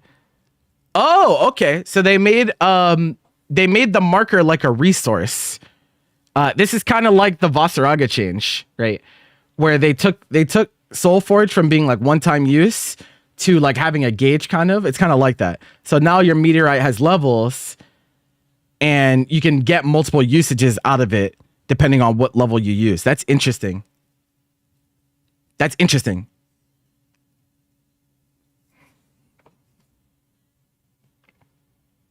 Additionally, we've added charge versions of the meteorite to allow her to increase its level quickly. Okay. We've adjusted the amount gained from M, H, and U versions to prevent excessive suppression.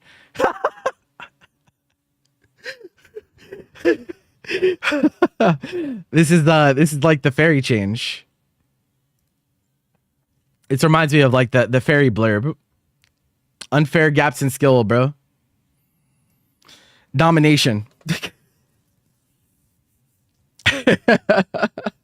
One-sided dominance, if you will.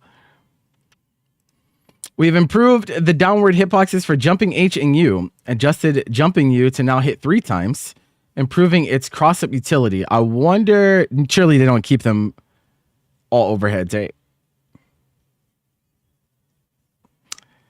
Sayism's lateral hitbox has been extended for greater reach.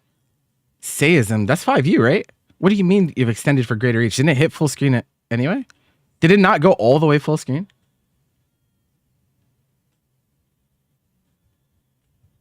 Yeah, I know it's 5U. I thought it hit the entire already. Oh, only uncharged then. Okay, I see. Okay. Crouching H. Active upward hurt box has been shortened. So making our anti-airs a little bit better. Okay. Jump H, active hitbox has been expanded downward, making her jump in a little bit better. Jumping U now hits 3 times. Damage has been changed from 900 to second hit onward can be block croucher. Okay, I was gonna say they better not keep all of these overheads, bro. They've taken that away from so many characters. They better not keep it that way, bro.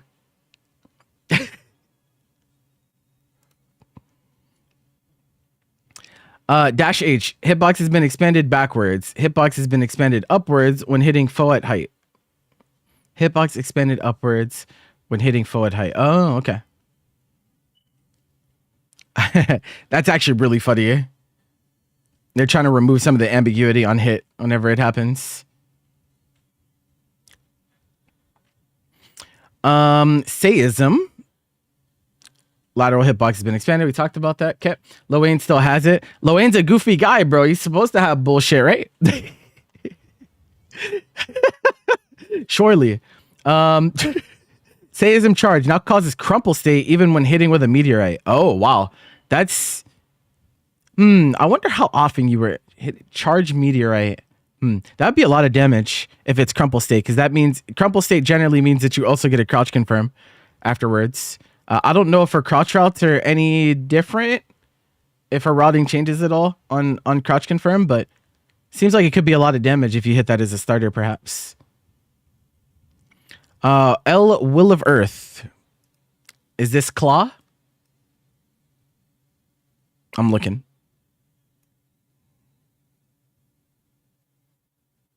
Yes, it is Claw. Yeah, it's like they're making charge 5U as like a they're making charge 5U like a forbidden starter. Hitbox and hurtbox have been expanded forward. Oh. Yeah, it was already pretty solid. It has good disjoint on it and stuff for 236L. So interesting that they changed it that way. So it's gonna disjoint even further. It says hitbox and hurtbox, so they're just increasing the range, but I'm guessing the disjoint's gonna remain proportional to what it is now. But yeah, it's already -2 and like pretty good range on it and has disjoint. So yeah, I think it was a pretty solid move. M Will of Earth, travel speed and distance have been increased. Draw and distance have been increased. Oh, so she can take more advantage of her plus frames. Oh, ad break time. All right. Everyone take a deep breath. All right. Let the ad finish out and then we'll finish out the patch notes here.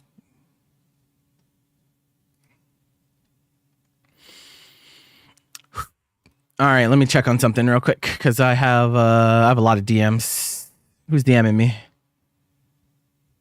Okay. That's okay. You're holding your breath? No, don't do that. Breathe in, breathe out, bro.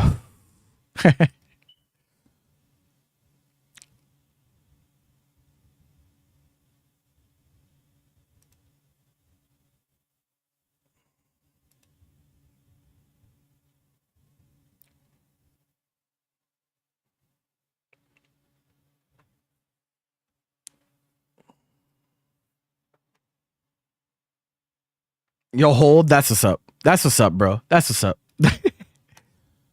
We are gonna. I'm gonna host an open lobby tonight once the patch goes live. So if you want to come through and try the new character and bells and whistles on your character, make sure y'all come through. Double stream day. I'll probably, after I'm done going over patch notes, I'll probably take a bit of a break. They didn't do Hinami today, did they? Oh no, they did. They did. We might have to check that out too. I think I missed it.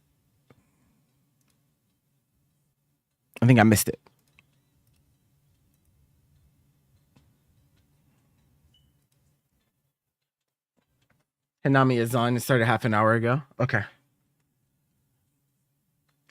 There's a lot of events this week.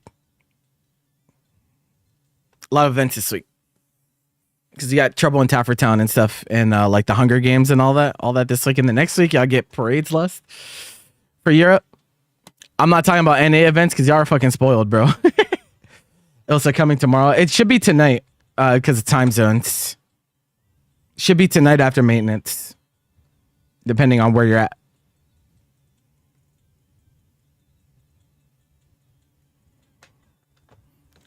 Yeah, true. Yeah, she's gonna have like really, really good damage on those forbidden starters.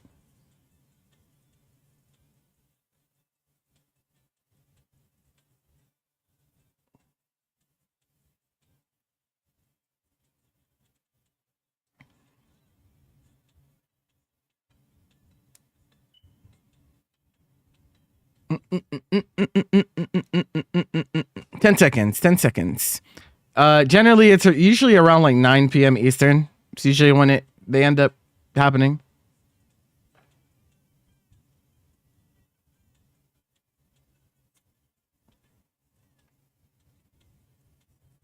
Okay, ads over. Let's continue.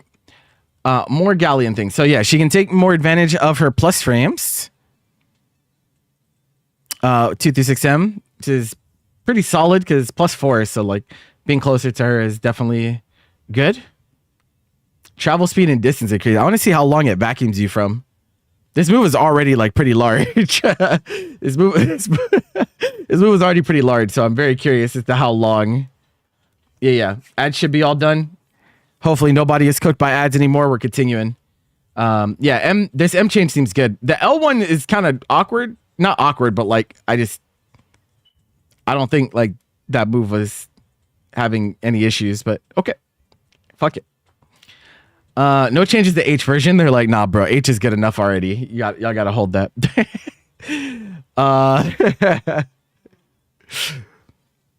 Bedrock Blast. This is up grab. Projectile startup has been reduced. Galleon's fall speed after firing the projectile has been increased, changing total frames from 76 to 71, so a little bit less punishable. Now hits 3 times. Oh, they made this multi-hit as well.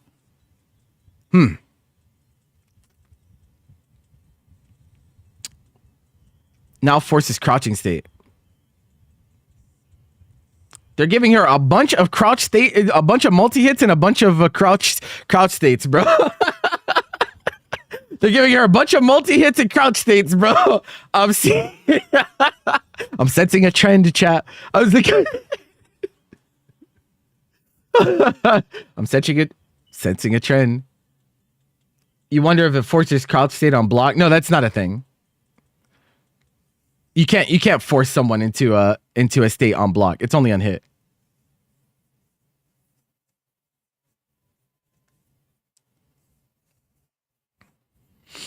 It's funny. Okay. Muddy Embrace.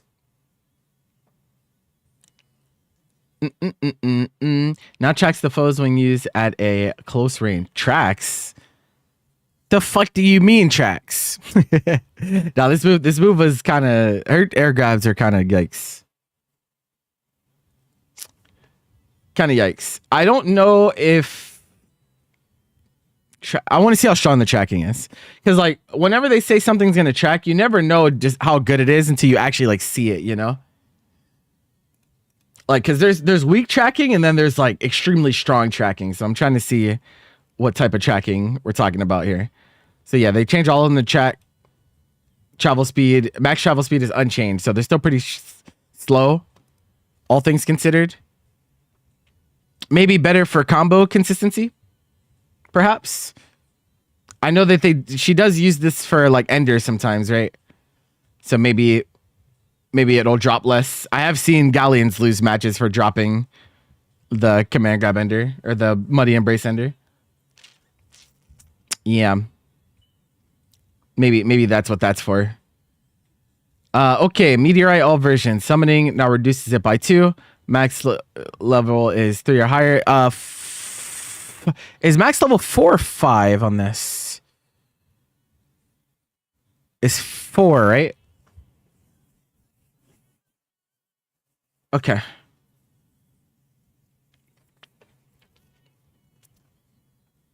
Yeah, it's cool. It's a cool change. This is a cool change. It's a cool change. I really don't have much more to say about that. It's a cool change.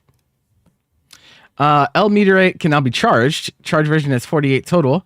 Charging for more than 35 frames will increase the meteorite's level by an additional 1. So technically, charge L meteorite is less total than M meteorite. Is M meteorite only 2? No, M meteorite does 4 though. It's only a difference of 3 frames though. So to put it into perspective, charge L is 48 total. So you can min charge for 35. If you charge for 35 at least, so you can overcharge by accident. Right. Charging for more than 35 frames. So at 35 frames, it goes up by 2. But charge version at most is 48. Okay. It doesn't do 4 anymore. Oh, okay. Well, I wasn't there yet. Total frames have been reduced by 21 frames. 51 to 30. Reduced to 4. Okay. So they did this specifically to make this change actually useful. Or else there'd be no point in pressing this shit damn near. He's like, they created the problem and then found a solution and they expect me to clap for them. Fuck you. Total frames, that's fine. Meteorite raise levels 4 to 1. Summons the meteorite directly in front of her. I guess they had to rework it though, right? If they're going to do this. If they're going to change the way that it summons. So maybe not so bad. So it's the same thing as well. So the same exact charge frame data as L. So it's just the difference of what positioning you want. Okay. H meteor. Reduced from 3 to 2. Okay. Okay. Can now be charged. Same thing. So you can get 3 charges at once. Yeah. H meteor is still going to be used probably the most. Charging for more than 35 frames. Charge version is total 48. That is more. Because H meteor I think is total 30. So going to 48 for 3 stocks, I think that could be worth in some cases for sure. I think that could be worth it in some scenarios. No longer raises meteorite level in the U version. And reduces the level of any currently summoned meteorite by 2. Yeah, so this is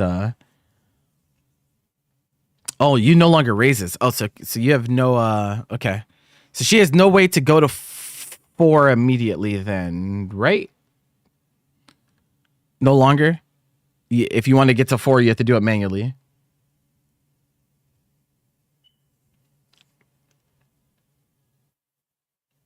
Not sure why she would ever want to charge for 48 frames unless it gives an additional level. Well, all of them do. I think it's just like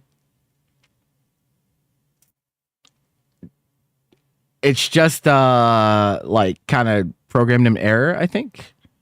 At least if I'm understanding the change the way that it's supposed to. They're saying charging for more than 35 increases an additional 1. So ideally, you'd want to charge for exactly 35, well, 36 if I believe the English language, right, it says more than 35 frames. So to me, that says if you charge for 36 frames, you should get the extra one. So ideally, you'd want to charge for 36 frames every time. But you can hold it for a little bit longer if you want, and up to a total of 48. 48 is just the max, I think. Question mark. That's kind of what I'm thinking it means. But that's only if I can believe shoddy translations on patch notes, you know? Sometimes it's just like that. These things happen. Projectile clash strength has been increased.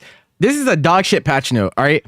This is a dog shit patch note because by how much, bro? Tell me. Why not? Bro, throughout this entire patch, they've been telling us about projectile clash hit. Why did they not tell us here?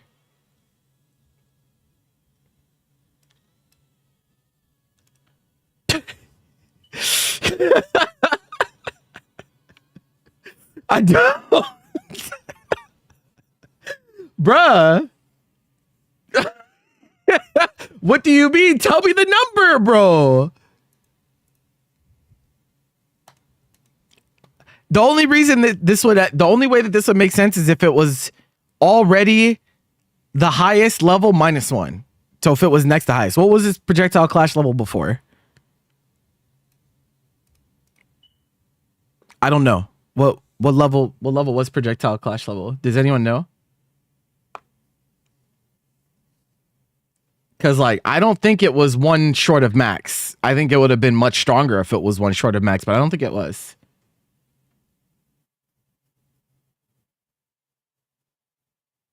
I'm not sure though. This move gets pressed sometimes, but not so. Like the chances of you running into another projectile with this is not very high. In fairness, everything loses to you arrows though. It's you can't talk about Matera U arrows when we talk about Matera's U arrows are coded differently. They're coded specifically to beat other U projectiles because it's coded as 3 ultimate projectiles, essentially. It's that's different. That's different. Don't use that as a litmus test. That is that's an outlier. It's like yeah, the nature of the projectile means that you don't end up clashing with it very often anyway, but like maybe this will feel good. Like Matera is a cheater. No, not a cheater. She's a projectile character, bro. They wanted her to have the strongest projectile. It's not even the strongest either, technically. Right? Because technically there's Zoe, U Dragon, which is super property. Imagine that on U arrows. He's like, imagine. Okay, so that's the character changes. Let's take a look at the bugs. Now the real patch. Here's the real patch. Give me the bug fixes. Give me the bug. Y'all want character changes. Let me see the bugs. Fix an issue where Lowain's far-standing L could only be repeated 3 times when clashing with another foe's attack.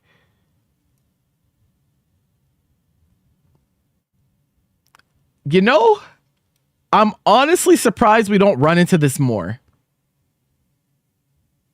Yeah, that's my assessment of this patch note. I'm surprised that this hasn't come up more than it has. You know? But cool. I mean, that's some funny shit. Fix an issue where Cagliosha's H-spare body midair would cause her to not face her foe when hitting under certain conditions. Oh, that sounds annoying. That sounds annoying as fuck. So cool. We're okay with that. Fix an issue with Henri where he was a character in the video game. No, just joking. Fix an issue with Henri where performing a technical input with the following skills would cause the technical inputs to be registered at an timing. Oh shit! Wait, is this a bug? Yo, they fixed the bug. Wait, I think this is the bug. Chat.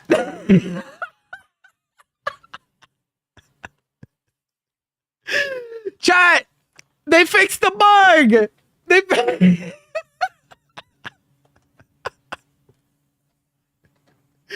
What the fuck? That's so funny, bro. That's so funny. They fixed the bug, bro. The consequence. Fix an issue where Henri's 7 spears of lightning were canceling a normal attack that would fire a spear into Raging Strike would consume a spear without firing it. Oh, that's annoying. So I assume this is like doing first hit of Far H into Raging Strike. Just got rid of the spear. Huh. That's awkward. That's very awkward. Fix an issue with Grimnir, where using a Gale Dash with Grace of the Radiant active, while slowed by enemy effect, would cause the Grace of the Radiant gauge to be consumed twice. Okay, that's rare. That's very rare because Grimnirs are not pressing install that often. And also slowed by enemy effect. I don't even think they mean U skill slowdown. I think they mean specifically like Lance U Fireball.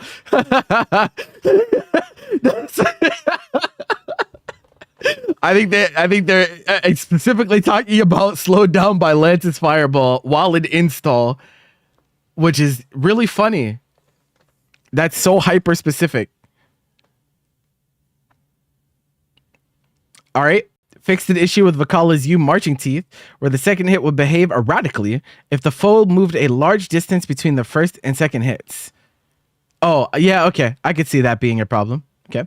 The second hit may now whiff if the distance between the distance from the foe is too large after the first hit. Okay. That makes way more sense. That makes way more sense. Yeah. Fix an issue where crouching hurtbox for the following characters was lower than standard. Cheating ass Vakala and Galleon with the fucked up crouch hurtboxes. Tisk tisk tisk. Fixed. Normalized. Cooked. Fix an issue with Sandalphon's L first in line where being hit and recovery would cause Sandalphon to go into the counter animation. Oh, he was in counter hit state during that? Oh, that's interesting. So now you only get punished instead of counter like it should? Sure. Applied other minor bug fixes. Let me see the others, bro. Can I see the others? They should do a video. That would be sick. If I was a part of Side Games team, every patch I would make a video of the bugs themselves to show them. Because I feel like a lot of bugs that get fixed, a lot of people don't even know about. Just for the laughs. Like you can still fix them during the patch. But I also think it would be really funny to see like a bug showcase as they fix them. So Henri is the only one that got the bug fixed. That's so funny. There's a bunch of characters that still have it.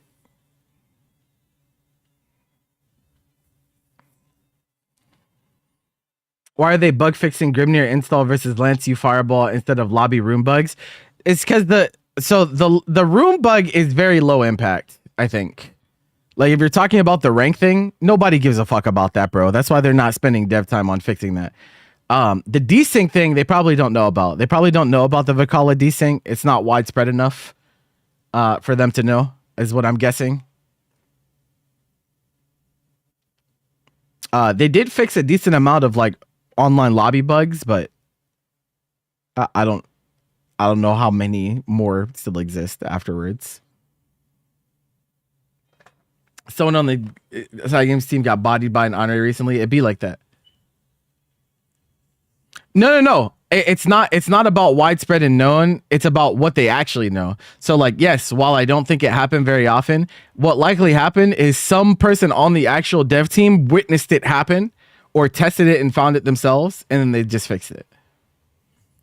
Not all bugs are found strictly on like player interactions, right? Some of them are actually just found by devs themselves.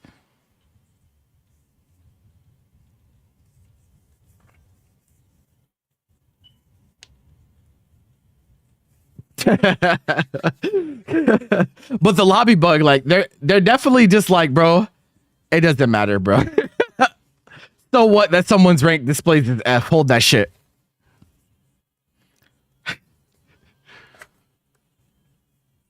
Yeah. Oh, you know what? That's a great question. How many of you guys, when a bug happens to you in game, go through the proper channels to report bugs? Be honest. How many of y'all do that?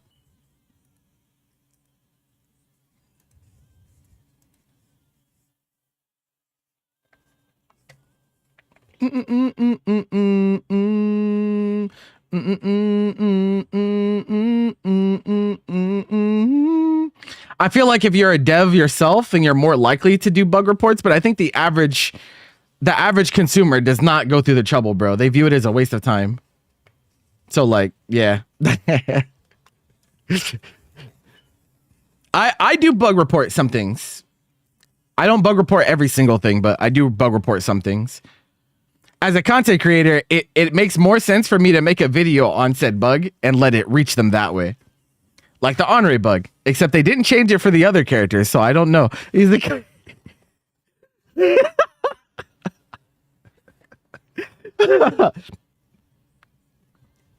I couldn't tell you what happened there.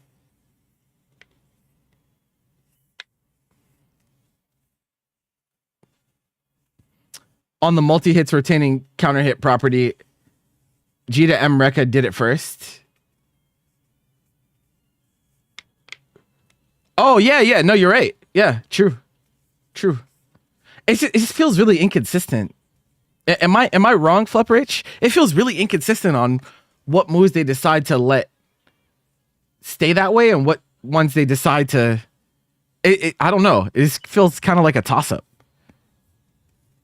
If they change all of them at once, I'd be like, okay, that makes sense. But like they only change some,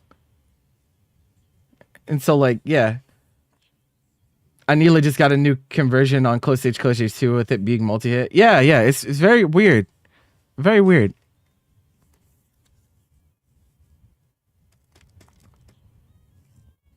We don't know yet. We have to see the launch. I was thinking it could be good if Lowain's second hit of Close H lets him if Lowain's second hit Close H lets him do Link 214U, then I think it's good.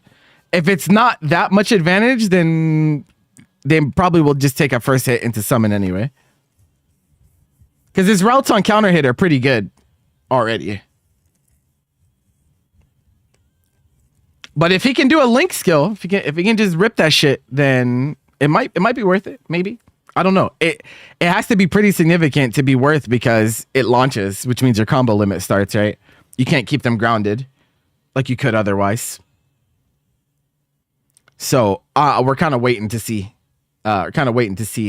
What is up with that. Dunking Yips is going to be funny as hell, bro. Can't wait.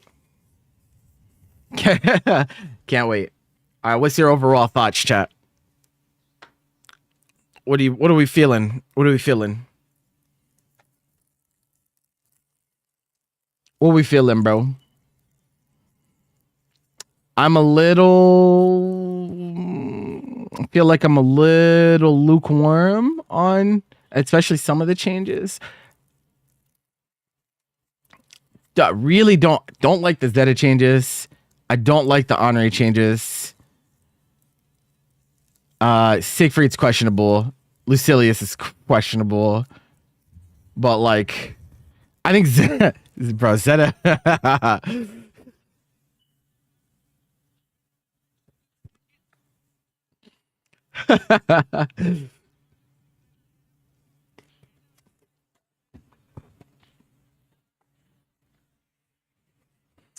That's the thing though, like, oh, sorry. Accidentally paused it by accident. They've never done, like, again, they just never do super huge patches where they change every single character. That's like just not really their philosophy anymore, you know?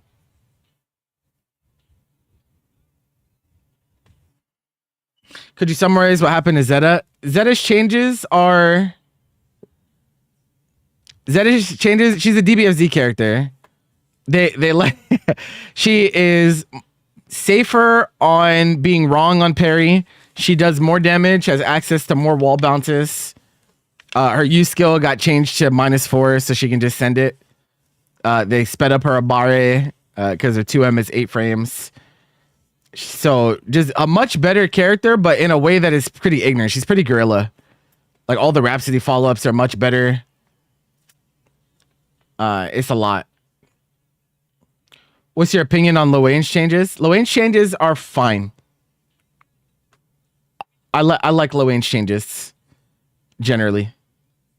I still feel like they're a little confused on what to do with Iggy and HPA, but like, I think his changes are good. He's definitely still good. Like, this is a good character still, for sure. But they attack the #1 pain point, this move. Do you feel like it's not enough or fine for now? Okay, here's the thing. Let me do an elaboration for some of y'all that may be new to the stream and might have seen me raising my voice earlier, right? But I think the game is good. I think the game is good. And so like, I'm not a doomsayer, right? Like I didn't think like, oh my God, this game is so bad, they need to change everything. Like if I thought that, then I wouldn't involve myself, right? I just wouldn't. And so like, yeah, I think the game was good. And so like, I don't think they needed to do super omega massive changes to every character. Obviously there's some lack of system things that we would like to see change still, obviously, but it's a 2.5 patch. If this game gets to season 3, then I would assume that they would change system stuff there, just like they did with the Sandalphon patch, right? The start of season 2, that's where we got nerfed Brave counter, remember? it was +6 until Sandalphon patch. And they changed it to -2 that patch. So I'm guessing that if there is a season 3, then that's where that's where that would be. Yeah, counter hit DP recovery. Yeah. So yeah, I assume that that's where they would change that if there is a season 3, which seems pretty likely. I'm thinking it's pretty likely that there's a season 3. But yeah, turns out like I like the game, and I think it's pretty solid game. And so like I don't think they need to like fucking change it to a different game. That's where I'm at. So like Lowain, he's definitely weaker, but he's still good. He's still gonna be good. And I'm more of a fan of that. I'm not a fan of nuking characters, bro. Honestly. Yeah, they fixed it with Henri as well, Miziska. Yeah, I generally am not a fan of like nuking characters. I don't really like that. Right. I think it benefits everyone if devs are more focused. If they're able to identify the problematic parts of character kits, if you feel like they're too strong or too weak, and then directly impact those. Don't do it in a roundabout way. Just do the thing, right? And in this case for Lowain, they did the thing. They did the thing. Some will say, oh, it's not enough, this or that. But honestly, the number one change everyone asked for Lowain, we got. The HPA thing is like mid, right? Like they're almost there. They're almost there, bro. They like almost know what to do with HPA, but they're not quite sure yet. They're on the right track.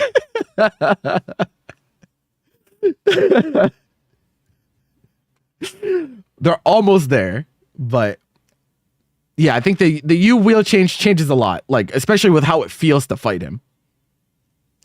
That, and they also made his high roll. They made his high roll potential less, right? So that means he also gets the U will less on top of that because he's getting parfait for 30% less, right? It's only 16% instead of 30%, which that matters. That's like a change that seems small but does impact the overall like how it feels to play against characters in a significant way. So yeah, I just don't like. Main things I don't like are just like buffs that one don't align with what their goal is. Like if you tell me this is the goal for the character, this is the vision, then I don't know why we're making changes that don't align to that vision. That just doesn't really make a whole lot of sense to me. But I am generally against incentivizing people to just press things, right? I'm generally not a fan of that. So like when you go and you start making things like less punishable, and this and that on like moves that have pretty big impact, like I feel like generally that's pretty bad.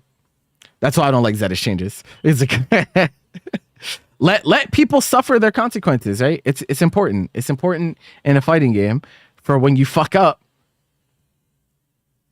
you realize how much you fucked up. Music. You realize how much you fucked up. Do we make -4 use skills -6 again? Nope, we're going the other way. We're making more -6 use skills -4. It'd be like that. It's back to back. That's clearly what they want. I mean, that's like their vision. So definitely a bit questionable. He Henri in return, nothing that he got will ever make up for what he lost, but he got like M spinning slash. He doesn't have to spend H spinning slash cooldown for routes now because M spinning slash is the same speed and gets a combo on it. The M slam follow up ground bounces, stuff like that. But what he lost was way worse. Rakshasa change and dive kick change, really bad, really bad. Oh yeah, he aims it upwards. True, that's funny. So now Henri is a stand confirmer instead of a crouch confirmer. Is the advantage on hit the same as H version? Is it still one frame link on standing for M follow up? Ooh. Or does it just straight up launch?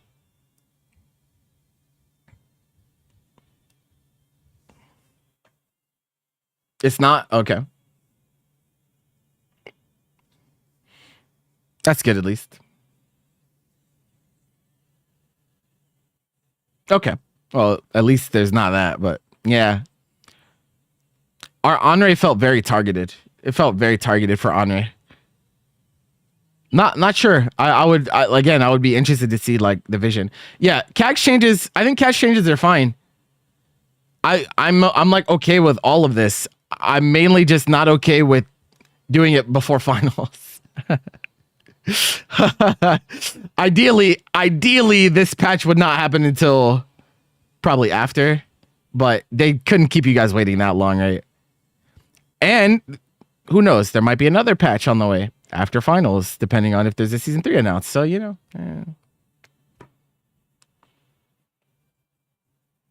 the timing sucks. Timing for all of this sucks. It's not even just CAG, right? Like these are characters that are represented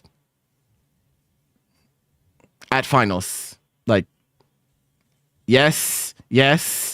I don't think anyone's maining Zeta in finals at the moment. Cagliostro is, Henri is, Seox. I don't think we have a Seox, right? I don't think we have a Seox qualified for finals. Could be an LCQ though, obviously. So no Seox. I think we will see more Siegfried. Rookies is not qualified, no. Fiddy is qualified, so Siegfried going to be relevant. We actually might see more Siegfried after the changes.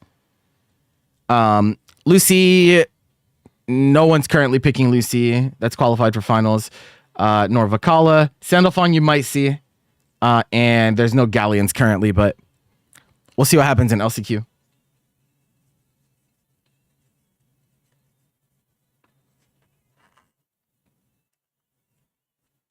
Yeah, any player that's, I don't know what the LCQ is going to look like. It's going to be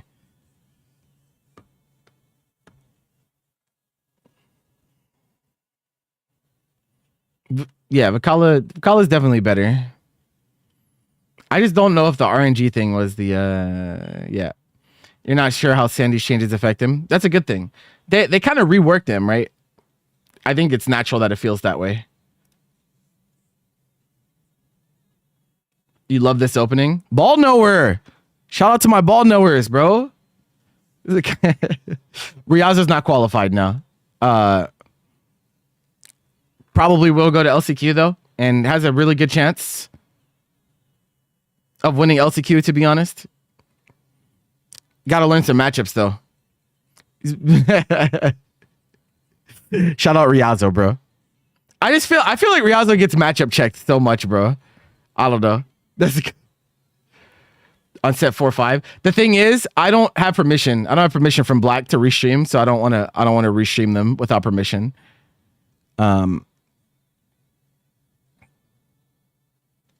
So yeah. I will ask permission for next time. You wish someday play Anila Mirrors with Riazo? I'm sure if you ask Riazo, they'll play Anila Mirrors, but maybe not online, because yeah, you guys' ping is probably pretty bad, right? To each other.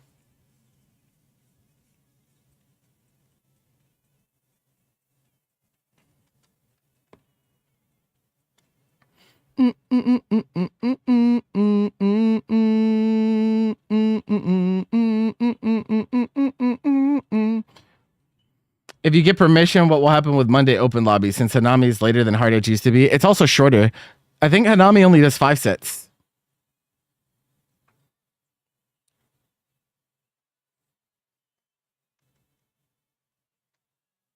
Instead of Hard Edge is 10 sets, so like it was harder to fit in.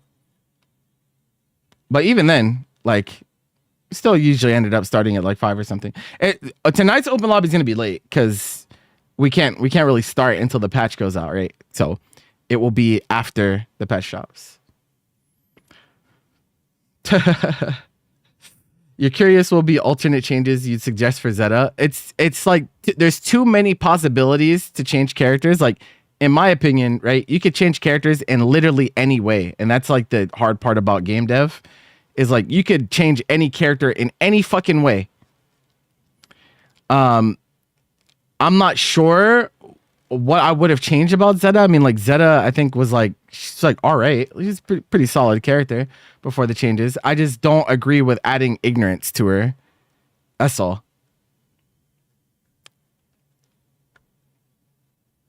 I'm just I think some things are a little questionable. There's a lot of ignorance added to her, I think, with this patch.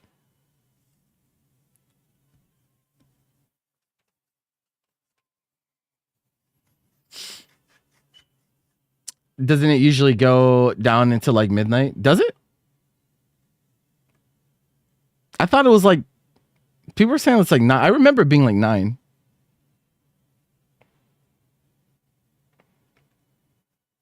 If so, then if not, then we'll just do it another day. It's not a big deal. But I'm actually not sure. I'm usually so the thing is like most patches I like. I think in previous patches I've been running an event on the day that it drops, so I never get to play immediately after it starts anyway. So like, because it just be like that.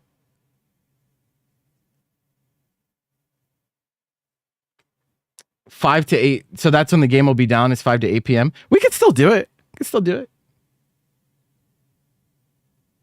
it. I'm sure there's some West Coasters that'll be awake. My European friends will get cooked, but we could probably still do it at 11. In how many hours? PT, that would be 5 hours.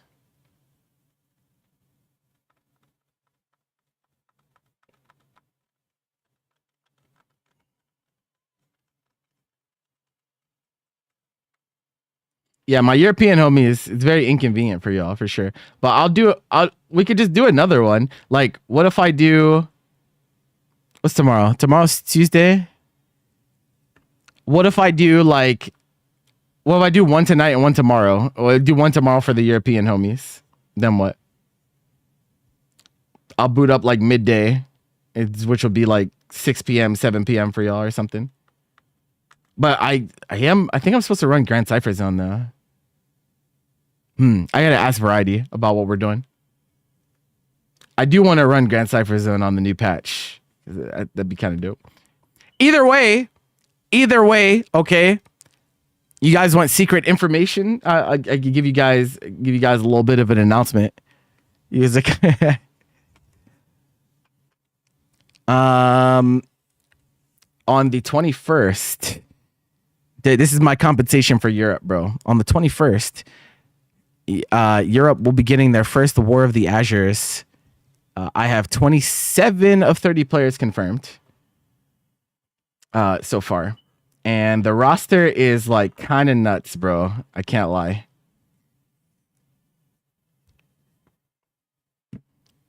It's kind of nuts.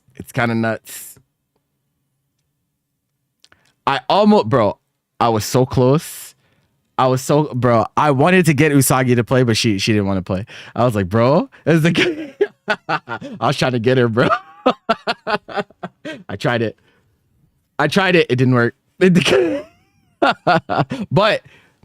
the roster is really good. I'm very pleased with how the roster is shaping up. So that'll be obviously on the new patch and everything. And so, yeah, that'll be coming up on the 21st. I got to actually tell them to put that on the calendar at some point. There'll be some promo stuff that comes out soon, but people have been asking me to do one of these for Europe for a long ass time. So it's about time.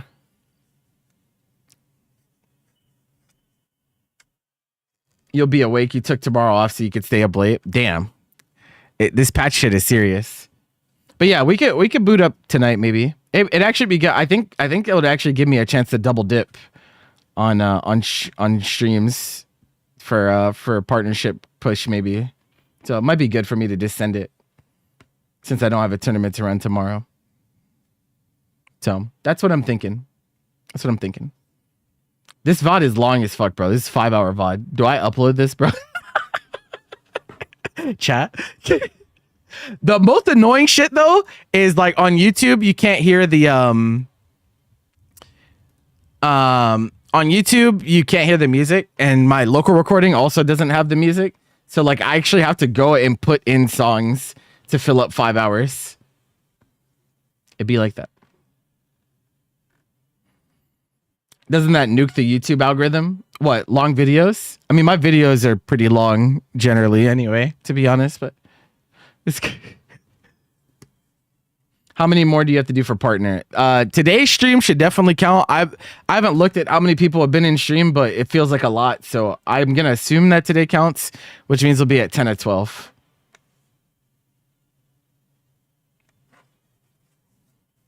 So only 2 more, but it's based on UTC. So like my time zone is UTC -5. So at 7 p.m. is technically where the new day starts. So if we were to do open lobby tonight and we hit it tonight, then that would also count as 11 of 12. Since the cutoff points are in UTC, not on my base time zone. So, yeah.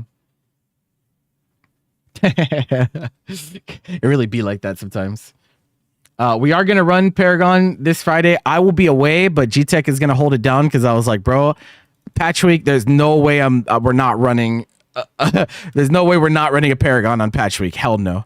I said, hey, ain't no fucking way. So G-Tech will hold it down. I will be probably hanging around in chat and stuff and putting out fires, but like, yeah. So we'll do that. Grand Cypher Zone. I'm gonna message Variety actually right now. Let me see.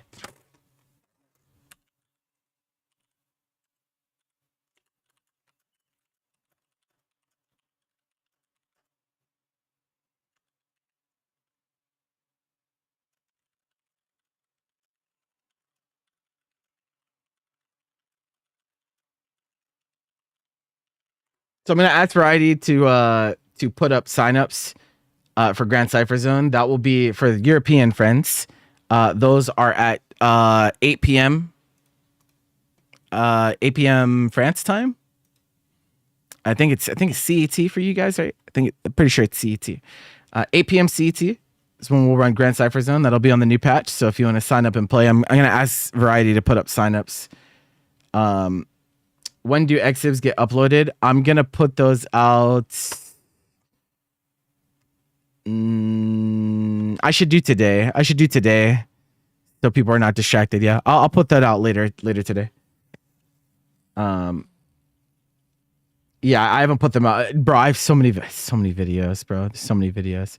There's so many videos to go over, bro. Shit is yeah. I'm sorry. I'm a content addict. These things happen. I am who I am. Yeah, no, but I had to start uploading shorts. I had to upload shorts much more for sure. Thankfully, like honestly, some funny shit happens every Grand Cypher Zone, so that usually gives us a few clips to use if it comes down to that. YouTube gonna take 10 hours to upload this VOD. No, my upload speed, I have gig up, so and I need a gig up because if I record tournaments at really high quality. So like if I didn't have a gig up, it would take forever to upload. I used to have to, on my old internet connection, I used to have to hit upload and then go to sleep. Like I'd have to let it upload overnight because it just took that long. And so now I don't have to do that. Even like my bigger VODs, like my VODs end up like between like 8 and 10, or like usually between like 80 and 100 gigs usually is what my VODs end up. Those only take like 30 to 40 minutes to upload. So like, yeah, it's not so bad. Most of that is because I recorded higher quality than I stream in. I upload VODs at 1440 instead of 1080.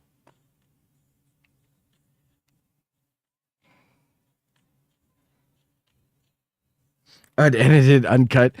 I'm not going through the trouble to edit this shit. It's either I upload this shit raw or I don't upload it at all, bro. There's two options. I'm not editing this fucking VOD, bro.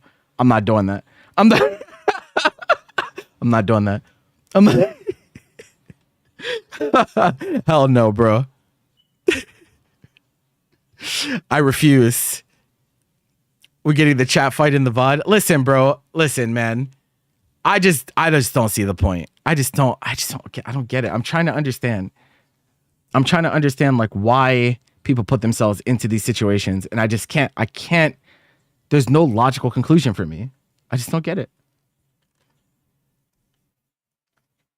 And like I always give it my best effort. Like when I have conversations with people, I always try to give it my best effort. Just like try to see the best in people, try to understand where they're coming from. I tried all of that, and like even still, like I don't get it. I don't get it. I don't understand. I feel like it's not into. I feel like I didn't overstep. Again, I don't feel like I said anything out of pocket, but obviously, how someone feels is different than intent, right? I can intend to not hurt someone's feelings, but they could still be hurt. So I don't know. I don't know, man. Someone catch you up to speed. It's not that much. It just there was a chatter who was very upset about the changes and the game in general, and so I told them like, I think everything that you're saying is like pretty much out of malice. Like you clearly don't like the game, and so like I feel like you shouldn't spend so much time like putting yourself into situations involving the game because you don't like it that much. And then I said that like they might not like fighting games as much as they thought that they did. They took offense to that. It's like I don't know. I don't know, bro. I don't know.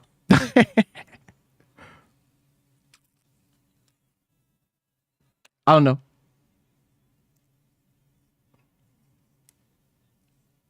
I mean, like, if people want me to be an asshole, I could be an asshole. But I usually, again, like, I don't think I was saying anything crazy. He said fuck me. I was cool. It was all cool until he said fuck me. I was like, yo, what'd you say fuck me for? I'm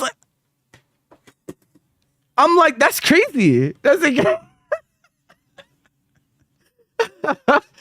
I'm like, what did I? Why? I thought we were having a conversation, and now I'm somehow the bad guy. I don't know.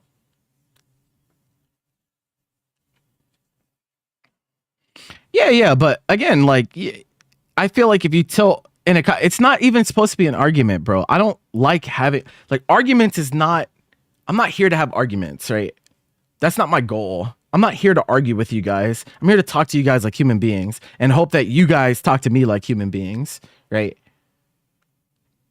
That's what I'm here for. I'm here for thoughtful discussion. If we can't do that, then we're not talking. That's just not, there's no point. I'm not here to get a dunk on someone. I'm not here to like dominate someone in the marketplace of ideas. I'm not a debate lord, bro. I just want to talk. That's it. I just want to talk about the game. And sometimes I can sense when the conversation is not productive because of one reason or another. It's just like that. Not every conversation bears fruit, unfortunately. You know, that's just part of engaging with people in good faith. Sometimes they don't want to give you that same level of respect, right? Low-key debate lord arc would go crazy. Bro, debate lords are the worst people on earth. I'm sorry. Chat. Straight up, if someone says that they're into debate, red flag.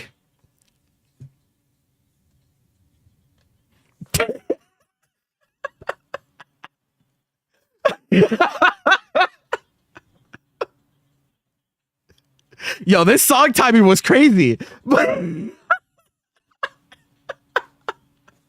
what the fuck? Yo, the playlist has been crazy throughout this patch no stream, bro.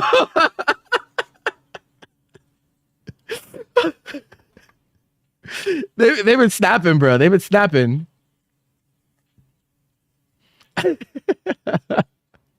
But yeah, I'm just trying to be productive, right?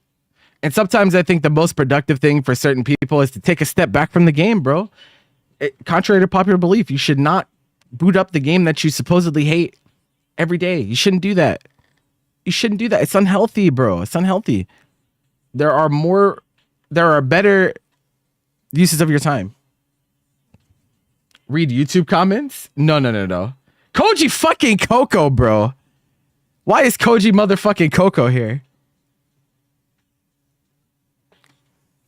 What do you mean read YouTube comments? Do you mean like my stream, or are you talking about like actual comments? Box graduated. I'm gonna tell you guys a story about Koji Coco. At Frosty's, right? This dude had he had a room, bro. He had a room with a bed. Instead of sleeping in the room with the bed, this motherfucker decided to sleep in a box. And that's not a stretch of the imagination. This dude just slept in a box instead, a cardboard box. Dude is out of his mind, bro. Yeah, there were many Solid Snake jokes made for sure.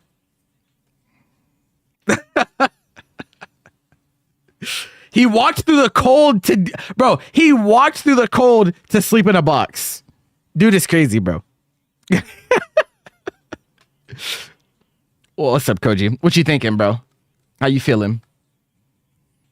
I kind of want to do a maybe I can't do after hours this week, but I was thinking like, what if we did like a round table? What if we did a round table where I gathered a bunch of the stronger NA players and I just let them talk about the changes and stuff amongst each other? Is that something y'all would be interested in?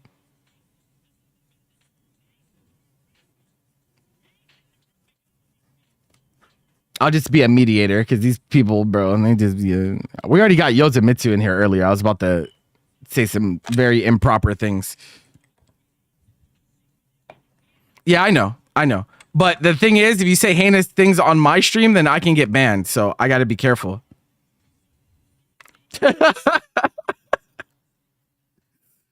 That's the thing. That's the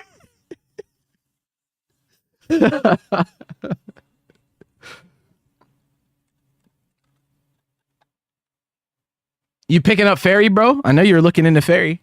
She didn't get changed, though. Yeah, I mean, you already have Zoe and Beatrix, too, so, like... It comes down to an insult match. It's just people just don't know how to carry themselves, bro. It'd be like that.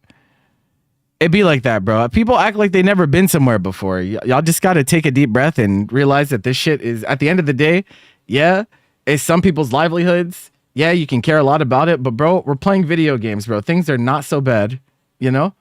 We're talking about playing a fucking fighting game. Things are okay. We're gonna be all right, regardless. Like, it's like we're gonna be okay. At least you should be. But, you know.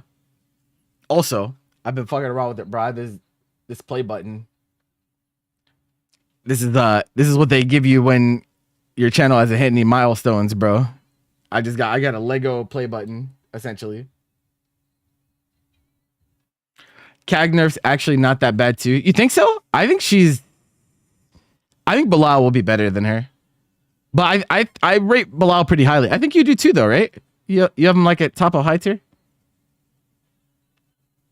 Yeah, I did have to put it together. It is actual, like, yeah. They're like bricks. You can see the...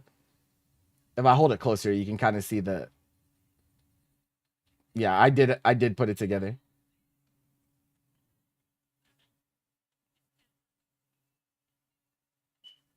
You have some hopium now? Bro, no matter what happens, right?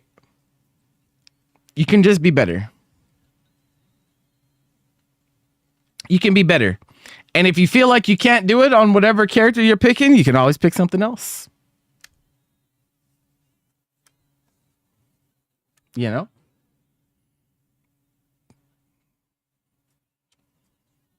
Trying, then we try some more to stay together. Watching the chat during Paragon Line sometimes is entertaining. Oh, yeah. No, it's actually... That could be a stream in and of itself. The most out-of-pocket Paragon Line comments in Twitch chat.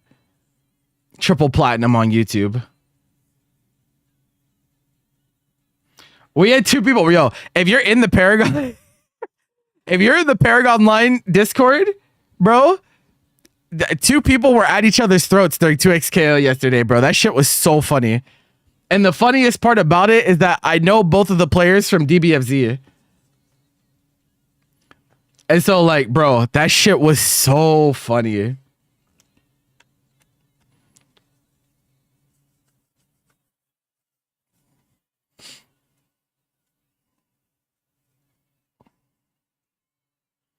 Yeah, mainly like I generally don't like changes. I don't like character changes that like remove their identity, you know?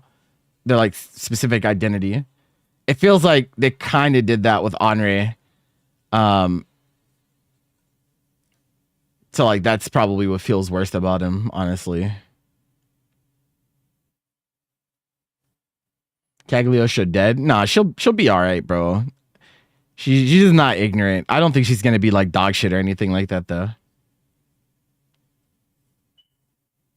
Oh yeah, someone did say that. This is Zeron plays like an insect, and I was like, what the fuck does that even mean, bro? This is the guy. I'm like, what? What does that mean? What? I do not know what that means, bro. I could not even begin to fathom what the fuck that means. What was Henri's identity? Henri's identity is like, he's like the anti-zoner. He's an anti-zoner character. His Rakshasa like goes through even higher level projectiles, so he had a low commit way to counter zone. So you like can't fireball war him, but they kind of took that away from him this patch. So it's a little awkward. A cicada on its last breath. Bro, why are we coming up with like proverbs and haikus to describe Zerob's gameplay, bro? Yo, content contest. Whoever can come up with the best haiku describing Zerom's gameplay, we'll do a giveaway for. We'll make it a contest. He's a. You imagine? Space things should still be high tier. Yeah. I just think CAG changes are good. I just don't think that they should be. Yeah, I mean, like right before finals, but. It's okay. Space has Beatrix. I feel more for Zandori. I don't know what he's going to do. He does have a pocket Beatrix as well. But he might just stick it out. I think he just really likes CAG. I wouldn't be surprised.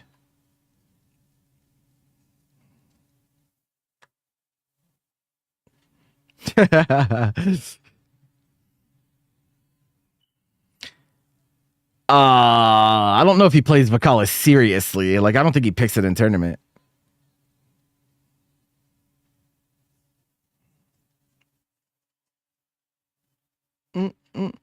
Honestly, though, like, I think the NA top players are probably pretty happy because, like, a lot of their characters didn't get touched. And I think, like, previous World Finals, they felt some type of way because their characters did get touched right before finals. So maybe there is something insidious at play here. maybe there is something. Maybe it is targeted, bro. Maybe they're like, okay, it's your turn now.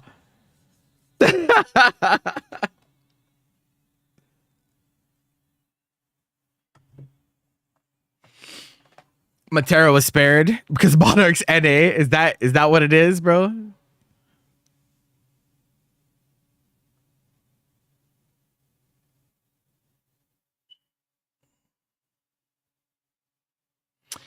Forgive me. Correct me if I'm wrong, chat. All right. If I'm out of line here, feel free to check me. But if I remember correctly, because the vanilla conversation really like had something, it like kind of had something in the back of my mind, right? Were Matera and Fairy not really good in vanilla? I thought they were. I thought Fairy was like broken at one point. like insanely strong. Was that not a thing? I don't know about Matera. Well, I heard Matera got better with the last patch, like when they added the end of vanilla mechanics. I don't know how she was throughout the game's lifetime, though. She got many nerfs? Oh, okay. Not so much later in. Okay, okay. I see. I see. I wasn't sure. I wasn't sure about Matera. I remember Fairy being like pretty potent at the beginning, but...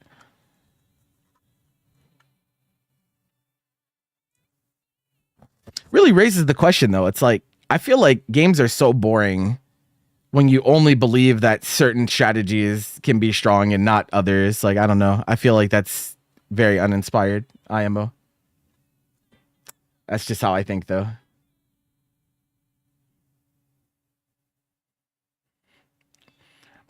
Bro, imagine you would have booted up the patch notes and see Bilal Far H2 can be special canceled again.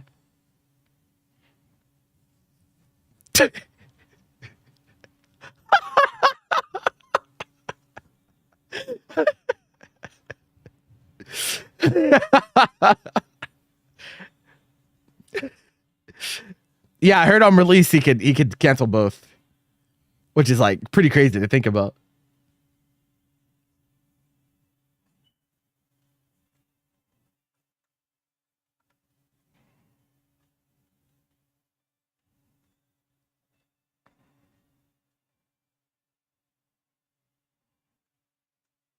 Did you win the haiku contest? We should do that, bro. Honestly, we shouldn't make it only about Zerom though. We could make it for any player. We could make it about any player, and we could do a haiku contest. That'd be pretty funny. That'd be pretty funny. I think I'm gonna do that.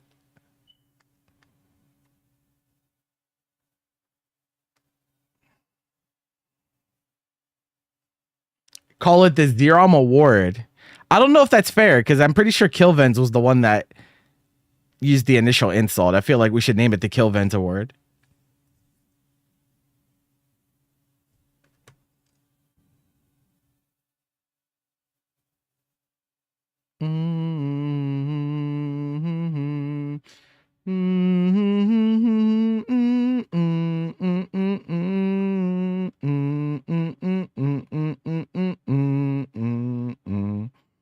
Koji motherfucking Koji. That's the Black Panther, bro. Wakanda forever. 575. Yeah.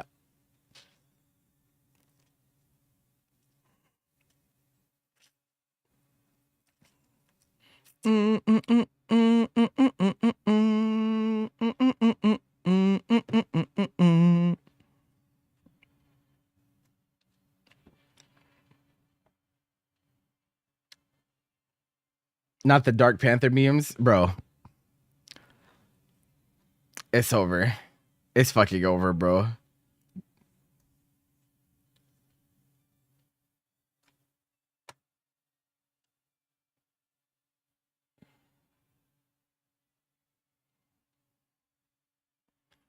You can't have a bad opinion of the patch notes because your character is top tier. That shit is so fucking stupid, bro. Bilal Farage second it cancels in the trailer never made it into the game. Oh, okay. Okay. I actually didn't know that.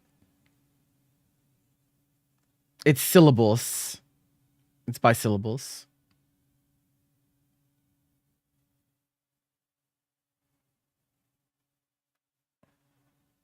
I don't think I think that that's like part of fighting game culture that's like really fucking stupid, bro. The idea that, oh, you play this character so you can't have an opinion. It's like, no, bro. Why the fuck would that be the case? It just doesn't make any fucking sense, bro. I'm not going to ignore that, like, sometimes I think it's hard for people to pull their minds away from their own biases, for sure. That is definitely a thing that happens sometimes. But, like, that doesn't disqualify you from having opinions or perspective, bro. Like, it's all perspective at the end of the day, right? That's what it is. Why would playing a certain character disqualify you, bro? Who the fuck cares?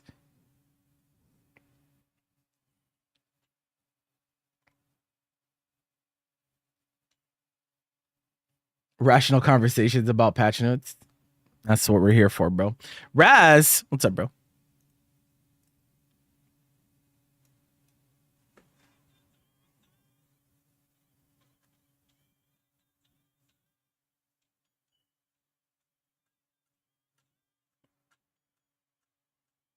Hopefully next patch they shoot the donors. Nah, they're gonna shoot you. Hold that shit.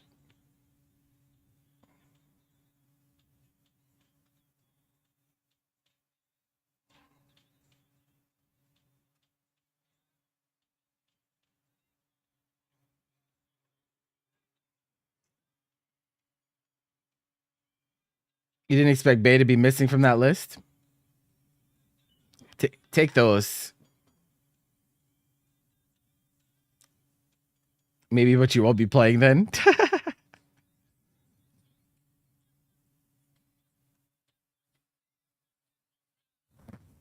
Yeah, to hold that, bro.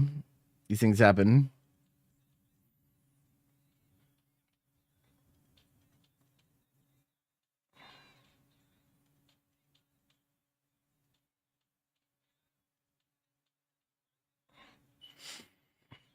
You're okay with Bay? Beatrix is far, yeah. Beatrix is fine as far as top tiers go. It's fine. The only thing that, and I think the only reasonable change to Beatrix is the way low health Delta clock works. Everything else can stay. It's fine.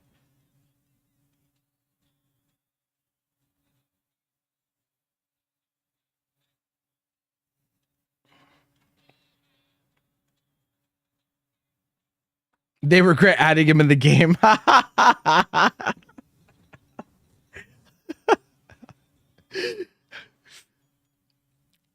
It's probably because I'm like not talking directly. If I'm like talking like this, then it's not directly into the mic. But if I'm talking like this, then you should be able to hear me fine.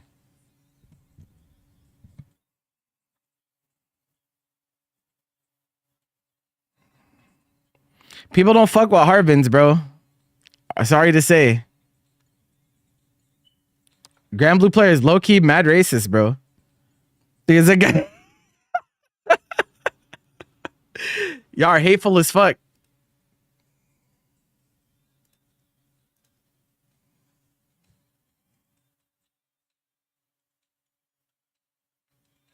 We? I didn't say that word. You can't use that if I didn't say the word we, bro.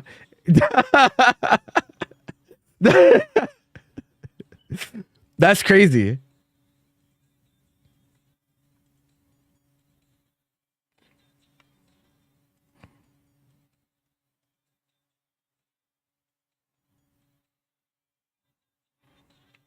My man is trying to be a distance demon. It'd be like that. But how you doing, Zenbone? They had to sacrifice someone to let Loane live. The theory craft is really funny. I'd be really interested to hear what they saw about Henri.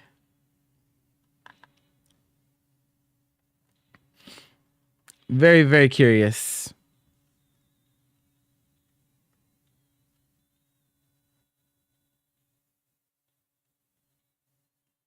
Lon goes to way less events, so I don't think it would ever be him. I don't. Contrary to popular belief, I don't think the devs just like look at results of tournaments and like, okay, we're gonna nerf based on that, because that would also be pretty dog shit. I think is like, I think that's a common misconception. Like, can it influence? Sure, if there's a shit ton of volume, but like, I don't think they're just like, man, this character won a tournament, time to nerf him. Y'all thought that shit would happen with fucking Side Games Cup. Oh, Debagame, it's good that Debagame won because they'll nerf Voss now. Okay. Monarch won Frosties. They'll nerf Matera, right? Okay.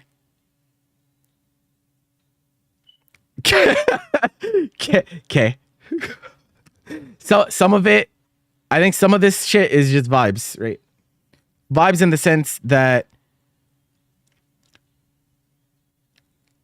again, there's like weird philosophy things, right? And I'm not saying that this is necessarily what they're even thinking, but this is how I rationalize it. My logic is that fighting games, when you balance fighting games, there's a decent amount of it that is to appeal to not even just the competitive player base, right? It's to people that play the game less seriously, right? So like casuals and the people that are in between competitive and casual, they're much more prone to be positively receptive to change for the sake of change. Now, I, as a competitive fighting game player, I tend to not like change for the sake of change, right? If a character's in a good place, I'm not a fan of changing them just because, like, you know, just because whatever, right? But you know who is a fan of change for the sake of change? Everyone that doesn't take the game that seriously, right? They do want random changes on characters to make them feel new and exciting and this and that. So I think sometimes when characters get changed, it's because of that. I think it's some of it. Not all of it, but I think it's definitely some of it. They're just trying to make things feel different for people. Whether it's worse or better, it still is different.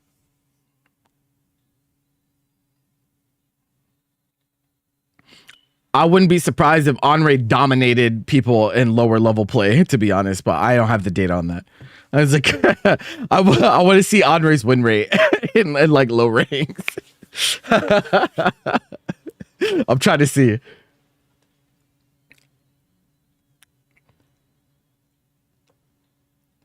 Yeah. The sample size might be small, but like if you look at Uno and Uno has a 90% win rate in casual play, even if there's not that many people playing them, they might consider just being like, hey, bro, we might just, since it's not impacting that many people anyway, let's just go ahead and change Henri, bro.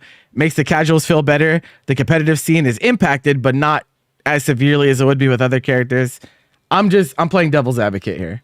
Because honestly, if it's not that, then I can't really follow the logic.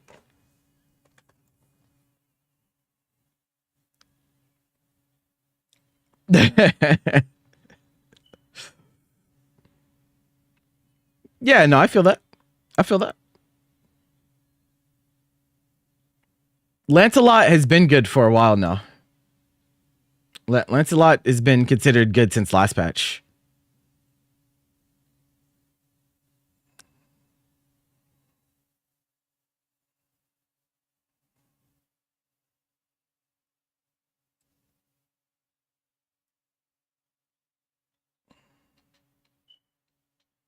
West Side. It's one or the other. That's not how fighting games work, though. You know that. Not everyone's tools in a fighting game are going to function exactly the same. We know that. You wouldn't want that either.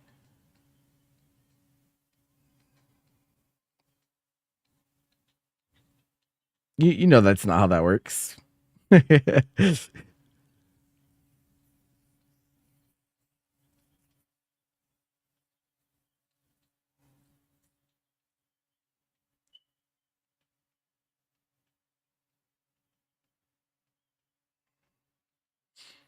Bub's dive kick is next. Oh God, bro. Hava told me yesterday. I asked Hava what would it take for him to not complain about something. He said he would only ever stop complaining if Bubs is top one. And that honestly, that told me everything I needed to know about Hava, bro. I'm like, bro, you're just.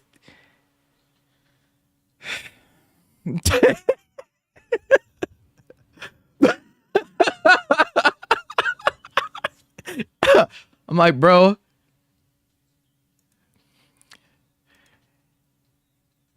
At what point?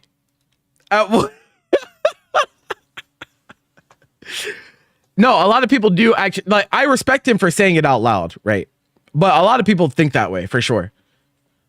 They have a very, very tunnel visioned perception on the game. They're only really concerned on their own characters. They want their characters to have everything, and they want everyone else's characters to be worse. There's a lot of people like that, you know. I just think like you got to be at some point. If you step into the competitive realm, you have to be concerned with the good of the game overall, more so than just individual feelings when playing certain characters or playing against certain characters, right? Because some of that shit will just be preferential. You can only do so much, right? There's never a situation where everyone likes fighting every character in a fighting game. It just doesn't exist.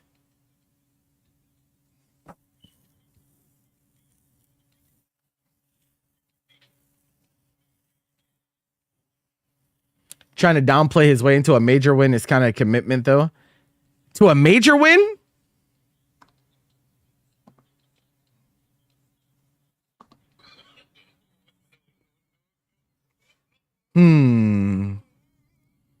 How do I feel about that?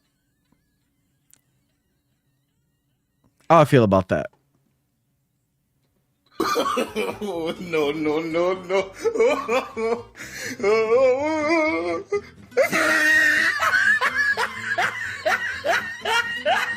With all due respect, he's not there yet.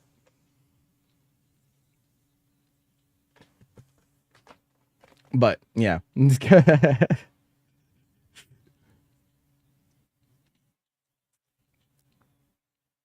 Big one in general. That's kind of whack, bro. That's kind of, I don't know. I like,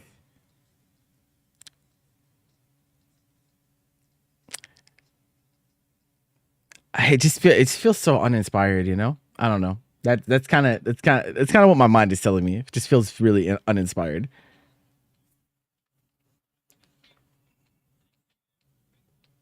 Like, I feel like if you're all in on like characters, if you're all in on like characters and like what character is good and what character is bad, then you're leaving yourself to be at the mercy of devs, and that's for any game, right? If you're a one trick and you only play one character and you only play one style, if they decide to change that style one day, then like, you know, it's gonna be rough. It's gonna be rough. He's a guy. It's just how it is. Zane was downplaying Grimnir when Grim was literally indisputable top one. That's the thing though. Like, man, the word downplay is just like, I feel like it's bastardized. Right. At what point do we give charity to those who actually believe what they're saying? Is it downplay if he truly believes it? Is it? I don't believe that to be the case.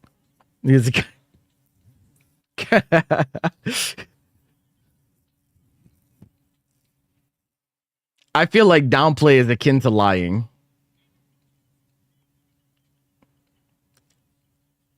I think like it's not downplay, like perspective, differences of perspective will never be downplay. IMO. Downplay to me says that you believe a character is a certain strength, but you go and you tell people that they're worse than they are. It's like you're straight up lying to people for one reason or another. That to me is downplay.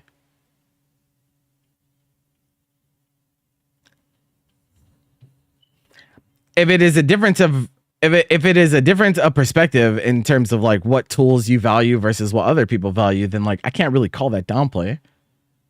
That I think downplay implies malicious intent. And I don't think that's the case for like Monarch. I don't think Monarch's maliciously downplaying Matera, bro. I don't think that's a thing. I think he has a different perspective on the game than most of you. And so it feels weird, but like I don't think he like legitimately thinks that like he's not playing for buffs or nerfs, bro. I don't think that's what he's doing. He's like I actually had a little interview with him about this at Frosty's. Maybe I should upload this. Maybe I should upload it. Is a downplay is rarely used in that way. Listen, downplay has become a coping mechanism, bro. People get mad whenever other people don't think exactly the same as what they do in the fighting game, and so they just call things downplay because there's no way in hell that I could be wrong. If I think this character is this strong and you think that character is that strong, that means I have to be right, and so you're a downplayer. It's just like, it just doesn't make any fucking sense, bro. It's like fighting game players have never been wrong before, right? Surely, none of you have ever been wrong.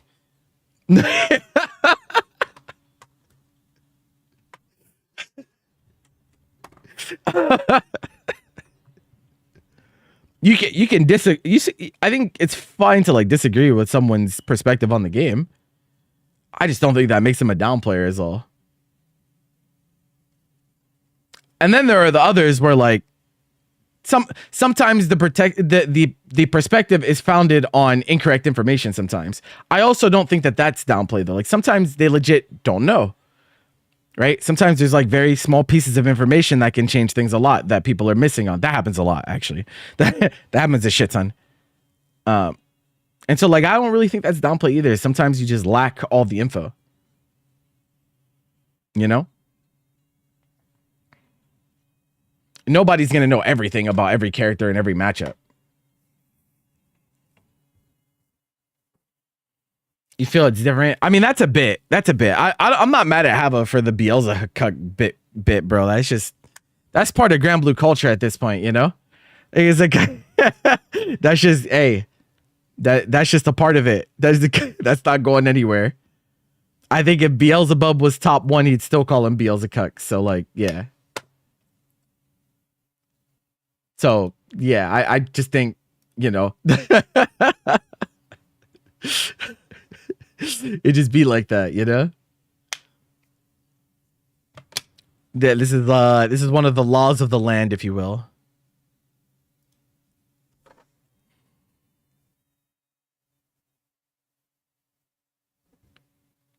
Yeah, well, yeah. I mean, again, right, when people have conversations about fighting games, a lot of the time the language used is super exaggerated and it's hyperbolic.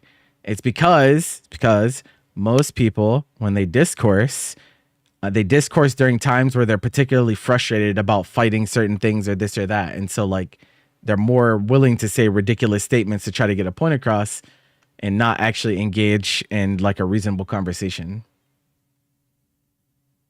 You know? But I don't think there's a fighting game character that exists right now that doesn't have weaknesses, bro. Whether you think those weaknesses are relevant enough to make the character weaker, that's a different story. And I think all of us will disagree on certain characters when that comes down to, right? Some people just value certain things higher than others in fighting games. That's just how it is. That's ultimately what leads to people picking different characters, right? They value different things. Why would this be any different?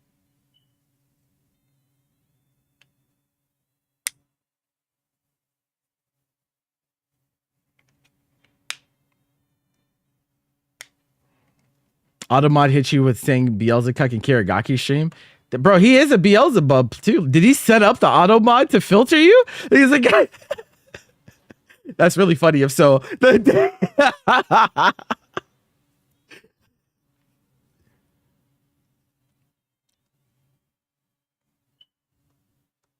you don't think Belial has many weaknesses? No, he doesn't have many weaknesses, but to say he does, like, there's a difference between not having many weaknesses and having 0 weaknesses, right?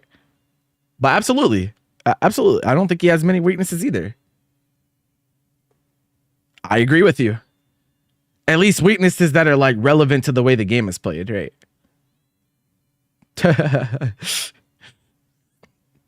It just saw second part of it. It just added it as an approved word later. Ah, I see. It'd be like that. It'd be like that sometimes. Like for example, let me give you guys an example. You tell me if you agree or disagree, right? One of the quote unquote weaknesses that fighting game players love to talk about is health values, right? IMO, in my personal opinion, health value is like very little to a character's kit, right? It does matter, but like not nearly as much as some would be led to believe. I don't think a broken character could ever become not broken because they have low health. Or an extremely strong character to become not extremely strong just because they have low health. I don't think that's a thing. Usually this is within reasonable bounds of a game, right? Because like there's probably like some outliers, right? If every character has 1,000 health and a character has 1 health while everyone else is 1,000, like, okay, that's a different story. But like that doesn't happen, right? That doesn't really happen. You know? That's what I mean by like within a reasonable bound. I don't think that's a thing. I don't think any good character has ever not been good because of their health value. That just doesn't. It's supplementary. It's never like, in my opinion, a determining factor.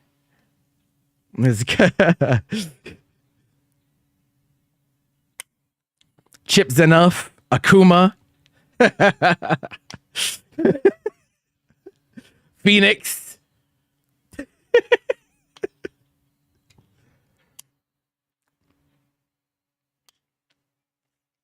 A lot of the time, Cammy used to be a low health usually, but they changed her. Yeah. There's definitely some outliers. Phoenix isn't even fair to say. No, it is fair to say because Phoenix as regular Phoenix is still a top tier. Straight up. even if we don't talk about Dark. And she has 300k. She has 300k health, bro.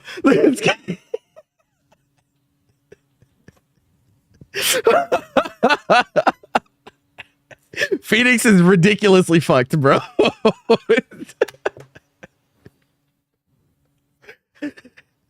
It just be like that. Just be like that. Sure, the environment's definitely different in Marvel, for sure. But her tools are just really strong, right? Just in general, like even outside of Dark. But that's what I'm saying. Like, she has 300k health. To characters 1 million, I think the highest is like, I don't know, the highest is like 1.2 or some shit. Some characters do struggle to kill higher health characters though. Like that does happen in Marvel. But yeah, obviously optimized gameplay, bro. Like you just fucking perish. What made her strong though? Her movement. She has like really strong like X Factor Infinite. Her assist is pretty strong. She has like pretty decent projectile game. Her super is really good. She just kind of has everything you need, honestly. The only thing she doesn't have is reasonable health, but the reason she doesn't have reasonable health is because she has a whole nother form that is by far the best character in the game when she goes dark. It's like not even remotely close. I think I remember in vanilla Marvel 3 though, I think she did have like closer to normal health. I think.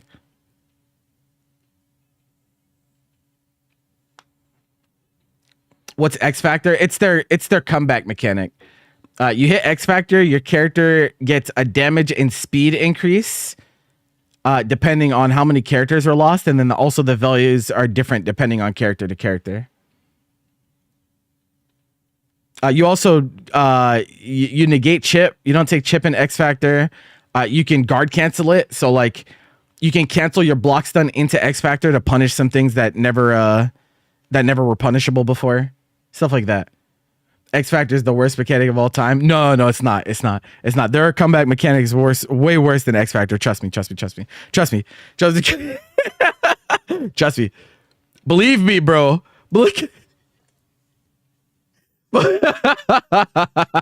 It's it really be like that.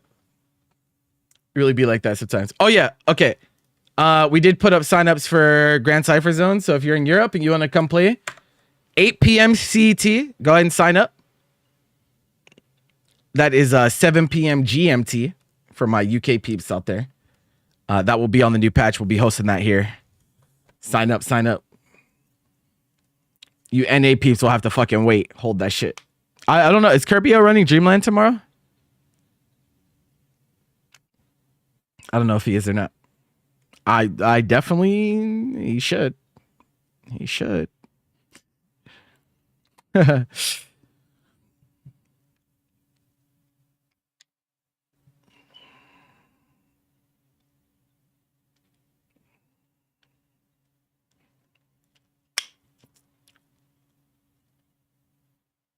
Yeah.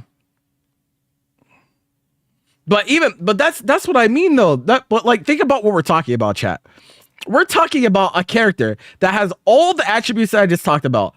Goes dark, has the most chip damage in the game, combos off of everything, teleports all over the place, adds feathers to the normals, right? Completely insane, right? Dark Phoenix is crazy. And even that has counterplay. Even that ridiculous of a character still has counterplay. And you want to tell me that your modern fighting game character has no counterplay, bro? That's what you're trying to tell me? No, bro. What the fuck? That's not a thing. That's just not how games are designed anymore, bro.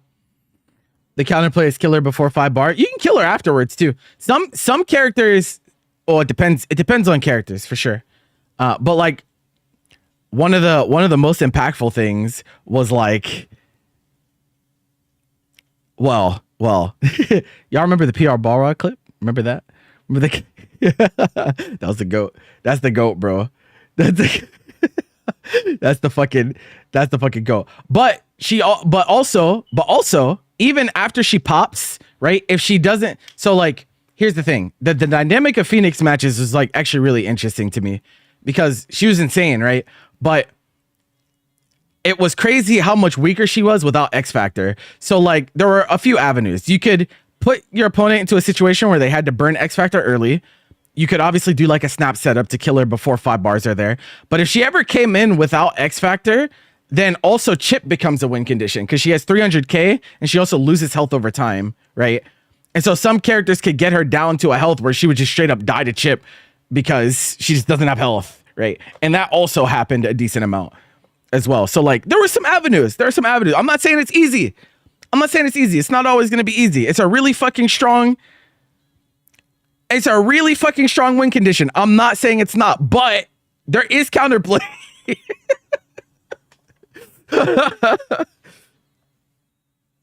You know, we got to be honest with each other. Stop being so hyperbolic about everything, you know? It's like, at the end of the day, if you feel like it's too much or it's too hard or you don't want to deal with it, you can just not play. You forgot she lost health over the time? Yeah, so she loses health over time, but in return they gave her she has like the healing field super, right? But the thing is, she only gets health back, I think, if she hits you, I think is the way that it works. And like most of the time, if Dark Phoenix hits you, you're going to die anyway, so it doesn't end up being that relevant.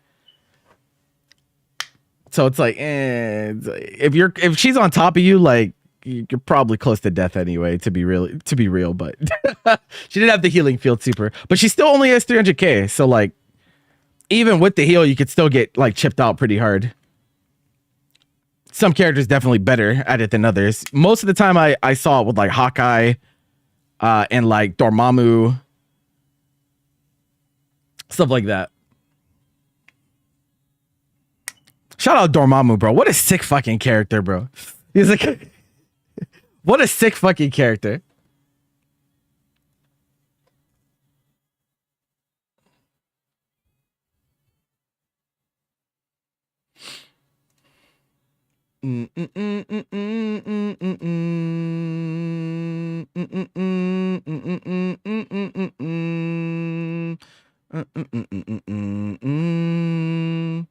No, I haven't heard about any of that.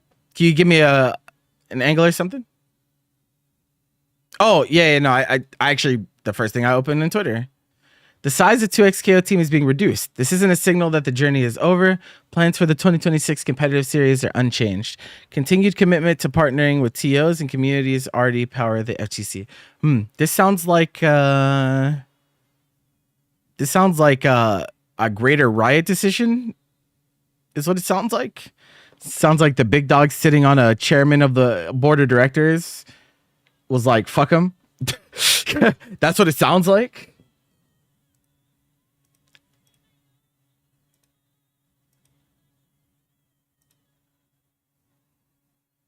Because like, listen, guys, straight up. There's plenty of people on the 2XKO team that I know, like, they're friends. And like, never once during this game's lifespan, right? I've never once felt like they aren't extremely passionate about the game and committed to it. So I don't think that's the issue. I mean, I have no idea what goes on behind the scenes at Riot, but I don't think that that's the problem. I think they're all pretty, not only enthused, but like, I think they're also pretty competent.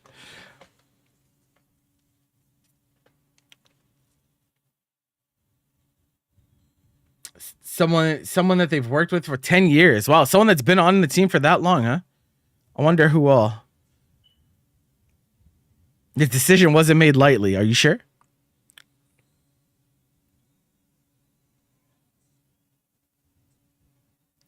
Oh, yeah. No, I see what's happening here.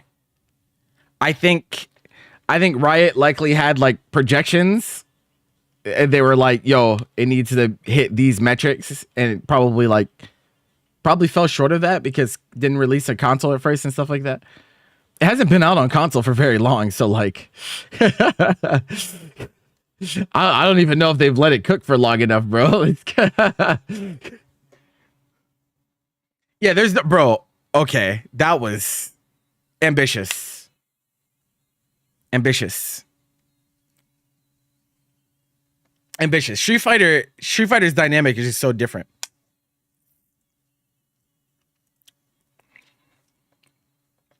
So okay, so the competitive series is still there. I want to be clear about something that matters deeply to me. Who's writing the article though? Oh, Tom's writing the article. Okay.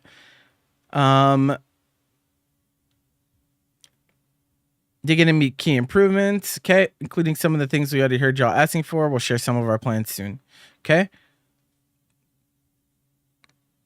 This decision reflects a shift in how we operate. This isn't a judgment on individual rioters or a signal that the journey is over, okay?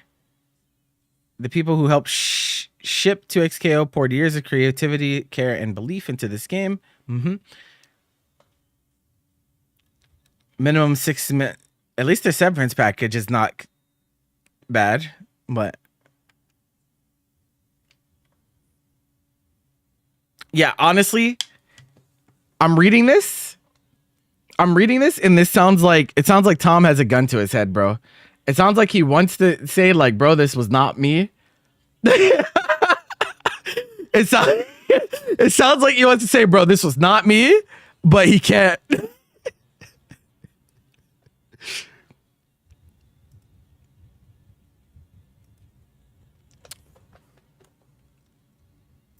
Yehozi's still there.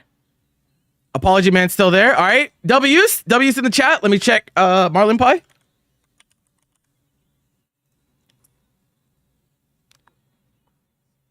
I don't think he's tweeted. Okay. Let me check Nerd Josh.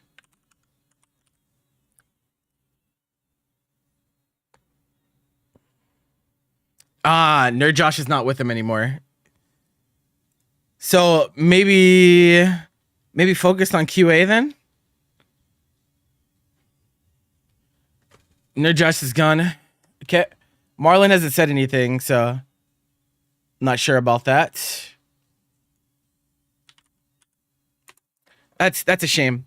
Nerd Josh is good people, bro.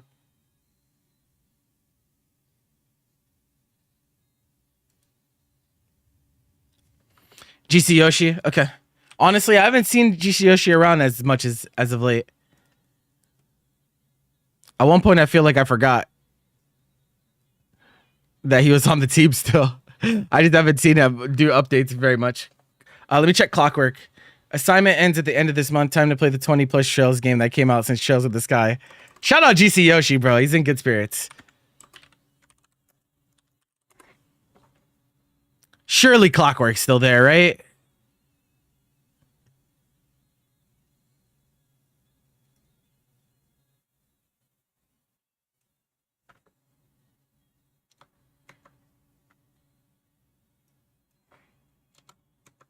I don't know his Twitter. I don't know his Twitter. I can't check.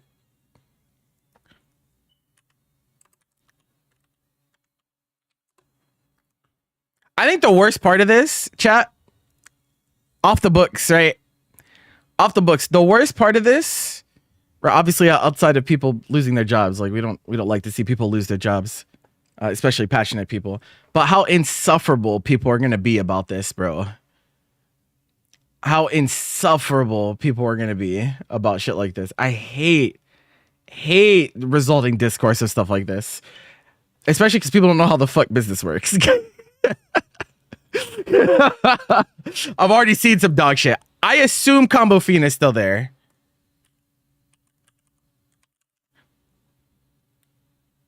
But I don't know if he has a Twitter anymore. I know he has an Instagram.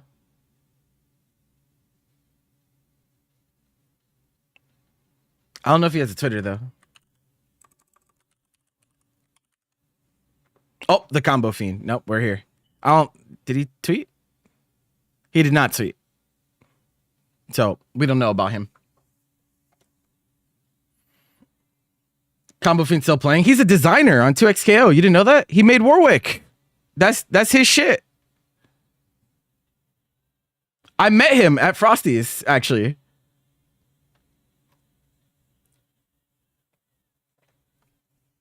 There's a picture. There's a picture of us together, actually.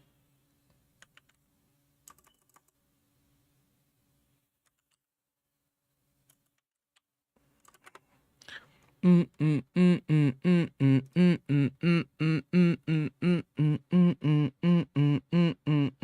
it was just a kid's birthday, so like, bro, he was so drunk. Holy shit, that shit was hilarious, bro. Whoops.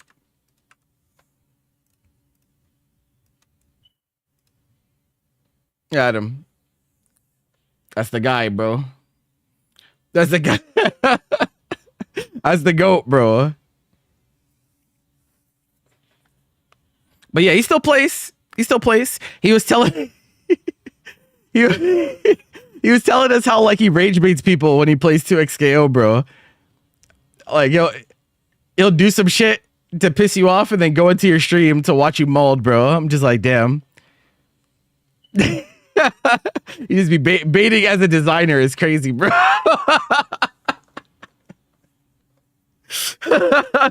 I'm like, damn, bro.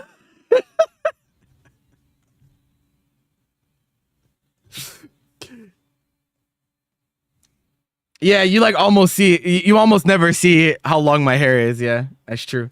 I jump scare people at majors. Yeah, it'd be like that.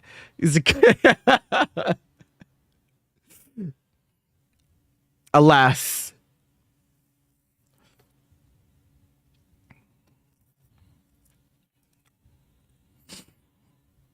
But yeah, honestly, like, as I say with any fighting game,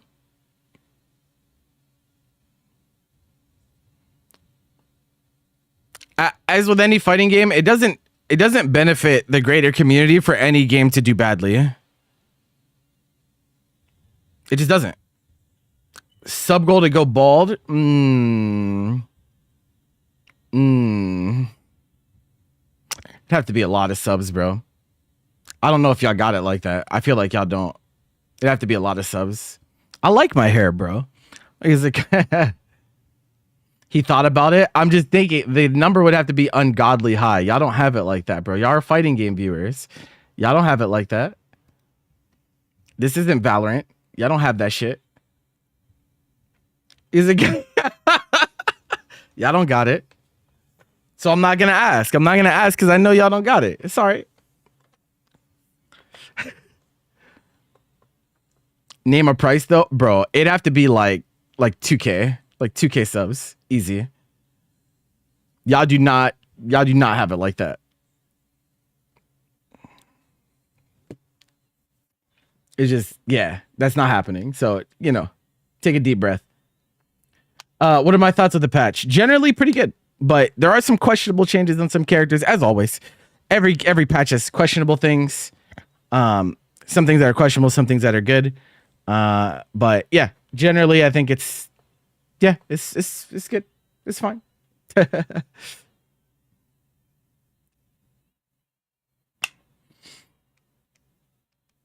If you go into debt to try to get me to shave my hair bald, I am going to message every member of your family about this, all right? With this stream, would I be 1 or 2 left for partner? After this stream, I'll be 2 away. If tonight the open lobby, if I boot up for lobby tonight and that does well, then we'll be 1 away. This would be number 10 and that would be number 11, but I don't know how likely that is. I'm sure there's probably some West Coasters that want to play, but I'm not sure.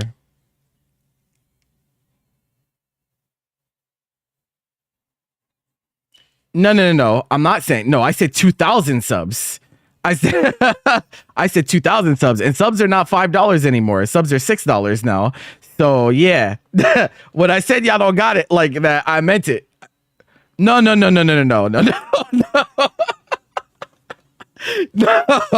No, hell no. I'm not that cheap, bro. Hell no. He's like,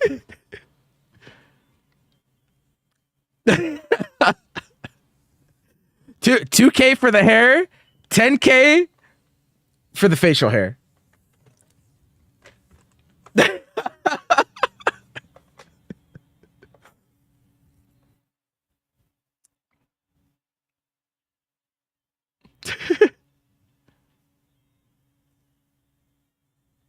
It'd be like that.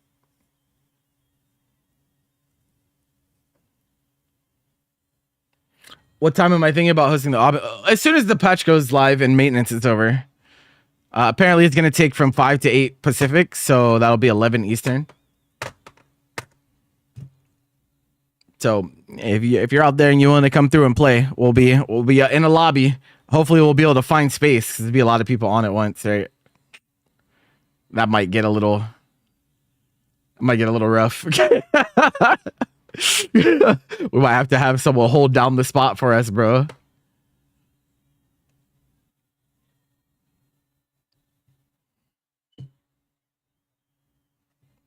It might get a little ugly.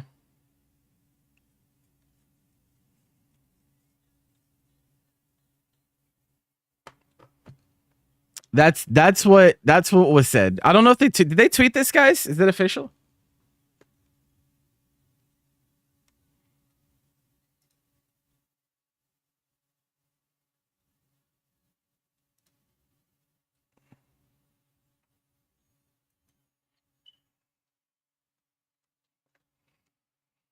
Nobody's gonna tell me I can. I'll be lounging on my couch, just chilling in my snuggie. Went to MTV so they could teach me how to Dougie. Yeah. It's right here. Server maintenance schedule for 5 to 8. So that'll be the plan, I think. I think that's a good plan. And then for the Europeans, I know y'all get cooked by that tonight, but obviously we're going to be hosting a tournament for y'all tomorrow, so I feel like it'll be okay. You want to hit someone with heavy empty hand? True. Nothing at all. Woohoo. Woohoo. There's bulk discounts. True. You know, people got really mad whenever they added those. I saw a lot of outrage about them adding the 1,000 sub discount thing.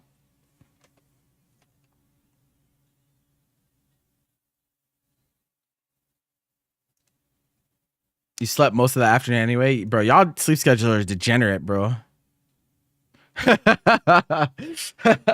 Oh wait, quick chill. I've been streaming a long ass fucking time. All right, if you're new to the stream and you have enjoyed your time here whatsoever, please consider hitting the follow button. Check out the YouTube. I do a lot of content covering this game. I run a big tournament every Friday called Paragon Line. You should come through and play if you're in an NA. If you're not in NA, wait for me to host in one of the other regions because I do that. He's like, you're unfollowing? Good. You know what? Fuck you then. Hold that.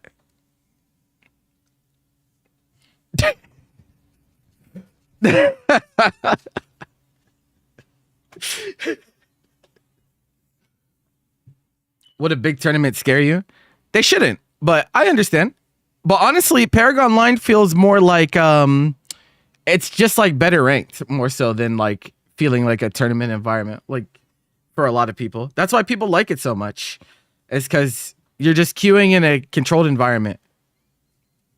So I wouldn't let that stop you. We got plenty of people that jump into ladder and they end up going like, 0-12, 0-13, but they kept clicking Q, bro. That's what matters. If we're going to get better, you got to just send it, bro. Fuck it. And then you can stop whenever you want. That's the best part.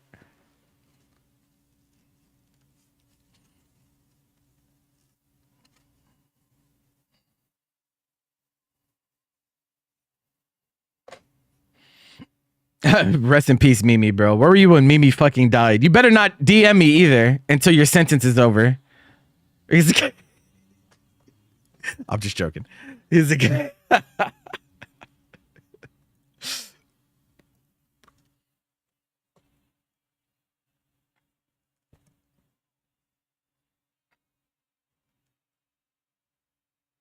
Block her for 5 minutes on Discord.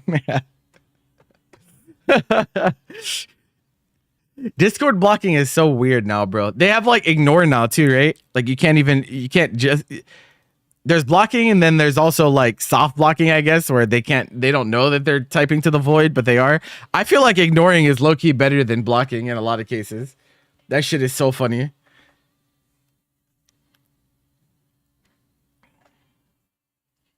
That shit is godlike. Like, you're telling me they're just yapping in my DMs and I have no idea. I don't get notified or anything. Bet.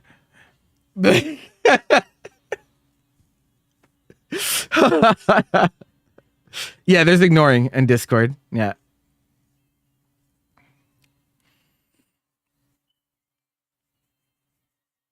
It does move them to the top of your DM list. What, ignoring? No. You can still exit out like any other DM. I don't think it does. I feel like I'd have a lot of people moving to the top of my DMs if it still moved to the top. Then again, I'm not on base Discord. I'm on I use Vencord, which I would recommend if you're looking for some more Discord features. I've been pretty happy with it. The about month or so I've been using it. Ignore me being asked to DM you. Yeah. We go for science.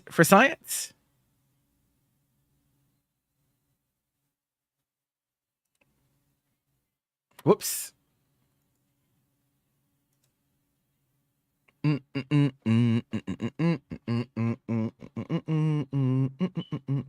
just don't think it makes any fucking sense, guys. It doesn't make any sense that Discord, on base Discord, you can't pin DMs.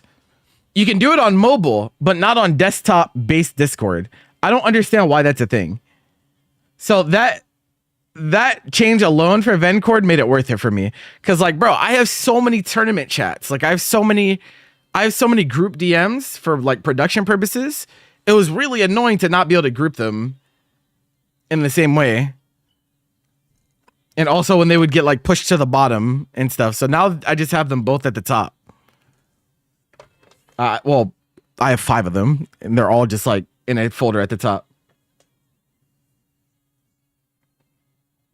They apparently did come out with an update for Discord recently that made it less laggy. That's what they said. I think they said they made the like the resource usage less. So I'm not sure if that's making a huge difference for people or not. I mean, it's fine for me, but I know there are a lot of people that were frustrated. Add so many little things that just make sense. Yes, being able to right-click translate on Discord messages is very nice. Very, very nice.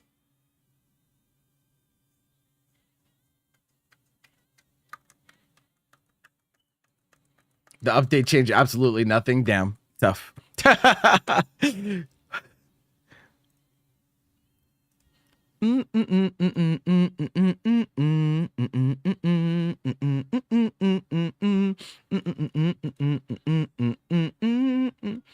Yeah, maybe. Hold on, I'm gonna check something real quick.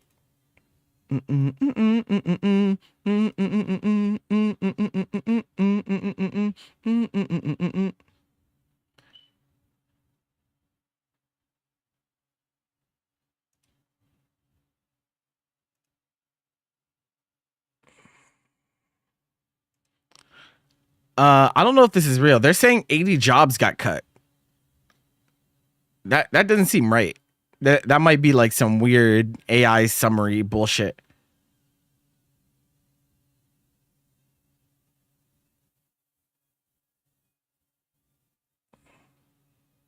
Pat the Flip is not a part of it anymore. 80 jobs is correct. Where'd you get 80 jobs from? Is it on the article? I don't think I remember seeing it on the article. Where did 80 jobs come from? Someone tweeting they were 83. Okay.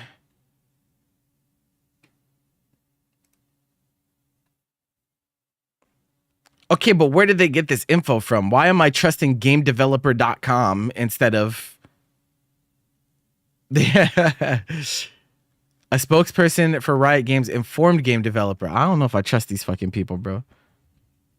I don't know if I trust these people. Who the fuck are these people? Is it...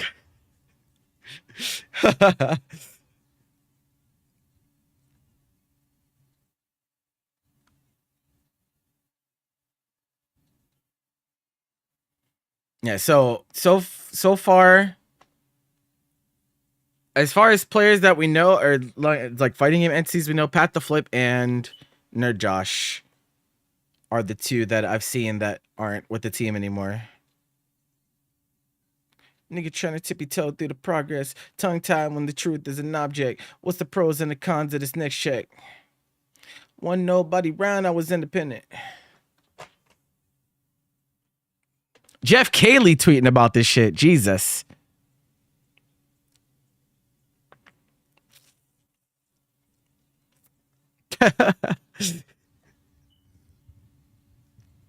Yeah, okay.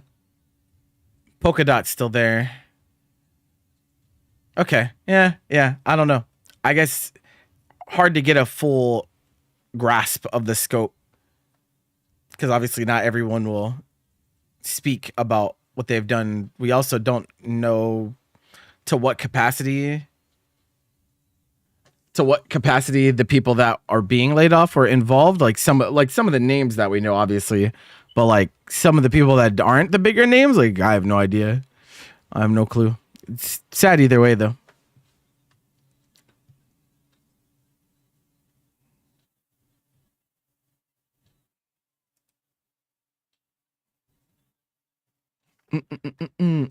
But none of that matters, bro. What you're gonna get throughout the entire day is people in their armchairs making the most insufferable tweets possible, talking about, see, it's good that they failed. I told you guys that it would fail. Look, I'm so smart, bro. It's like, that's what you're gonna get all day, bro. That's what you're gonna get all day, bro.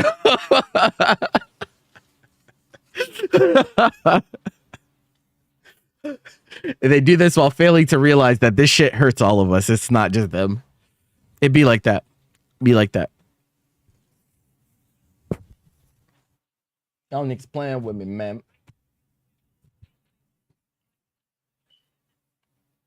Curious to see how things will pan out.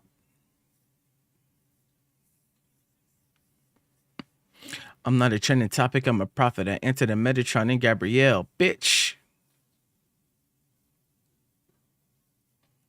The big shot. Wrist on cryotherapy.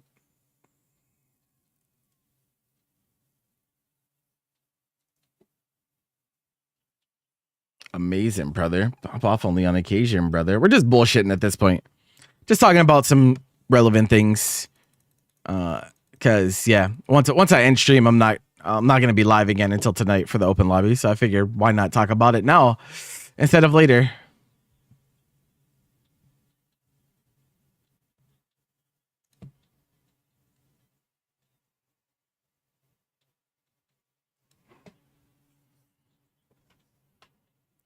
Changes to see in season 3. No, I'm probably not gonna have that discussion unless we actually get season 3 confirmed, to be honest. Like the day that if finals ends and they're like season 3, then we'll have that conversation then. Is it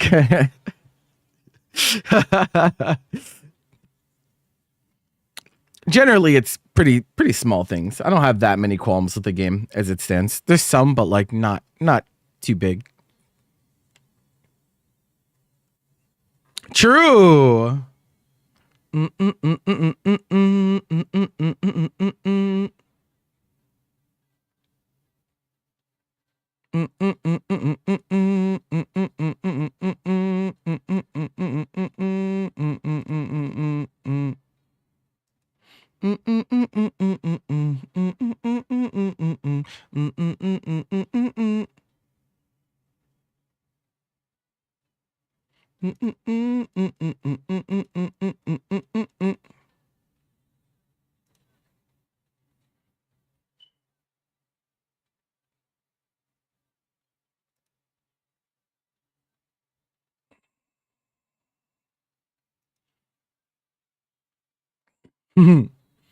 Don't be sad. Be happy that it happened, bro. We can rewatch it as many times as we want.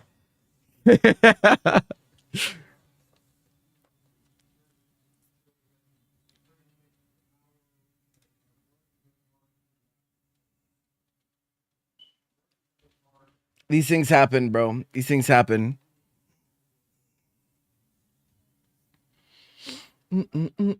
No, no, no, no. See, that's the thing, bro. A lot of the things that I love, I'm okay with them just existing the way that they exist, bro. I don't need I don't need that. We're crossing wires, Leon. We're crossing wires. No, I'm not trying to hear fighting game discourse about Cheeto, bro. Nah. Hell no. He's like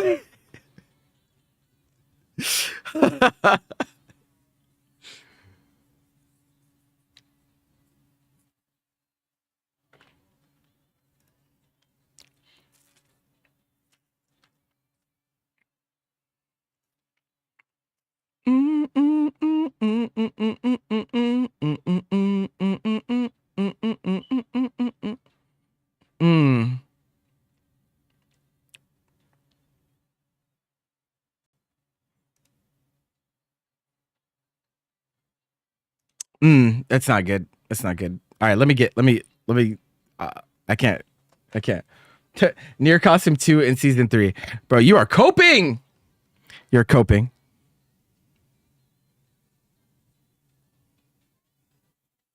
You're coping. Stop coping.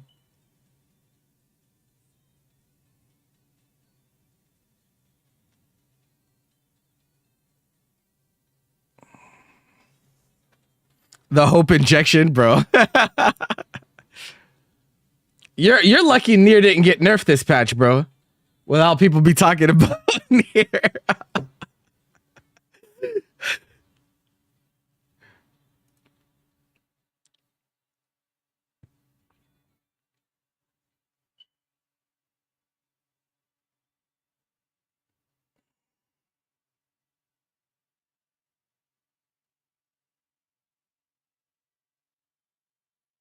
Anyway, enough about Nier. It'd be like that. But yeah, okay. That's the plan.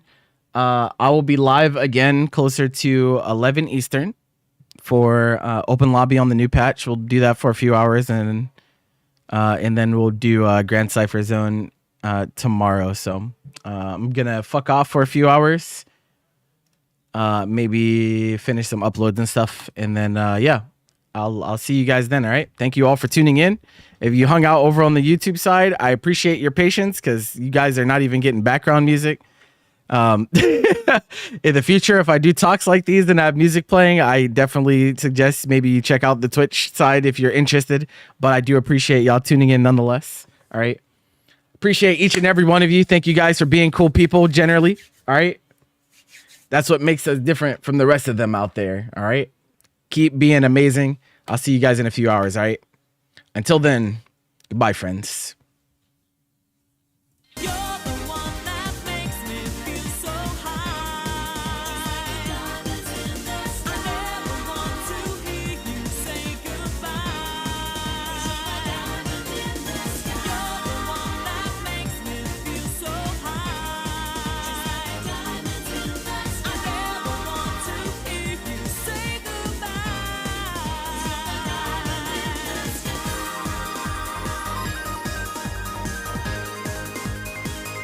Coca-Cola, espuma.